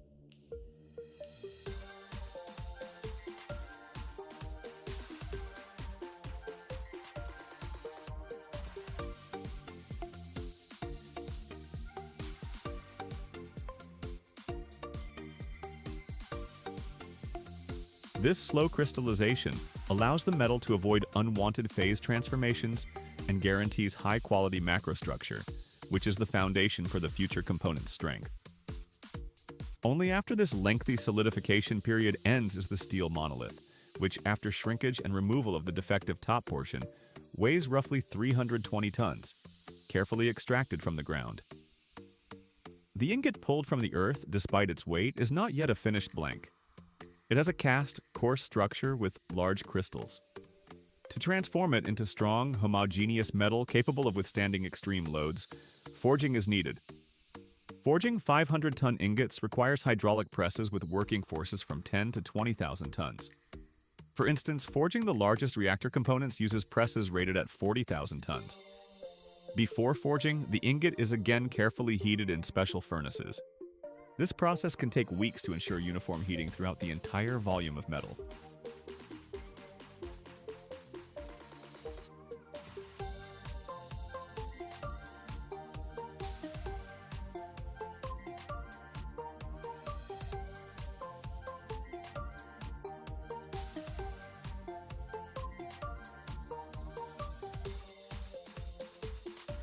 The forging itself happens on giant hydraulic presses, capable of generating tens of thousands of tons of pressure. The press breaks up large, brittle cast crystals. The pressure compresses the metal, eliminating microscopic voids that may have formed during casting. The metal develops a directional fibrous structure, significantly increasing its strength, toughness, and fatigue resistance. The forging process for such an ingot takes several months. It's a constant cycle of heating, pressing, rotating, and reheating. Every press stroke is a precise calculation aimed at achieving the required internal geometry and mechanical properties. The energy needed to maintain the heat treatment furnace for ingots during a 2-week cycle can exceed 100,000 kilowatt hours. That's comparable to the annual electricity consumption of dozens of typical households. During heat treatment, the allowable temperature variation throughout the furnace can be just 70 degrees Fahrenheit, which requires highly precise multi-zone control systems.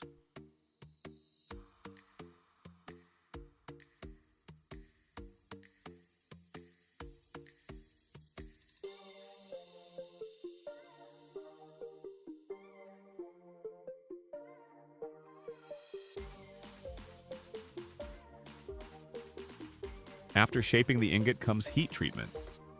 This is the final, critically important stage for tuning the internal structure of the steel. The multi-ton steel monolith, which just endured months of casting and forging, is like a clumsy giant whose final character hasn't yet formed. It's strong, but its internal structure is still chaotic, full of invisible internal stresses. The first stage is normalization, or as they say, homogenization. The idea is simple. We essentially stir the metal structure so it becomes absolutely uniform throughout its entire volume. This is done so that at every point in the blank, both at the surface and deep inside, the steel has identical properties. It's like evening out the temperature in an oven so the cake bakes perfectly. Then comes the most dramatic moment, quenching. The blank is heated to very high temperature, bringing it to peak plasticity. And then, suddenly, but under strict control, it's cooled. This could be a water or oil bath.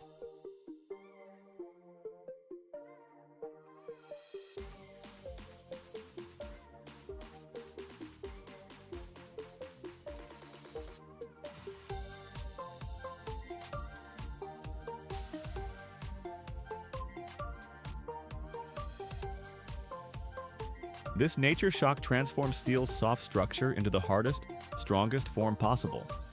It gives the part its core fighting power, but there's one side effect. The metal becomes brittle like glass, and massive internal stresses appear. If you leave it like that, it could crack from the slightest impact. That's why the final and most humane stage is tempering. The blank gets carefully reheated, but this time to a significantly lower temperature. The goal isn't to change the strength, it's to release those internal stresses that built up during rapid quenching.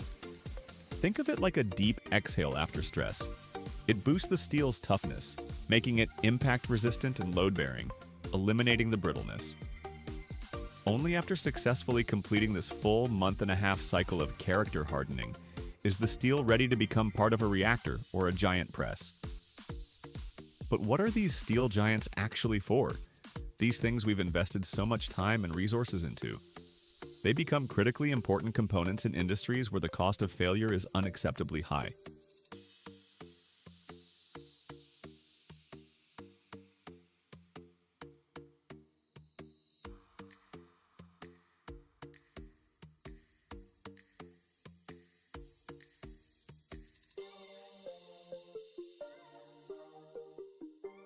Take nuclear power, for instance. These ingots become critical components in high-pressure reactors. Picture this. Pressure, temperature, and radiation demand absolute reliability. No seams, no welded joints that might fail. Just one solid monolith capable of handling extreme stress for decades. In heavy machinery, these giants become bed frames for the world's largest presses. These presses shape automotive frames, aircraft parts, and ship components. A bed frame that won't deform under thousands of tons of load, it has to be cast in one piece. And then there's power generation.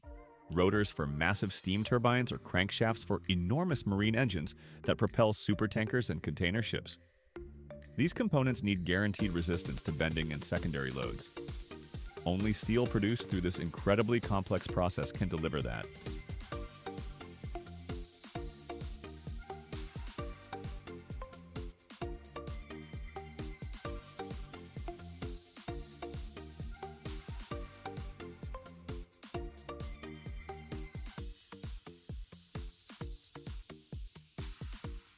And just like that, after pouring 607 tons of molten steel at 2,700 degrees Fahrenheit, through 6 weeks of slow underground cooling, through shrinkage down to 320 tons, through months of forging under 40,000-ton presses, through strikes of tens of thousands of tons, through normalizing, quenching, and tempering over 6 weeks, through consuming 100,000 kilowatt-hours of energy, a steel monolith is born, a single seamless giant capable of withstanding pressure that crushes mountains, temperatures that melt ordinary metal, and radiation that destroys all living things. This monolith becomes the heart of a nuclear reactor, the bed of a giant press, or the rotor of a turbine driving a supertanker. Without these steel giants, nuclear power plants would grind to a halt, ship engines would fall silent, and aircraft parts production would cease. Each ingot like this isn't just a chunk of metal. It's the result of incredible engineering precision, months of painstaking work, and millions of dollars in investment. And mistakes here are unacceptable, because the price could be too high for an entire nation.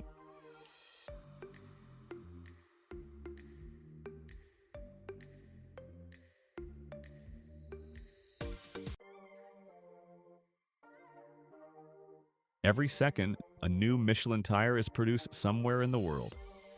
But did you know that a single tire contains over 200 different ingredients? That each tire undergoes testing equivalent to 600 million miles of driving per year? That's 40,000 trips around the planet. Picture this. Hidden inside every tire are 1,400 steel cords, each capable of holding 33 pounds. That means just 8 cords in your 4 tires could support 31,700 pounds, the weight of 10 cars.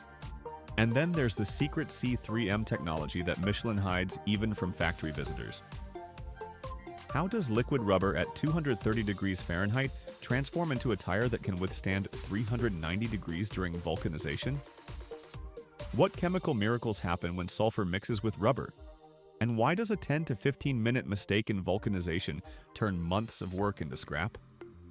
Stick around till the end. You'll discover how they create tires that millions trust with their lives.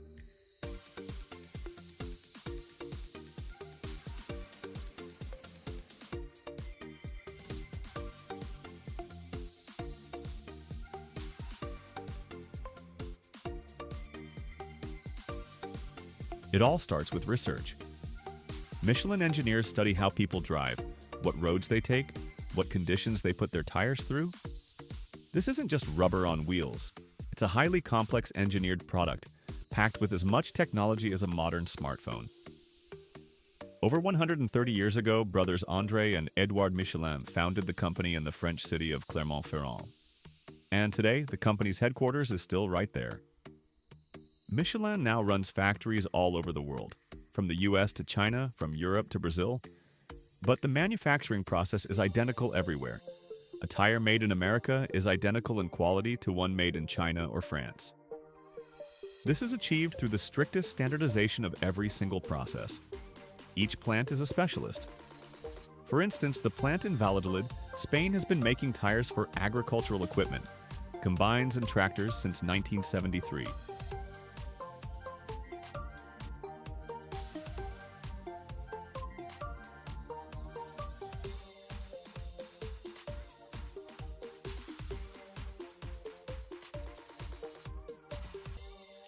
And the plant in Lasarte in northern Spain specializes in premium motorcycle tires. This isn't random. Each factory has honed its craft for decades. But the most fascinating part begins at the materials development stage. A single tire contains over 200 ingredients. This isn't just rubber, it's a carefully engineered blend of natural rubber, synthetic rubber, carbon black, silica, metal and textile cords, dozens of chemical agents. Every ingredient plays its role.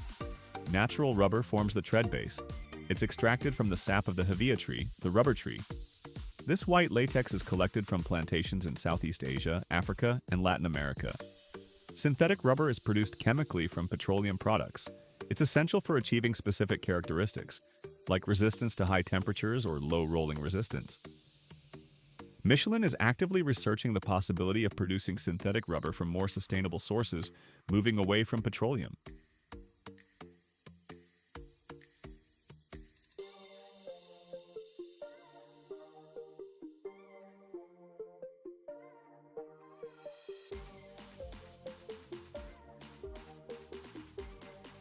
Carbon black and silica are reinforcing agents. They make the tire tough and wear resistant. Silica is especially important. It reduces rolling resistance, which means better fuel economy and lower carbon dioxide emissions. Metal and textile cords are the tire's skeleton. They give it shape and rigidity. Get this, a single standard tire has around 1,400 textile cords, each one capable of handling 33 pounds of load. And the steel cords in the tire beads? Even stronger. Each one can take nearly 4,000 pounds. 8 of those cords across your 4 tires create a strength reserve of over 31,000 pounds. That's more than the weight of 10 cars. Chemical agents give unique properties: low rolling resistance, ultra-high grip on wet roads, resistance to wear. Every rubber compound recipe is the result of years of research. The percentage of each ingredient varies depending on the tire type.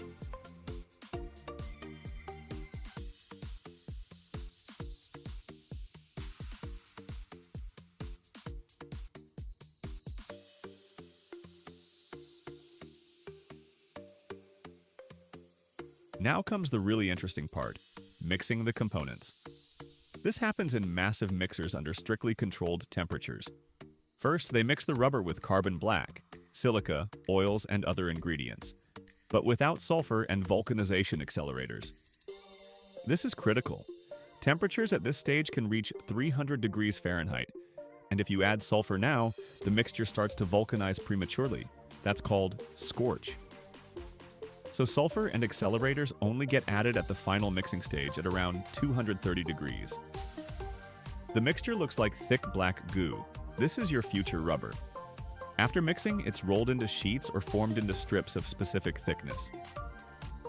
These semi-finished materials head to the next stage, assembly. Meanwhile, they prepare steel cords for the belt and bead of the tire.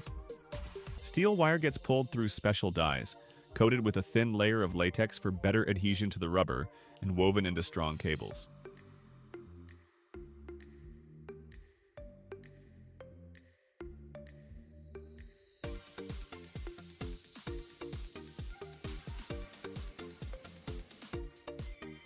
Textile cords are made from polyester, nylon, or aramid fibers, the same stuff used in bulletproof vests. These cords get coated with rubber too. Now the assembly of the green tire begins. That's what they call the unvulcanized blank. This is an incredibly complex process where each layer is placed with micron-level precision. First, they wrap an inner sealing layer around the drum. This is synthetic rubber, the modern equivalent of an inner tube. This layer makes the tire airtight. On top of that, they lay down the carcass layer, thin textile cords embedded in rubber. This layer determines the tire's strength. Then they form the tire beads, the spots where the rubber grips the metal wheel rim. Steel rings made from thick wire get embedded here. All the engine's power and braking force transfers through the bead from the rim to the contact patch on the road. Next layer, the belt. This is several layers of steel cord laid at an angle. The belt reinforces the tire, prevents it from bulging at high speeds, and protects against punctures.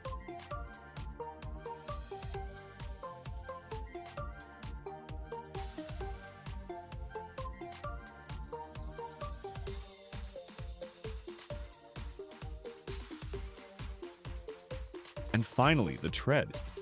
This is a rubber strip with the future pattern that gets laid on the very top. A protective rubber layer is applied to the tire's sidewalls. At this stage, Michelin uses its secret C3M technology. It's a revolutionary process whose details the company keeps under lock and key. Even those who've toured factories with this technology haven't seen it in action, but we know C3M allows different rubber compounds to be placed with micron-level precision in different tread zones.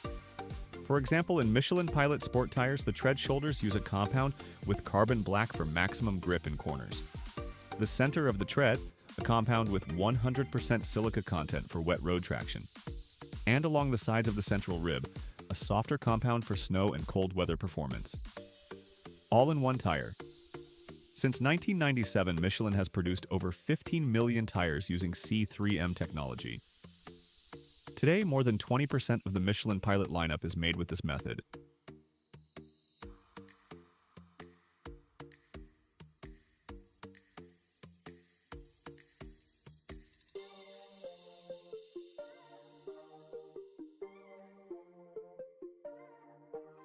When the green tire is assembled, it looks like a smooth rubber blank with no tread pattern. And now comes the most critical moment, vulcanization. This is the process that transforms soft rubber into a strong, elastic material. Charles Goodyear discovered it in 1839 by accident, dropping a mixture of rubber and sulfur onto a hot skillet. To his surprise, the rubber didn't melt, but hardened, becoming strong and elastic. Today, vulcanization is a precise science. The green tire is placed in a massive press mold, and a rubber capsule, a bladder, is inserted inside. The mold closes and the magic begins.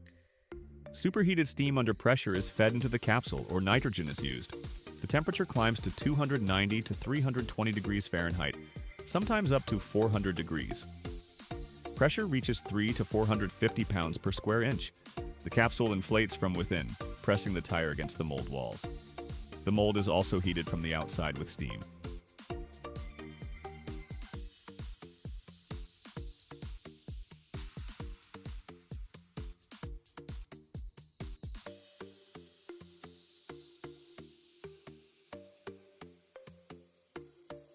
And in these conditions, high heat, high pressure, a chemical miracle happens.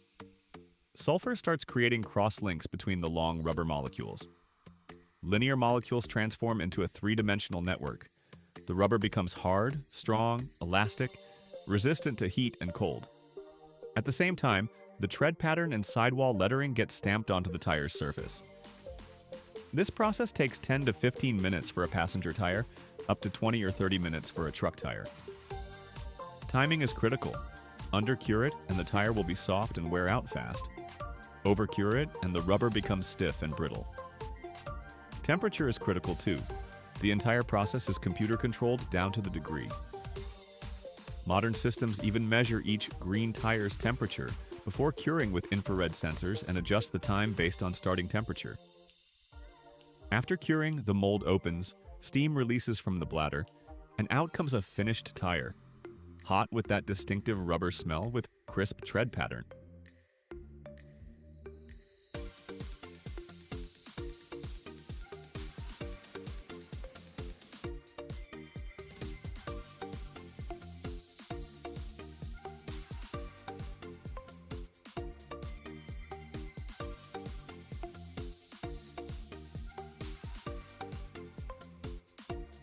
But that's not the end.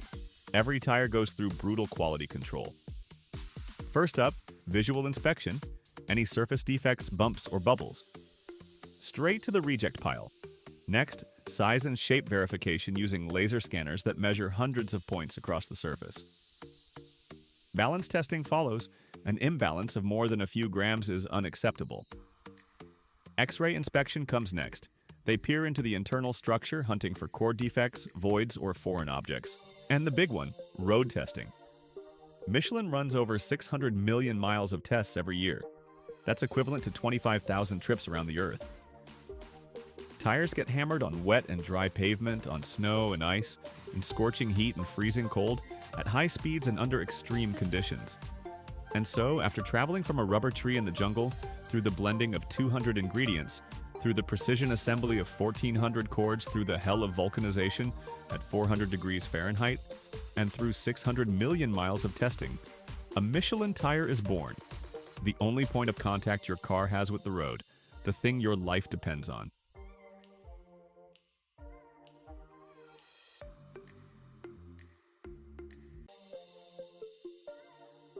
Imagine a part so perfect it can spin for 30 years without stopping. From tiny balls just an eighth of an inch across to giants 30 feet tall holding up wind turbines. Bearings are a $120 billion a year industry. But their life begins in absolute chaos. Massive explosions, hellish fire, pressure that could crush a tank. How does raw metal become the heart of perfection? Today you'll follow the complete journey, from a quarry blast to the perfect ball spinning at 10,000 revolutions per minute.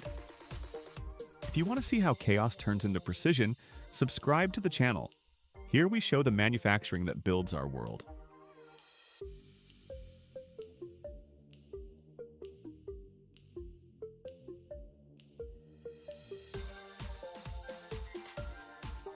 It all starts with a roar that shakes the ground for miles around.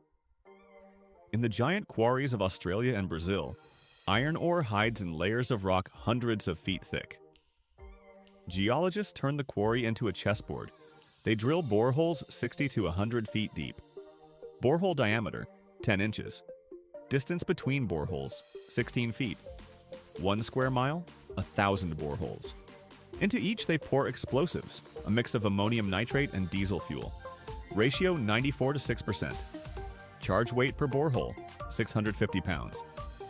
Detonation happens with millisecond delays. First borehole explodes. 20 milliseconds later, the second. 40 milliseconds, the third. The wave rolls across the entire field. In 10 seconds, they detonate 200 boreholes. They blast 3.5 million cubic feet of rock, energy equivalent to 110,000 pounds of TNT. But this isn't random chaos. This is planned destruction. Chunks of rock shoot 150 feet into the air. They fall. Dust rises over half a mile into the sky. When it settles, instead of a mountain, there lies 2 million tons of crushed ore. Giant excavators roll onto the site. The excavator bucket? 1,400 cubic feet. That's the volume of a small apartment. The bucket weighs 28 tons. One scoop? 100 tons of rock. They load it into dump trucks. Hauling capacity of each truck, 360 tons. Wheel height, 13 feet. Diameter, 11.5 feet. Weight of one wheel, 5 tons. Engine, 3,500 horsepower. Fuel consumption, 35 gallons per mile. The dump truck hauls ore to the crusher. Distance, 9 miles. Speed, 25 miles per hour. Travel time, 20 minutes. In one day, a single truck makes 30 trips, hauls 10,000 tons. 20 excavators and 60 dump trucks work the quarry. They move 300,000 tons of ore per day. That's 100 million tons a year. Crushing. Ore enters the jaw crusher. The crusher's mouth, 13 feet wide. The jaw weighs 120 tons. Jaw stroke, 12 inches. Oscillation frequency, 200 strikes per minute. Drive power, 1.5 megawatts. The crusher pulverizes yard-wide rocks into 8-inch chunks. Throughput, 2,000 tons per hour. From the jaw crusher, ore moves to the cone crusher. The cone spins inside the bowl at 150 revolutions per minute. Gap between cone and bowl, 1 inch. 8-inch pieces become 1-inch pieces. Then the ball mill. Cylinder 20 feet in diameter. Length, 26 feet. Inside, steel balls. Ball diameter, 4 inches. Weight per ball, 9 pounds. Total balls, 50,000. Combined weight, 200 tons. The mill rotates at 18 revolutions per minute. Balls drop from 6.5 feet. Impact grinds ore to powder. Particle size after milling, 0.04 inches. The thickness of a human hair. Thickness.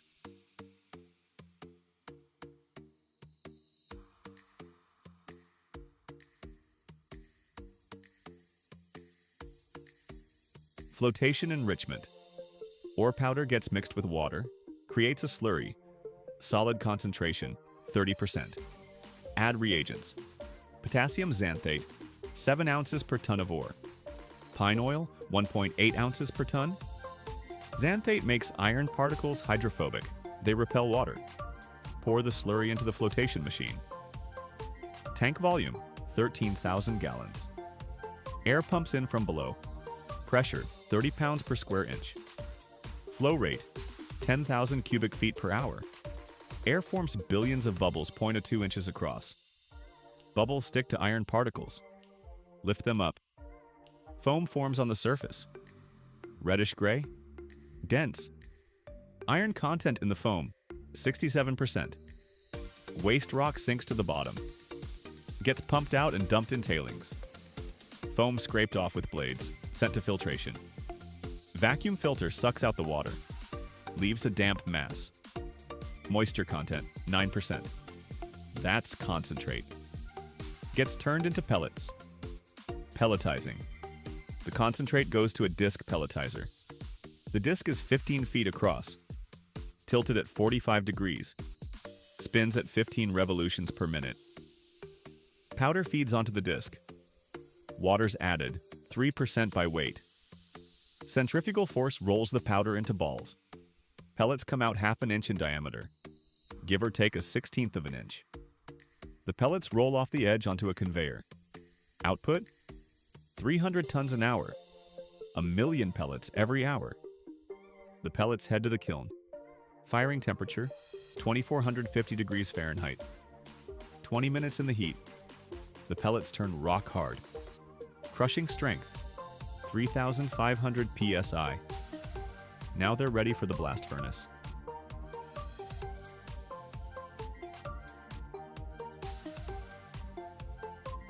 Blast furnace smelting. Pellets are loaded into the blast furnace. The furnace stands 105 feet tall. The throat diameter, 40 feet. The hearth diameter, 26 feet. Furnace volume, 42,000 cubic feet. Loaded in layers. Pellet layer, 3 feet. Coke layer, 20 inches. Limestone layer, 8 inches. Hot air blasts in from below. Temperature, 2,200 degrees. Pressure, 60 pounds per square inch. Flow rate, 100,000 cubic feet per minute. The coke burns, carbon monoxide releases. It strips the iron from the pellets. Temperature in the hearth, 3,600 degrees. The iron melts, flows downward, pools in the hearth. Every 4 hours they tap the pig iron. They open the tap hole. Pig iron pours out like a river of fire. Temperature at 2,700 degrees. Color, bright orange. One tap, 300 tons. In 24 hours, the furnace produces 2,000 tons of pig iron. The pig iron contains 4% carbon. That's way too much. Pig iron's brittle. Needs converter smelting. Steel production. They pour pig iron into an oxygen converter. The converter holds 350 tons. A lance descends from above. The lance is 20 inches across. Pure oxygen blasts through the lance. Pressure hits 175 pounds per square inch. Flow rate, 18,000 cubic feet per minute. Jet velocity, 1,300 miles per hour. That's twice the speed of sound. Oxygen oxidizes the carbon burns. Turns into carbon dioxide. Flame shoots out the converter's mouth. Flame reaches 30 feet high. Temperature hits 3,600 degrees. The process takes 20 minutes. Carbon content drops from 4% down to 0.7%. This is bearing steel. Grade designation SAE 52100.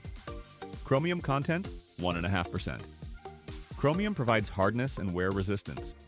They pour the steel into a ladle, from the ladle into molds. Out come ingots, blanks weighing 5 tons each. Ingot dimensions 3 feet by 3 feet by 6 feet. Rolling and machining. Ingots are heated in a furnace to 2200 degrees Fahrenheit. Rolled on a mill. Rollers 40 inches in diameter. Rolling force 2,000 tons. The ingot becomes rods 4 inches across. Rod length 20 feet. Rods are cut into blanks 8 inches long. Blanks are heated to 1560 degrees. Stamped into rings on a press generating 1,200 tons of force. You get a ring with an outer diameter of 4 inches. Inner diameter, 3.1 inches. Height, 0.8 inches. Rings undergo heat treatment. Heated to 1540 degrees. Held 30 minutes. Quenched in oil at 140 degrees. Cooling rate, 540 degrees per second. Tempered at 360 degrees for 2 hours. Hardness after heat treatment, 62 Rockwell. Then, grinding. The ring is clamped in a lathe chuck. The abrasive wheel spins at 100 feet per second. Removes a metal layer 0.004 inches thick per pass. Surface roughness, 0.08 millionths of an inch. That's 10 times smoother than glass.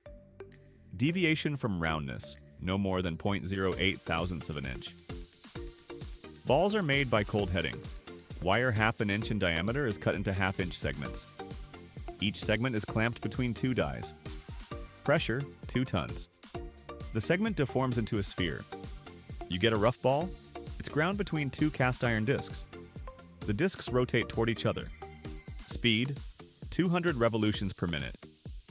Between the discs, abrasive paste. Grit size, 40 micrometers. Grinding takes an hour. The ball shrinks by 0.012 inches. Final diameter, 0.46 inches. Deviation, plus or minus 0.004 hundredths of an inch. Sphericity, 0.08 thousandths. Roughness, 0.02 millionths of an inch. Bearing assembly.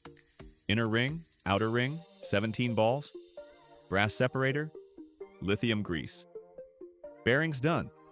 It'll spin for 30 years, 1 billion revolutions.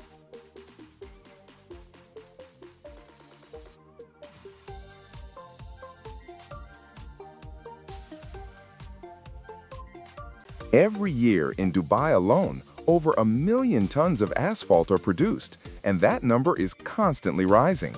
Imagine it, tankers carrying millions of barrels of crude oil dock at Jebel Ali port. The oil is distilled in reactors at over 350 degrees Celsius, and a black, heavy residue is transformed into an advanced, elastic bitumen. Then come minerals from the mountains of Fujairah, processed at hundreds of tons per hour, blended in automated mixers, and transported in insulated trucks. This is the engineering magic that gives Dubai roads that neither melt in the sun nor crack in the night. Watch until the end, and you will discover the secret that makes this asphalt tougher than the desert itself.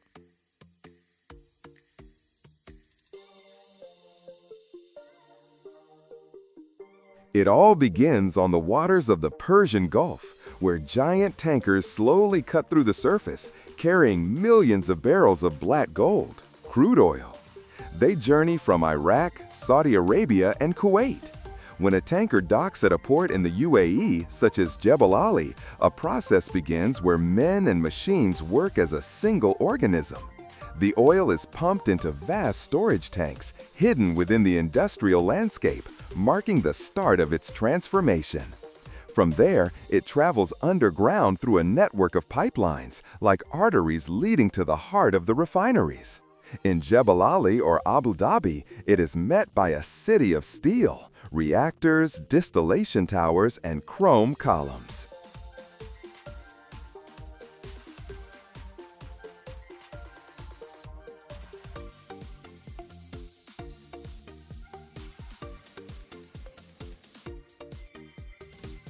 Here, the crude oil is heated to over 350 degrees Celsius to separate it into fractions. Lighter components, petrol, diesel, kerosene, vaporize first. The heaviest residues, the ones that refuse to vaporize even at these temperatures, are exactly what we need. This residue is fed into a vacuum distillation column where the pressure is dropped to a minimum. What remains is bitumen, a black, viscous substance, the soul of asphalt. On its own, however, this bitumen is too thick and brittle for road construction, especially in a desert where the surface temperature can reach almost 50 degrees. So it must be modified.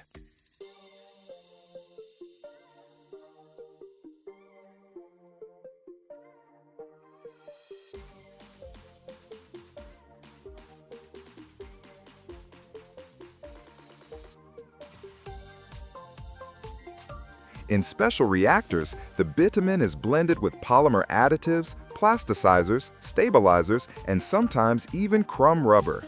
This is the bitumen modification process.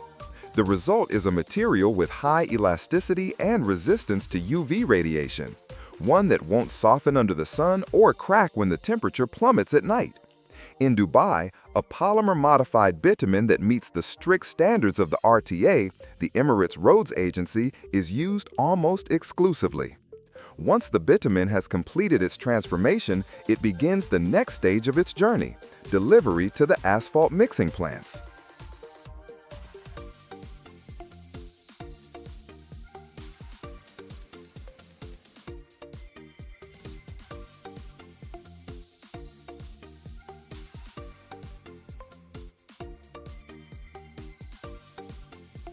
The modified bitumen is transferred from the reactor into insulated storage tanks which maintain its temperature at around 175 degrees.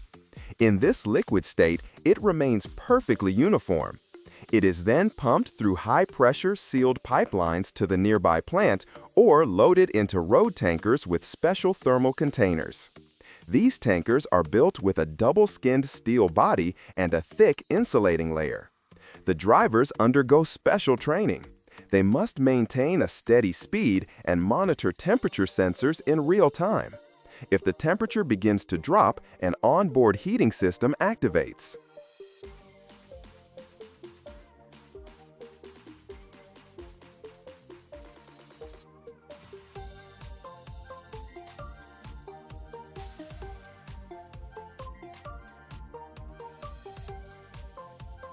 At the plant, for example, the DXB asphalt factory in Dubai Industrial City, the tanker connects to the intake system. At this moment, the bitumen is hot, thick, and has a distinctive smell. It is pumped into the plant's holding tanks, where it waits to be precisely dosed. From this point on, it is no longer just a material. It is a component in a formula, where the weight, viscosity, and temperature of every ingredient will determine the lifespan of the road it is destined to become. One of the largest plants is the DXB asphalt factory. Here, the bitumen is heated to 160 degrees and mixed with mineral aggregates, gabbro, basalt, and quartz sand. Gabbro is a dark volcanic rock quarried in the mountains of Fujairah.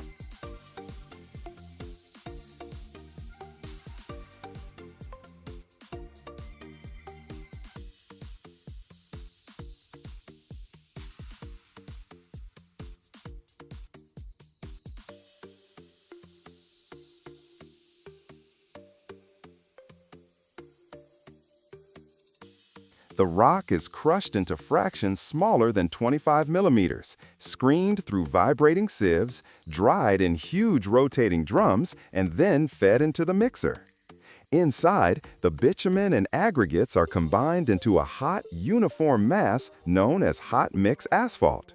The temperature of the mix is 160 degrees.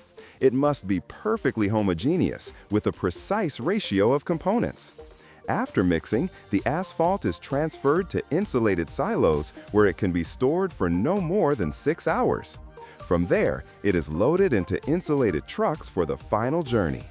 On site, the asphalt is laid by paving machines and then compacted by rollers, first vibratory, then static.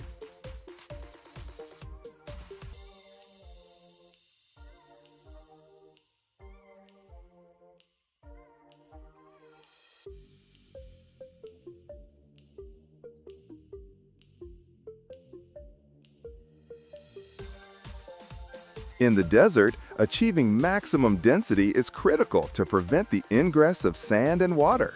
Compaction is done in multiple passes, and the temperature of the asphalt must not drop below 120 degrees Celsius during the process. If it does, the mix loses its workability and the road's integrity is compromised. A key feature of Dubai's highways is their multi-layered structure. The base course is made of a coarse-grain asphalt. The middle, or binder course, uses the modified bitumen and acts as a shock absorber. The top, or wearing course, is a thin layer with a high polymer content to provide grip and durability. In some cases, reflective minerals are added to reduce heat absorption.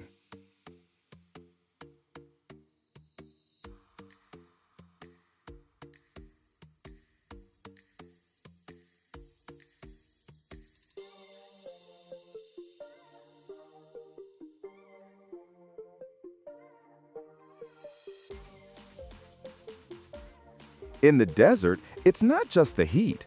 Dust, wind, and humidity changes all have an impact. Asphalt plants in Dubai are equipped with advanced air filtration systems, and the mixes themselves are tested for resistance to abrasive wear and thermal expansion. In the RTA's laboratories, every batch of asphalt is checked for viscosity, density, and thermal stability. If it fails to meet the standards, the entire batch is rejected. This journey, from oil tanker to finished highway, takes several days, but involves dozens of quality control stages. And it is because of this meticulous process that Dubai's roads can withstand the daily punishment from thousands of vehicles without melting under the desert sun.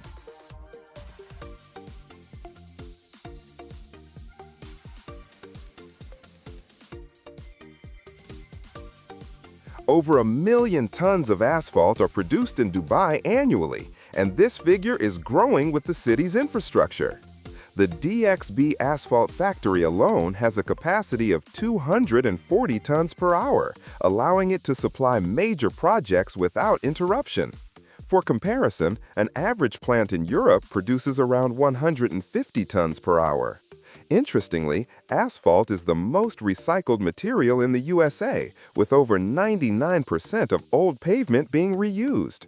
Dubai is also actively adopting recycling, especially during the reconstruction of older highways.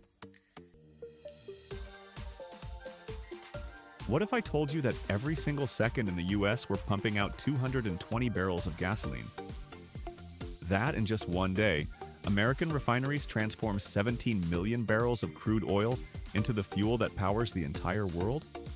And that inside a single fractionating tower, as tall as a 20-story building, there's pure magic happening, splitting thick black crude into dozens of different products at temperatures ranging from 750 to 1300 degrees Fahrenheit? The United States is the world's largest producer of petroleum products with a capacity of 18.4 million barrels per day. 135 refineries operating across 30 states, processing 21.7 million barrels of crude oil every single day. In 2014, the U.S. became the world's largest exporter of petroleum products, shipping out 3.8 million barrels daily. But here's what'll blow your mind. Catalytic cracking at 995 degrees Fahrenheit converts heavy oil into gasoline in just 2 to 4 seconds.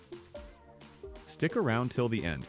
You'll discover a secret that even people filling up their tanks every day have no clue about.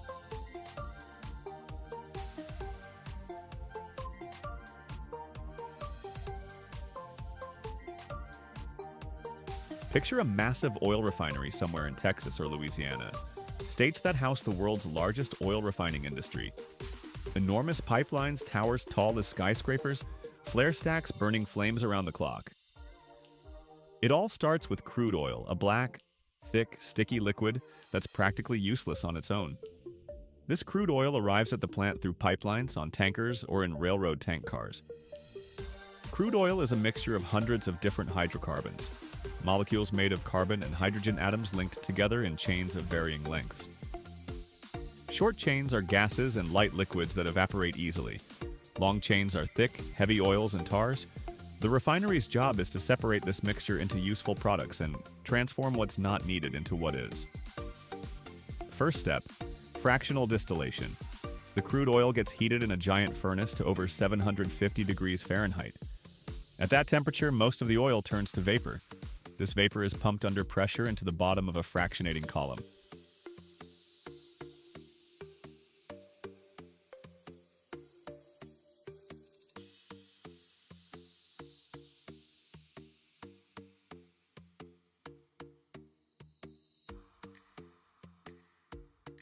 A fractionating column is a vertical tower up to 160 feet tall with dozens of horizontal trays inside that have holes in them. Vapor rises up through the column, passing through these trays. As it rises, the vapor cools. At the bottom of the column, the temperature is around 700 degrees Fahrenheit. At the top, around 300 degrees. Different hydrocarbons condense at different temperatures. Heavy, long-chain hydrocarbons with high boiling points condense first and collect in the lower part of the column.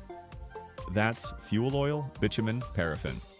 As the vapor cools, lighter fractions condense higher up. At around 570 degrees, diesel fuel collects. At around 400 degrees, kerosene, which is used as jet fuel. At around 300 degrees, gasoline, light naphtha. And the lightest gases, propane, butane, ethane, don't condense at all and exit from the top of the column in gaseous form.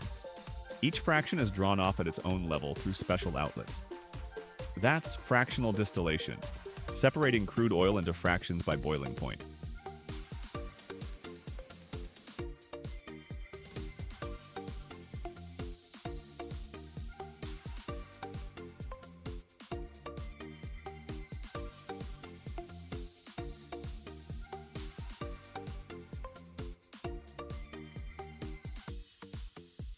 But here's the problem. The market wants more gasoline than you get from simple distillation. After fractional distillation, there's way too much heavy fuel oil and not enough light gasoline. Somehow, you need to turn these long, heavy molecules into short, light ones. And that's where cracking enters the stage, the process of breaking long hydrocarbon chains into shorter ones. There are several types of cracking.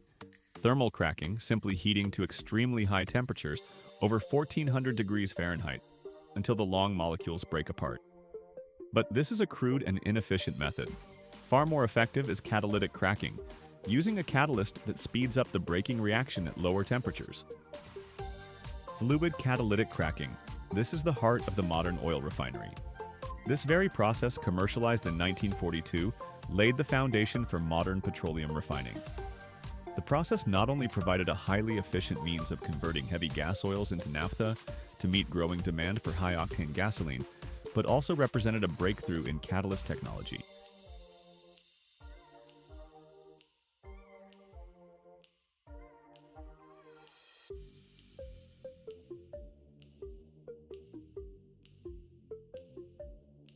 Heavy gas oil, a petroleum fraction with an initial boiling point of 640 degrees Fahrenheit or higher, is heated to between 600 and 810 degrees Fahrenheit and injected into a reactor riser. Here, powdered zeolite or molecular sieve catalyst, heated to 995 degrees Fahrenheit, meets the hot oil. Magic happens. In 2 to 4 seconds, long hydrocarbon chains shatter into short molecules. Hydrocarbon vapors fluidize the powdered catalyst, and the mixture of hydrocarbon vapors and catalyst rises up into the reactor at around 995 degrees Fahrenheit and a pressure of roughly 25 pounds per square inch. Typical modern catalytic cracking reactors operate at 900 to 1020 degrees Fahrenheit and relatively low pressure. Light product yields typically hit 60 to 80% in the US. About a third of the product is gaseous hydrocarbons. Half of that is propylene and butylene, critical feedstock for the chemical industry. The biggest volume?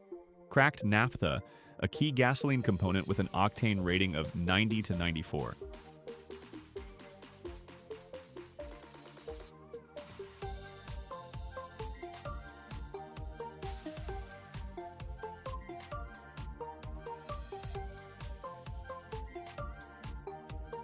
Reaction product vapors at 995 degrees Fahrenheit and 17.5 psi exit the top of the reactor into the lower section of the main column, where they're fractionated into final cracking products: cracked naphtha, fuel oil, and off-gas.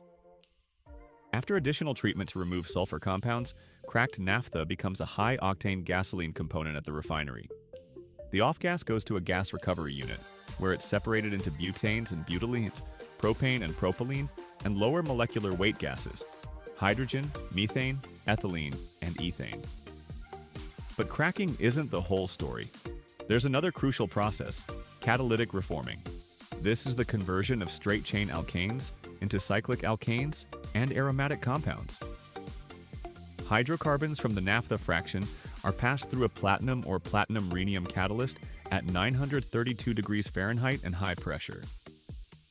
Hydrogen is added to the mix to suppress carbon formation, which would deactivate the catalyst. This process boosts gasoline's octane rating.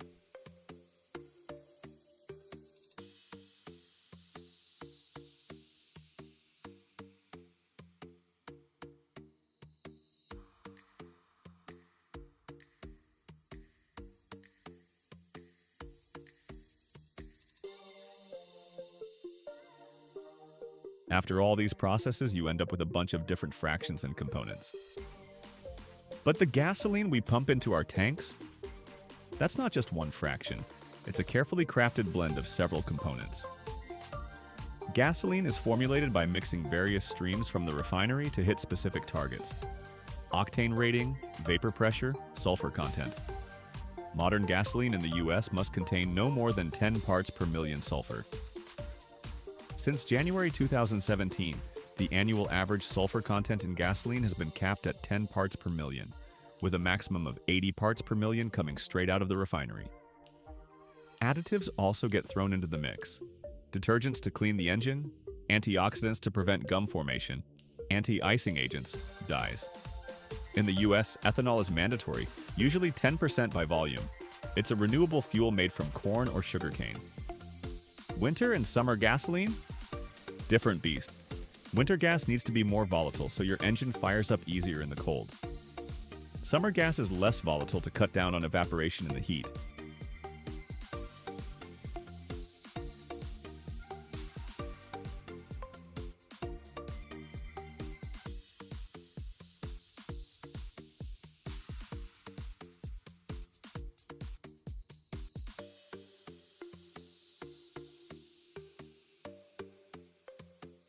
Now, for some history.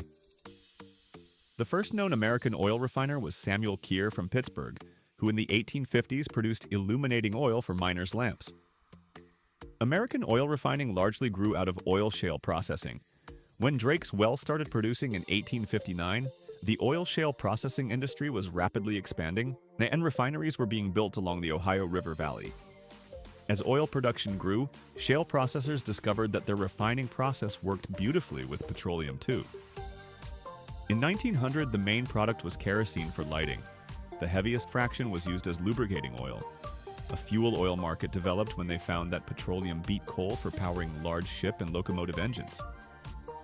The spread of automobiles in the early 1900s created a mass market for gasoline, and soon a shortage of the lighter gasoline fractions from crude oil emerged.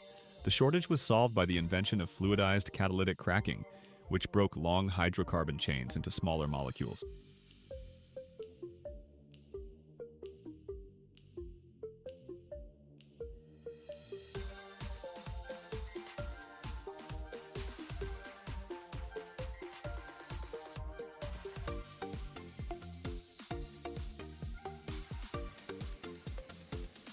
The newest major oil refinery built in the United States was completed in 1976 in Garyville, Louisiana. Since then, although some existing refineries have expanded, building new refineries has faced significant barriers in environmental regulation, permitting, and local political opposition. Today, the U.S. is a refining powerhouse.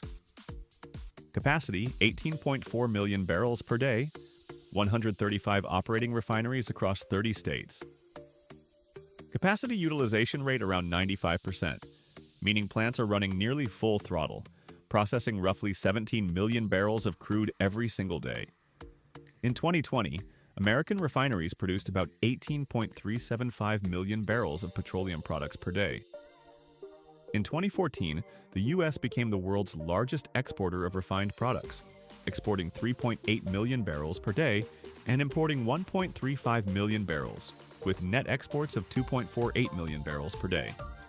And just like that, traveling from black sticky crude through heating to 400 degrees in a furnace, through a skyscraper-tall fractionating column, where dozens of fractions separate at temperatures from 370 down to 150 degrees, through catalytic cracking at 535 degrees in 2 to 4 seconds, through reforming at 500 degrees, through component blending precise to 10 parts per million sulfur, gasoline is born, the fuel produced at a rate of 220 barrels every second, powering 300 million vehicles in the US and exported worldwide, making America the #1 energy superpower.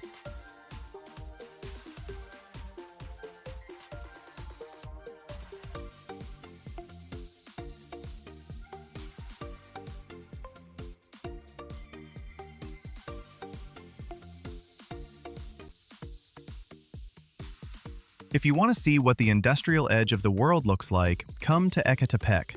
This suburb of Mexico City won't greet you with mariachis or cocktails on the beach.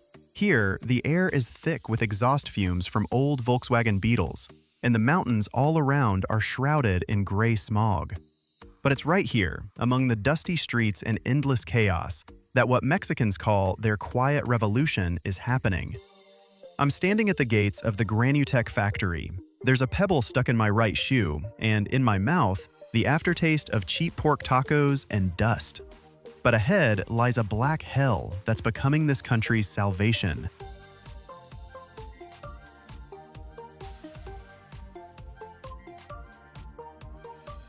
Mexico has a problem. Nope, scratch that. Mexico is facing a catastrophe. Every year, over 40 million tires get dumped here. Most end up in canyons, rivers, or just vacant lots, where they're burned, poisoning the air with dioxins. For Mexico City, a city already choking in its own basin, this is like slow poison. But there's another curse: the roads. In Mexico City, they're not just bad, they're midge. Thanks to constant earthquakes, soil subsidence, and tropical downpours, the asphalt here cracks faster than you can say gracias. Traditional bitumen gets brittle under the scorching high-altitude sun and washes away with the first rain. We decided to cross these two problems so they destroy each other, Carlos tells me, an engineer at the plant wiping sweat from his brow with an oil-stained hand. His eyes shine with pride. And I get why. We step inside. There's none of the sterility of American labs here. This place thrums with raw energy.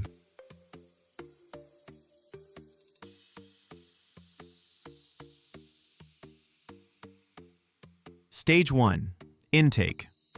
Massive trucks, rusted and beaten down by life, dump thousands of tires right into a dirty yard. It's a depressing sight. Whole mountains of black rubber, reeking of sun-scorched burn. But the second they hit the conveyor, the magic begins. The Granutech shredders are monsters. They don't just cut, they tear. The sound's like a giant iron beast chewing bones. Vibration comes up through the floor, hammers your legs, makes your teeth rattle. There's no room for conversation here. We're communicating with hand signals. I watch a tire from a massive truck get shredded into ragged chunks in seconds. Here, unlike those sterile European factories, you see every drop of the worker's sweat. They're hand sorting whatever the magnets missed. It's dirty, heavy, honest work. The dust is so thick that sunlight cuts through it in yellow beams. We move to the fine grinding zone. Here, the rubber passes through a cascade of mills, getting finer and finer until it becomes rubber flour. This is the secret ingredient.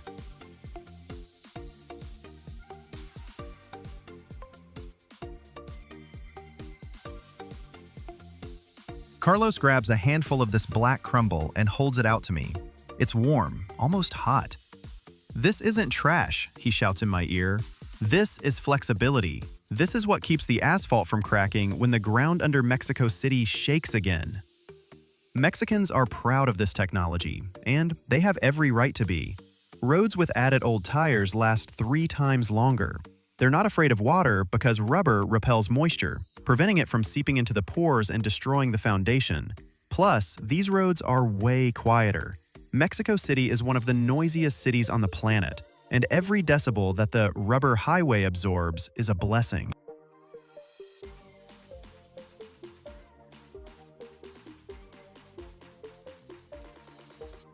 If the shredder is the brute force of the Granitech plant, then the bitumen modification shop is its devious and dangerous brain.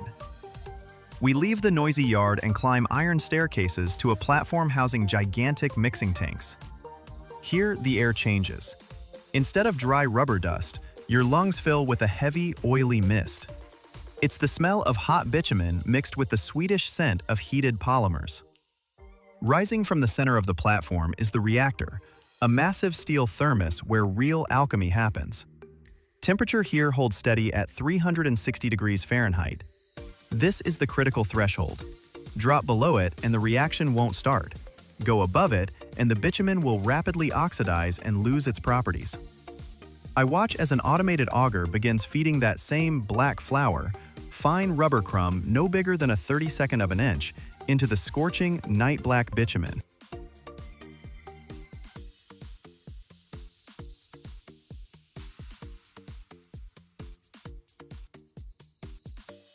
The moment the crumb touches the molten liquid, a physicochemical marvel begins. You can't see it with your eyes, but the sensors on the monitor show it. The viscosity of the mixture starts climbing fast. The rubber doesn't simply melt because the rubber in tires is vulcanized. It can't just melt like ice. Instead, adsorption happens. The rubber particles start drinking the light petroleum fractions from the asphalt. A rubber particle swells to 2 or 3 times its original volume. It balloons up, becoming soft and elastic, a gel-like structure. Inside the reactor, high-speed mixers are working, literally grinding this swollen rubber into the asphalt structure. This isn't 2 separate things anymore. This is modified binder. "Watch the gauge," Carlos shouts, pointing at the instrument. "Pressure's climbing because the mix is getting thicker than honey." At the molecular level, devulcanization is happening. Some of the sulfur bonds in the rubber break down, and the polymer chains of the rubber intertwine with the asphalt molecules. They create a new network, a kind of reinforcement at the micro level. This network is the secret to permanence.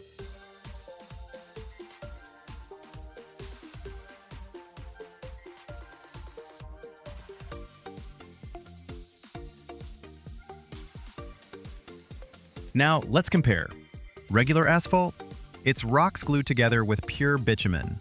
Under Mexico City's intense sun, it softens. Then, at night, when it cools down, it hardens and becomes brittle. Over time, it turns into a dry shortbread cookie. All it takes is one heavy truck rolling over that surface and microcracks appear. Water gets in, freezes, or just washes away the base, and voila! You've got another pothole where your road used to be. Granitech's rubber asphalt works like a tough rubber tile. When a truck presses down on this asphalt, it doesn't crack. It deforms and, here's the key, bounces back to its original shape.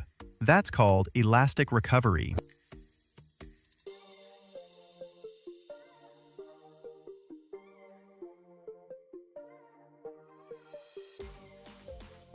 We walk up to the discharge valve, where Carlos draws some of the finished mix into a metal container for testing. As it cools slightly, he stretches it like rubber. Regular bitumen would just tear apart, but this one pulls into long strands, bounces back, and retracts again. Right now, before our eyes, tons of this black mass pour into the dump truck bed. The temperature's still holding around 320 degrees.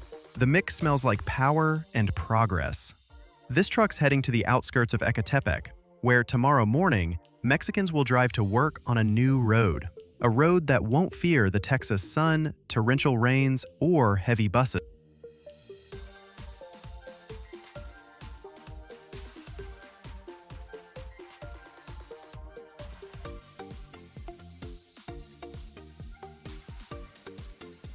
This is the real triumph of Granitech. We took the toughest trash, ran it through a 180-degree inferno, changed its chemical nature, and turned it into the foundation for safe travel. Here, on this platform, surrounded by steam and the thundering of iron, you get it. The future doesn't have to be clean and white. Sometimes it's black, sticky, and smells like hot rubber. If you found it fascinating how old tires transform into the roads of tomorrow, smash that like button on this video. Drop a comment if you know other amazing ways to recycle waste. and subscribe to the channel to keep discovering the technologies reshaping our world right now.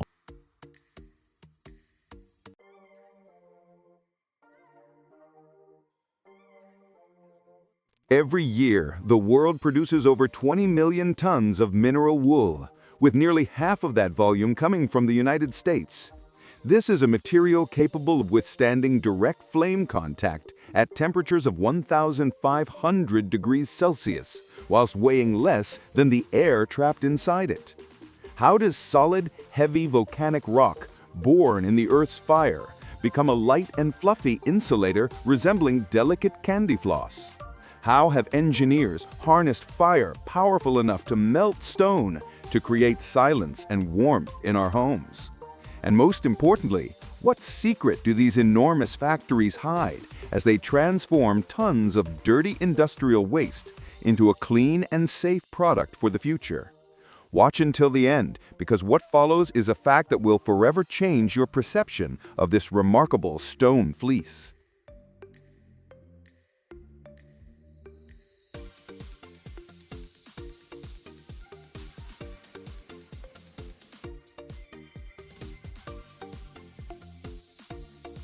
The mineral wool market in the United States is a colossal invisible machine churning billions of pounds. We're talking about an industry worth over 4 billion pounds per year. And according to analysts' forecasts, it's only set to grow.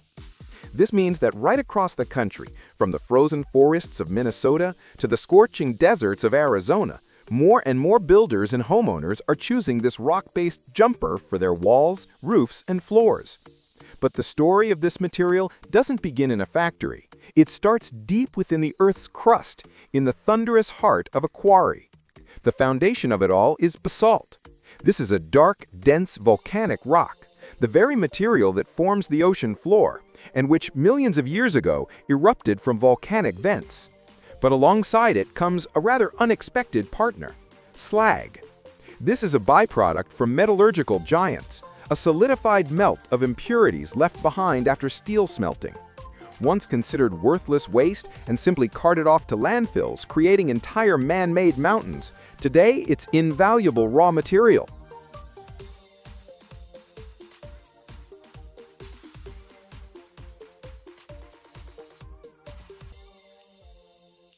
Right then, picture the recipe for this industrial marvel.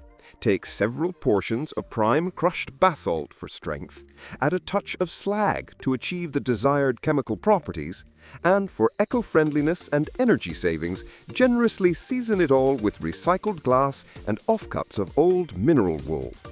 All these stony ingredients arrive at the factory in enormous lorries and get tipped into a giant hopper. And now the real inferno begins, quite literally. From the hopper, this mixture, called the charge, flows continuously into an enormous vertical tower, a cupola furnace, or what's known as a cupola. It's a genuine miniature volcano created by human hands. Here, rather like feeding an insatiable maw, they load our stone mixture in layers, along with coke, a special fuel derived from coal that burns with incredibly high and stable heat. Massive fans, roaring like aircraft turbines, pump thousands of cubic meters of air into the furnace, driving the temperature up to absolutely astronomical levels, 1,500 degrees Celsius.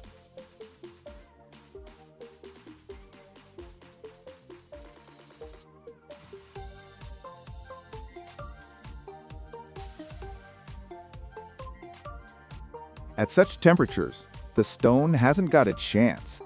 It melts, cracks, and transforms into a liquid mass glowing an incandescent white. This river of fire flows out of the furnace along a special channel lined with fire brick. The sight is absolutely mesmerizing. A brilliant, blinding stream of molten stone radiating such intense heat that one simply cannot stand nearby without proper protection. And here, at the exit from this inferno, a genuine miracle occurs. The transformation of heavy, viscous liquid into light, airy fluff. This process is called fiber formation. Have you ever watched candy floss being made? A spinning center where sugar is poured in, and fine threads that fly outwards. The principle here is exactly the same, But instead of sugar, molten stone, and instead of a small machine, a gigantic centrifuge. A thin stream of this stone lava hit several massive disks spinning at tremendous speed, making thousands of revolutions per minute.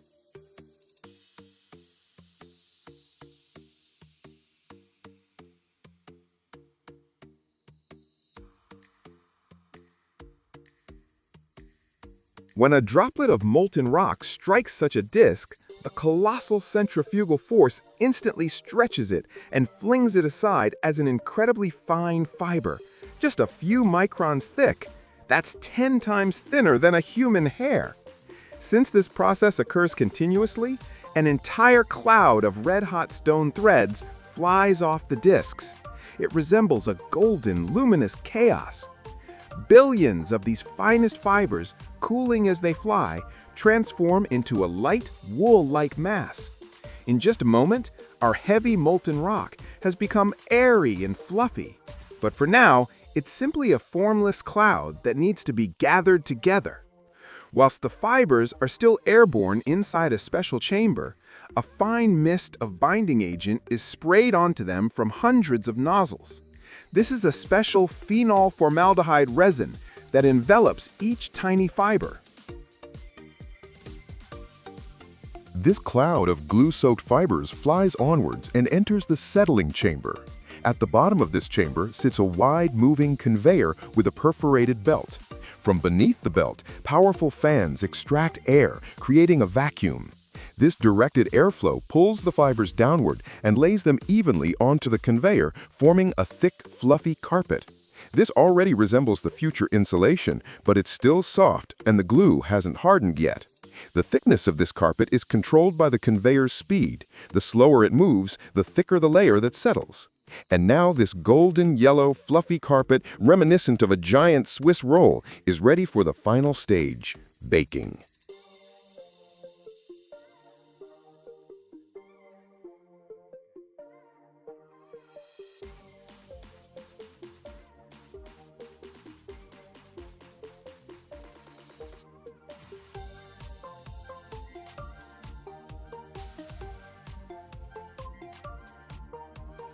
It slowly enters an enormous oven known as a curing chamber.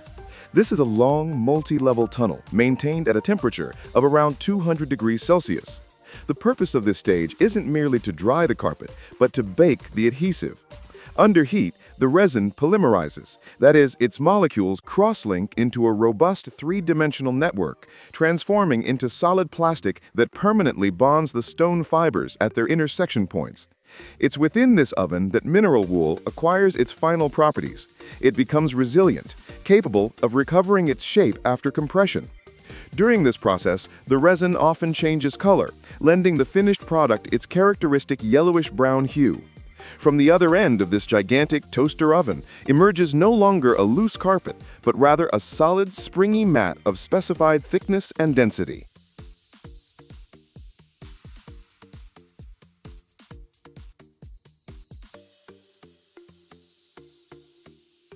However, it still remains an endless ribbon. Now it's time to transform it into a marketable product. This hot mat passes through an entire system of cutting tools. Sharp circular saws or powerful blades slice it lengthways and crossways with incredible precision into sheets or rolls of standard dimensions, for instance 16 or 24 inches wide, so they fit perfectly between the studs of a timber frame house. The edges are trimmed, and now we have the familiar product before us. And here, another bit of magic happens: packaging. The finished mats or rolls are fed onto the packaging line. A special press compresses them, removing nearly all the air. The product's volume can shrink several times over. Then this compressed block is quickly wrapped in robust polythene film and heat-sealed. This is done to save an enormous amount of space during transport and storage. It's rather like a vacuum bag for clothes. Instead of a huge, fluffy roll, we end up with a dense, compact package. And when the builder on site cuts through the film, the mineral wool hisses as it draws in air, and, like a spring, expands back to its original size within a matter of seconds. The finished packages are stacked onto pallets by robotic arms, wrapped in stretch film, and forklifts carry them off to the warehouse or straight into the back of a lorry. And so, as yet another lorry rolls out through the factory gates, our journey comes to an end. We followed how ordinary solid rock, having passed through the fiery heart of the furnace, became a high-tech cocoon that would preserve warmth, silence, and safety in someone's home for many decades to come. Now for the most fascinating bit, the environmental credentials, because this is where mineral wool absolutely smashes expectations. We've already mentioned it's made from rock and slag. Well, here's the thing. On average, modern mineral wool contains 70% recycled materials. Sometimes that figure reaches as high as 90%. Just imagine, 3/4 of your insulation is essentially industrial waste that's been given a second life. We're talking about millions of tons of metallurgical slag that used to simply end up in landfills, now transformed into a high-tech product. It's one of the finest examples of a circular economy, where one industry's waste becomes another's treasure. Manufacturing giants like Rockwool or Owens Corning process so much slag each year, you could fill thousands of Olympic-sized swimming pools with it.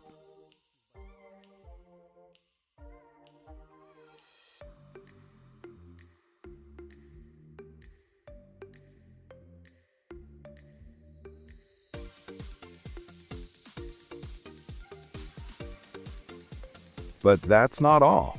The second superpower is acoustics. Due to its dense, chaotic fiber structure, mineral wool is an incredible sound insulator. It doesn't just block sound, it absorbs it. When sound waves enter the material's depth, they're forced to navigate through a labyrinth of billions of stone fibers, losing their energy and fading away. That's precisely why it's beloved not only in residential homes for protection from noisy neighbors, but also in professional recording studios, cinemas, and even between floors to avoid hearing footsteps from above. It's like building a personal silent mode into your walls. And finally, the mystery promised at the beginning. Despite mineral wool appearing soft, each of its fibers is a microscopic stone needle. When working with it, these needles can cause mechanical skin irritation, that very itch. And whilst modern technology has made the fibers safer, this stone fluff will always remind you of its true, hard nature, demanding respect and caution.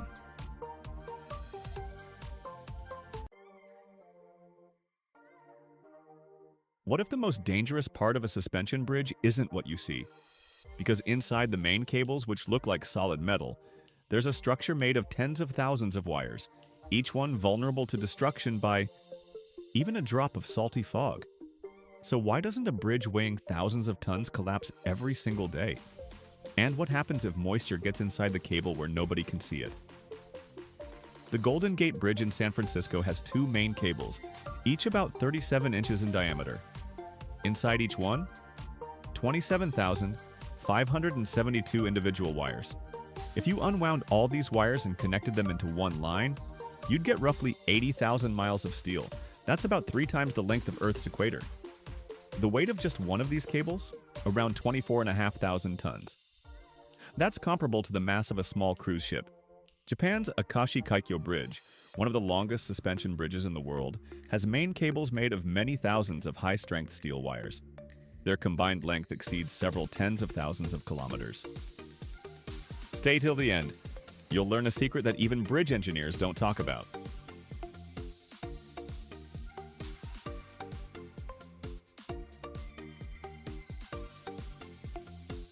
Picture the classic example, San Francisco's Golden Gate Bridge.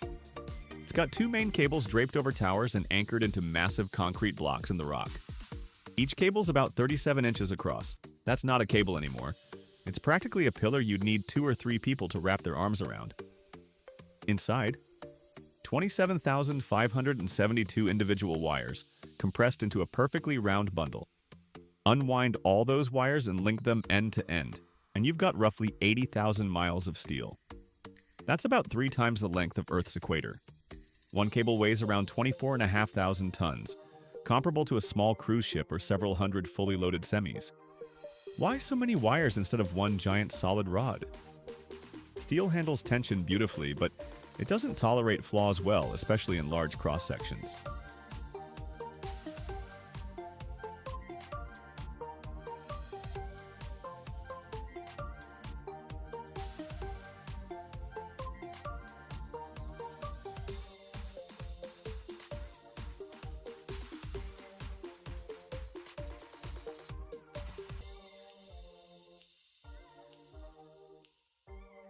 When a cable is made up of thousands of individual wires, each one can give a little, taking on a bigger share of the load in some spots, a smaller share in others.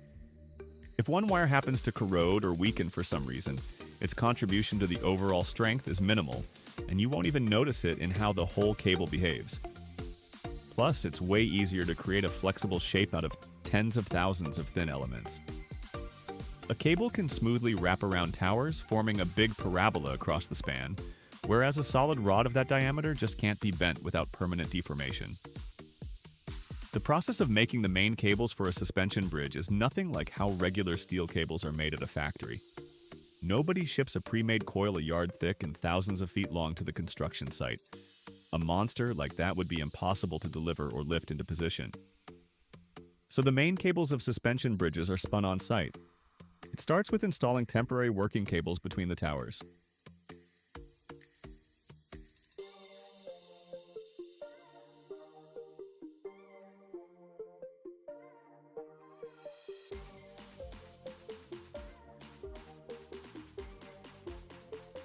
They run a traveling cart along them that can zip back and forth across the entire span. The cart carries a coil of steel wire. Each trip of the cart means threading another wire between the shores. One end of the wire gets fixed to an anchor on one side. The cart hauls the coil across the span. The wire gets secured on the other shore, and the excess gets cut off. Then the next wire, and so on, tens of thousands of times. To keep this insane marathon from turning into chaos, the wires get organized into what are called strands or subcables. For example, several hundred parallel wires get bundled into one strand of a specific diameter. First, all the wires get tensioned with a little slack. Then special jacks even out the tension so each little wire carries roughly the same load. Then the bundle gets clamped with rings or special bands to keep it from spreading apart. When there are enough of these bundles, they get brought together and compressed again into a single cylindrical structure.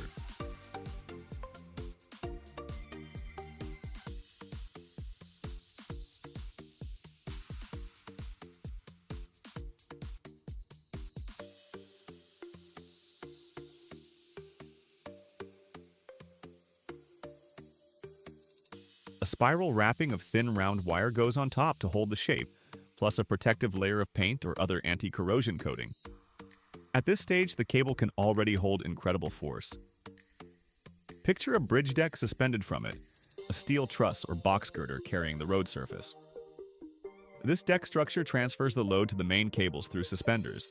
Any vehicle crossing the bridge adds several tons to the system, sometimes dozens if we're talking about a semi or multiple trucks together. Wind pushes against the side of the structure with a force that can reach thousands of kilonewtons during a storm. Ultimately, the main cables feel all of this, stretching literally just a few inches along their entire length while staying within the elastic range. The beauty of a suspension bridge is that the cable works purely in tension, not bending or compression. That's the ideal mode for high-strength steel.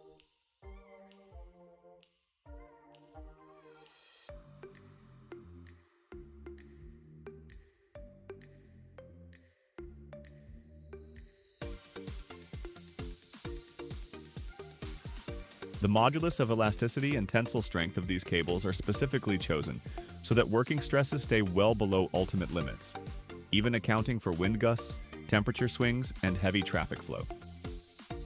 During the design phase, engineers model every possible loading scenario. Both lanes completely filled with trucks, sudden braking, seismic events. The result? An acceptable range of cable elongation and sag within which the bridge remains safe and comfortable for users. Here's the fascinating part. Despite all that rigidity, the main cables aren't absolutely static. They breathe with the bridge. On a hot sunny day, the steel expands and the cables sag slightly. At night, as temperatures drop, tension increases and sag decreases. In windy weather, you might notice a gentle oscillation in the deck. The cables themselves are actually moving too, though it's invisible to the naked eye. It's precisely this living, flexible behavior that allows suspension bridges to handle dynamic loads better than rigid, overly stone-like structures.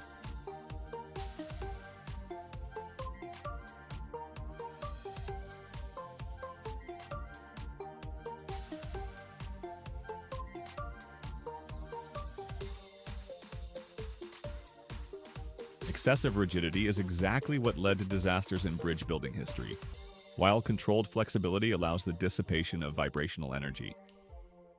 A separate critical topic: protecting cables from corrosion. Steel fears moisture and salty fog, especially in coastal regions like San Francisco.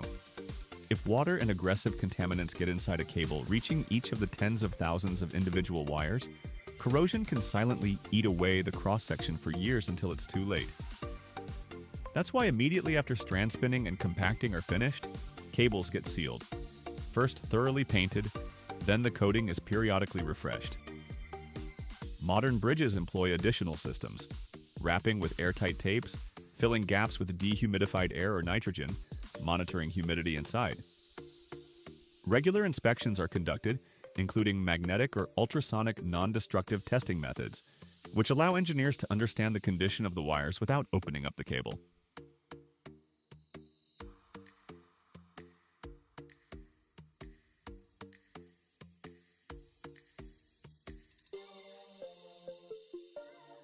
All of this is done so that a single strand of infrastructure can safely serve for decades. The cables of the Golden Gate were designed for a service life of tens of years, but thanks to proper maintenance, regular repainting, and monitoring, they still do their job today, holding up the main span of over 4,000 feet. If you add in other suspension bridges around the world, the picture becomes even more impressive. Hundreds of thousands of miles of steel wire stretched across rivers, bays, and straits, keeping millions of cars suspended in the air every single day. Using main cables made from thousands of steel wires is standard practice for large suspension bridges, so the Golden Gate isn't alone here. One of its most famous relatives is the George Washington Bridge across the Hudson in New York. It also has two main cables woven from tens of thousands of steel wires. The total length of all that wire is measured in thousands of miles, and the mass of each cable runs into tens of thousands of tons, just like the Golden Gate.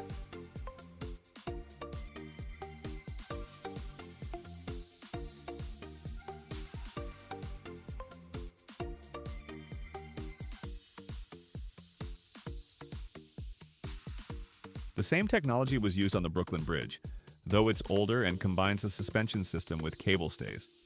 There, the main cables also consist of a large number of thin wires spun on-site rather than brought in as pre-made rope. Modern giants are built using the same principle. For example, Japan's Akashi Kaikyo Bridge, one of the longest suspension bridges in the world, has main cables made from many thousands of high-strength steel wires.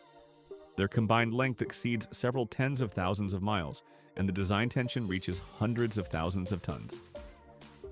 A similar approach is used on numerous bridges in China and South Korea, which have been actively building long-span crossings over bays and wide rivers in recent decades. All these bridges share one technology. The main cables are spun on-site from tens of thousands of individual wires, each one tensioned, aligned, and compressed into a unified structure.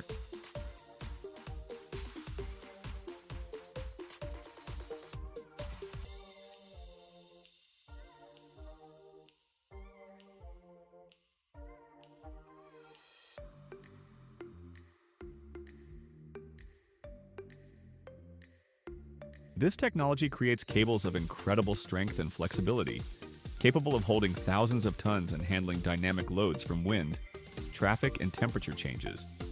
And so, traveling from a coil of steel wire through tens of thousands of trolley trips across the void, through hydraulic jack tensioning and compression into bundles, through wrapping with protective wire and coating with anti-corrosion paint, the main cable of a suspension bridge is born, a structure of 27,572 individual wires, weighing 24,500 tons, able to stretch several inches under load but staying within elastic deformation, holding in the air a bridge over 4,000 feet long, carrying millions of vehicles every single day. Each wire is a separate element, and if one weakens, it's barely noticeable to the whole system. But if moisture and salt get inside, corrosion can silently destroy wires for years. That's exactly why modern bridges are equipped with humidity monitoring systems, regular inspections, and non-destructive testing. So these giants of steel and concrete can safely serve humanity for centuries.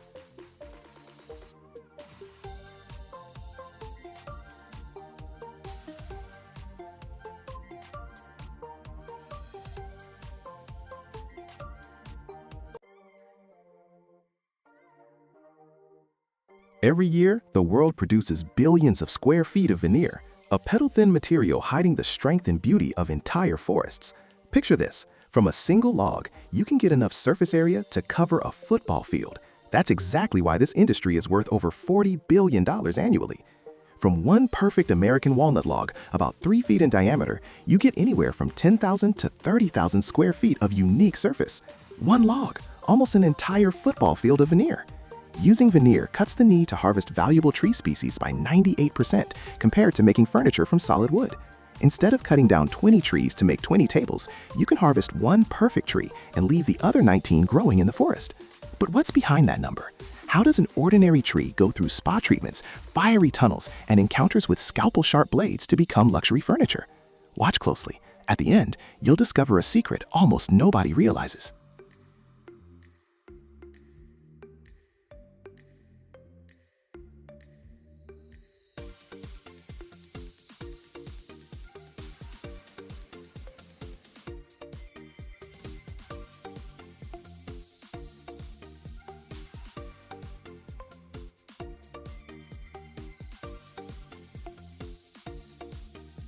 Picture a lumber mill that specializes in veneer production.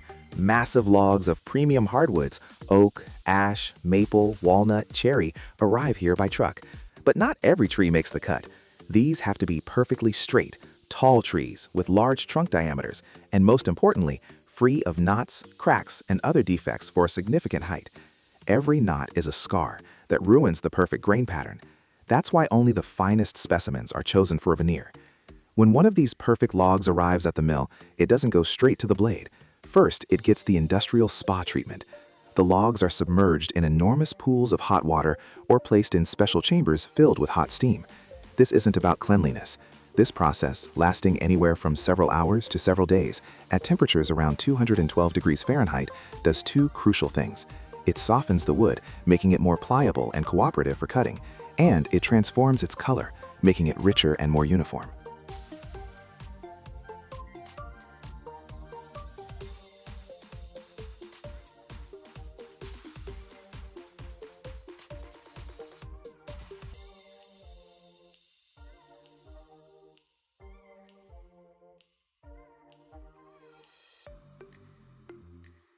After the hot bath, the bark gets stripped from the log. A special machine peels away the rough outer shell, revealing clean wood underneath. And now comes the most critical moment before the main show, centering.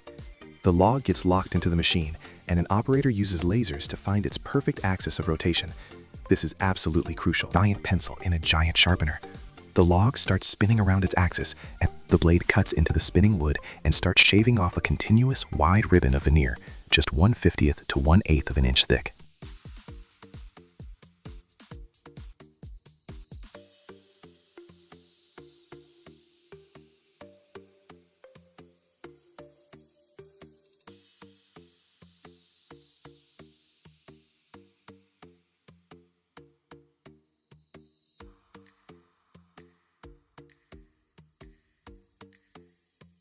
It's like unrolling a paper towel roll.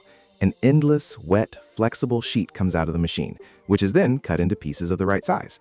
This method is highly productive, but it creates a characteristic chaotic pattern that isn't always valued in high-end furniture.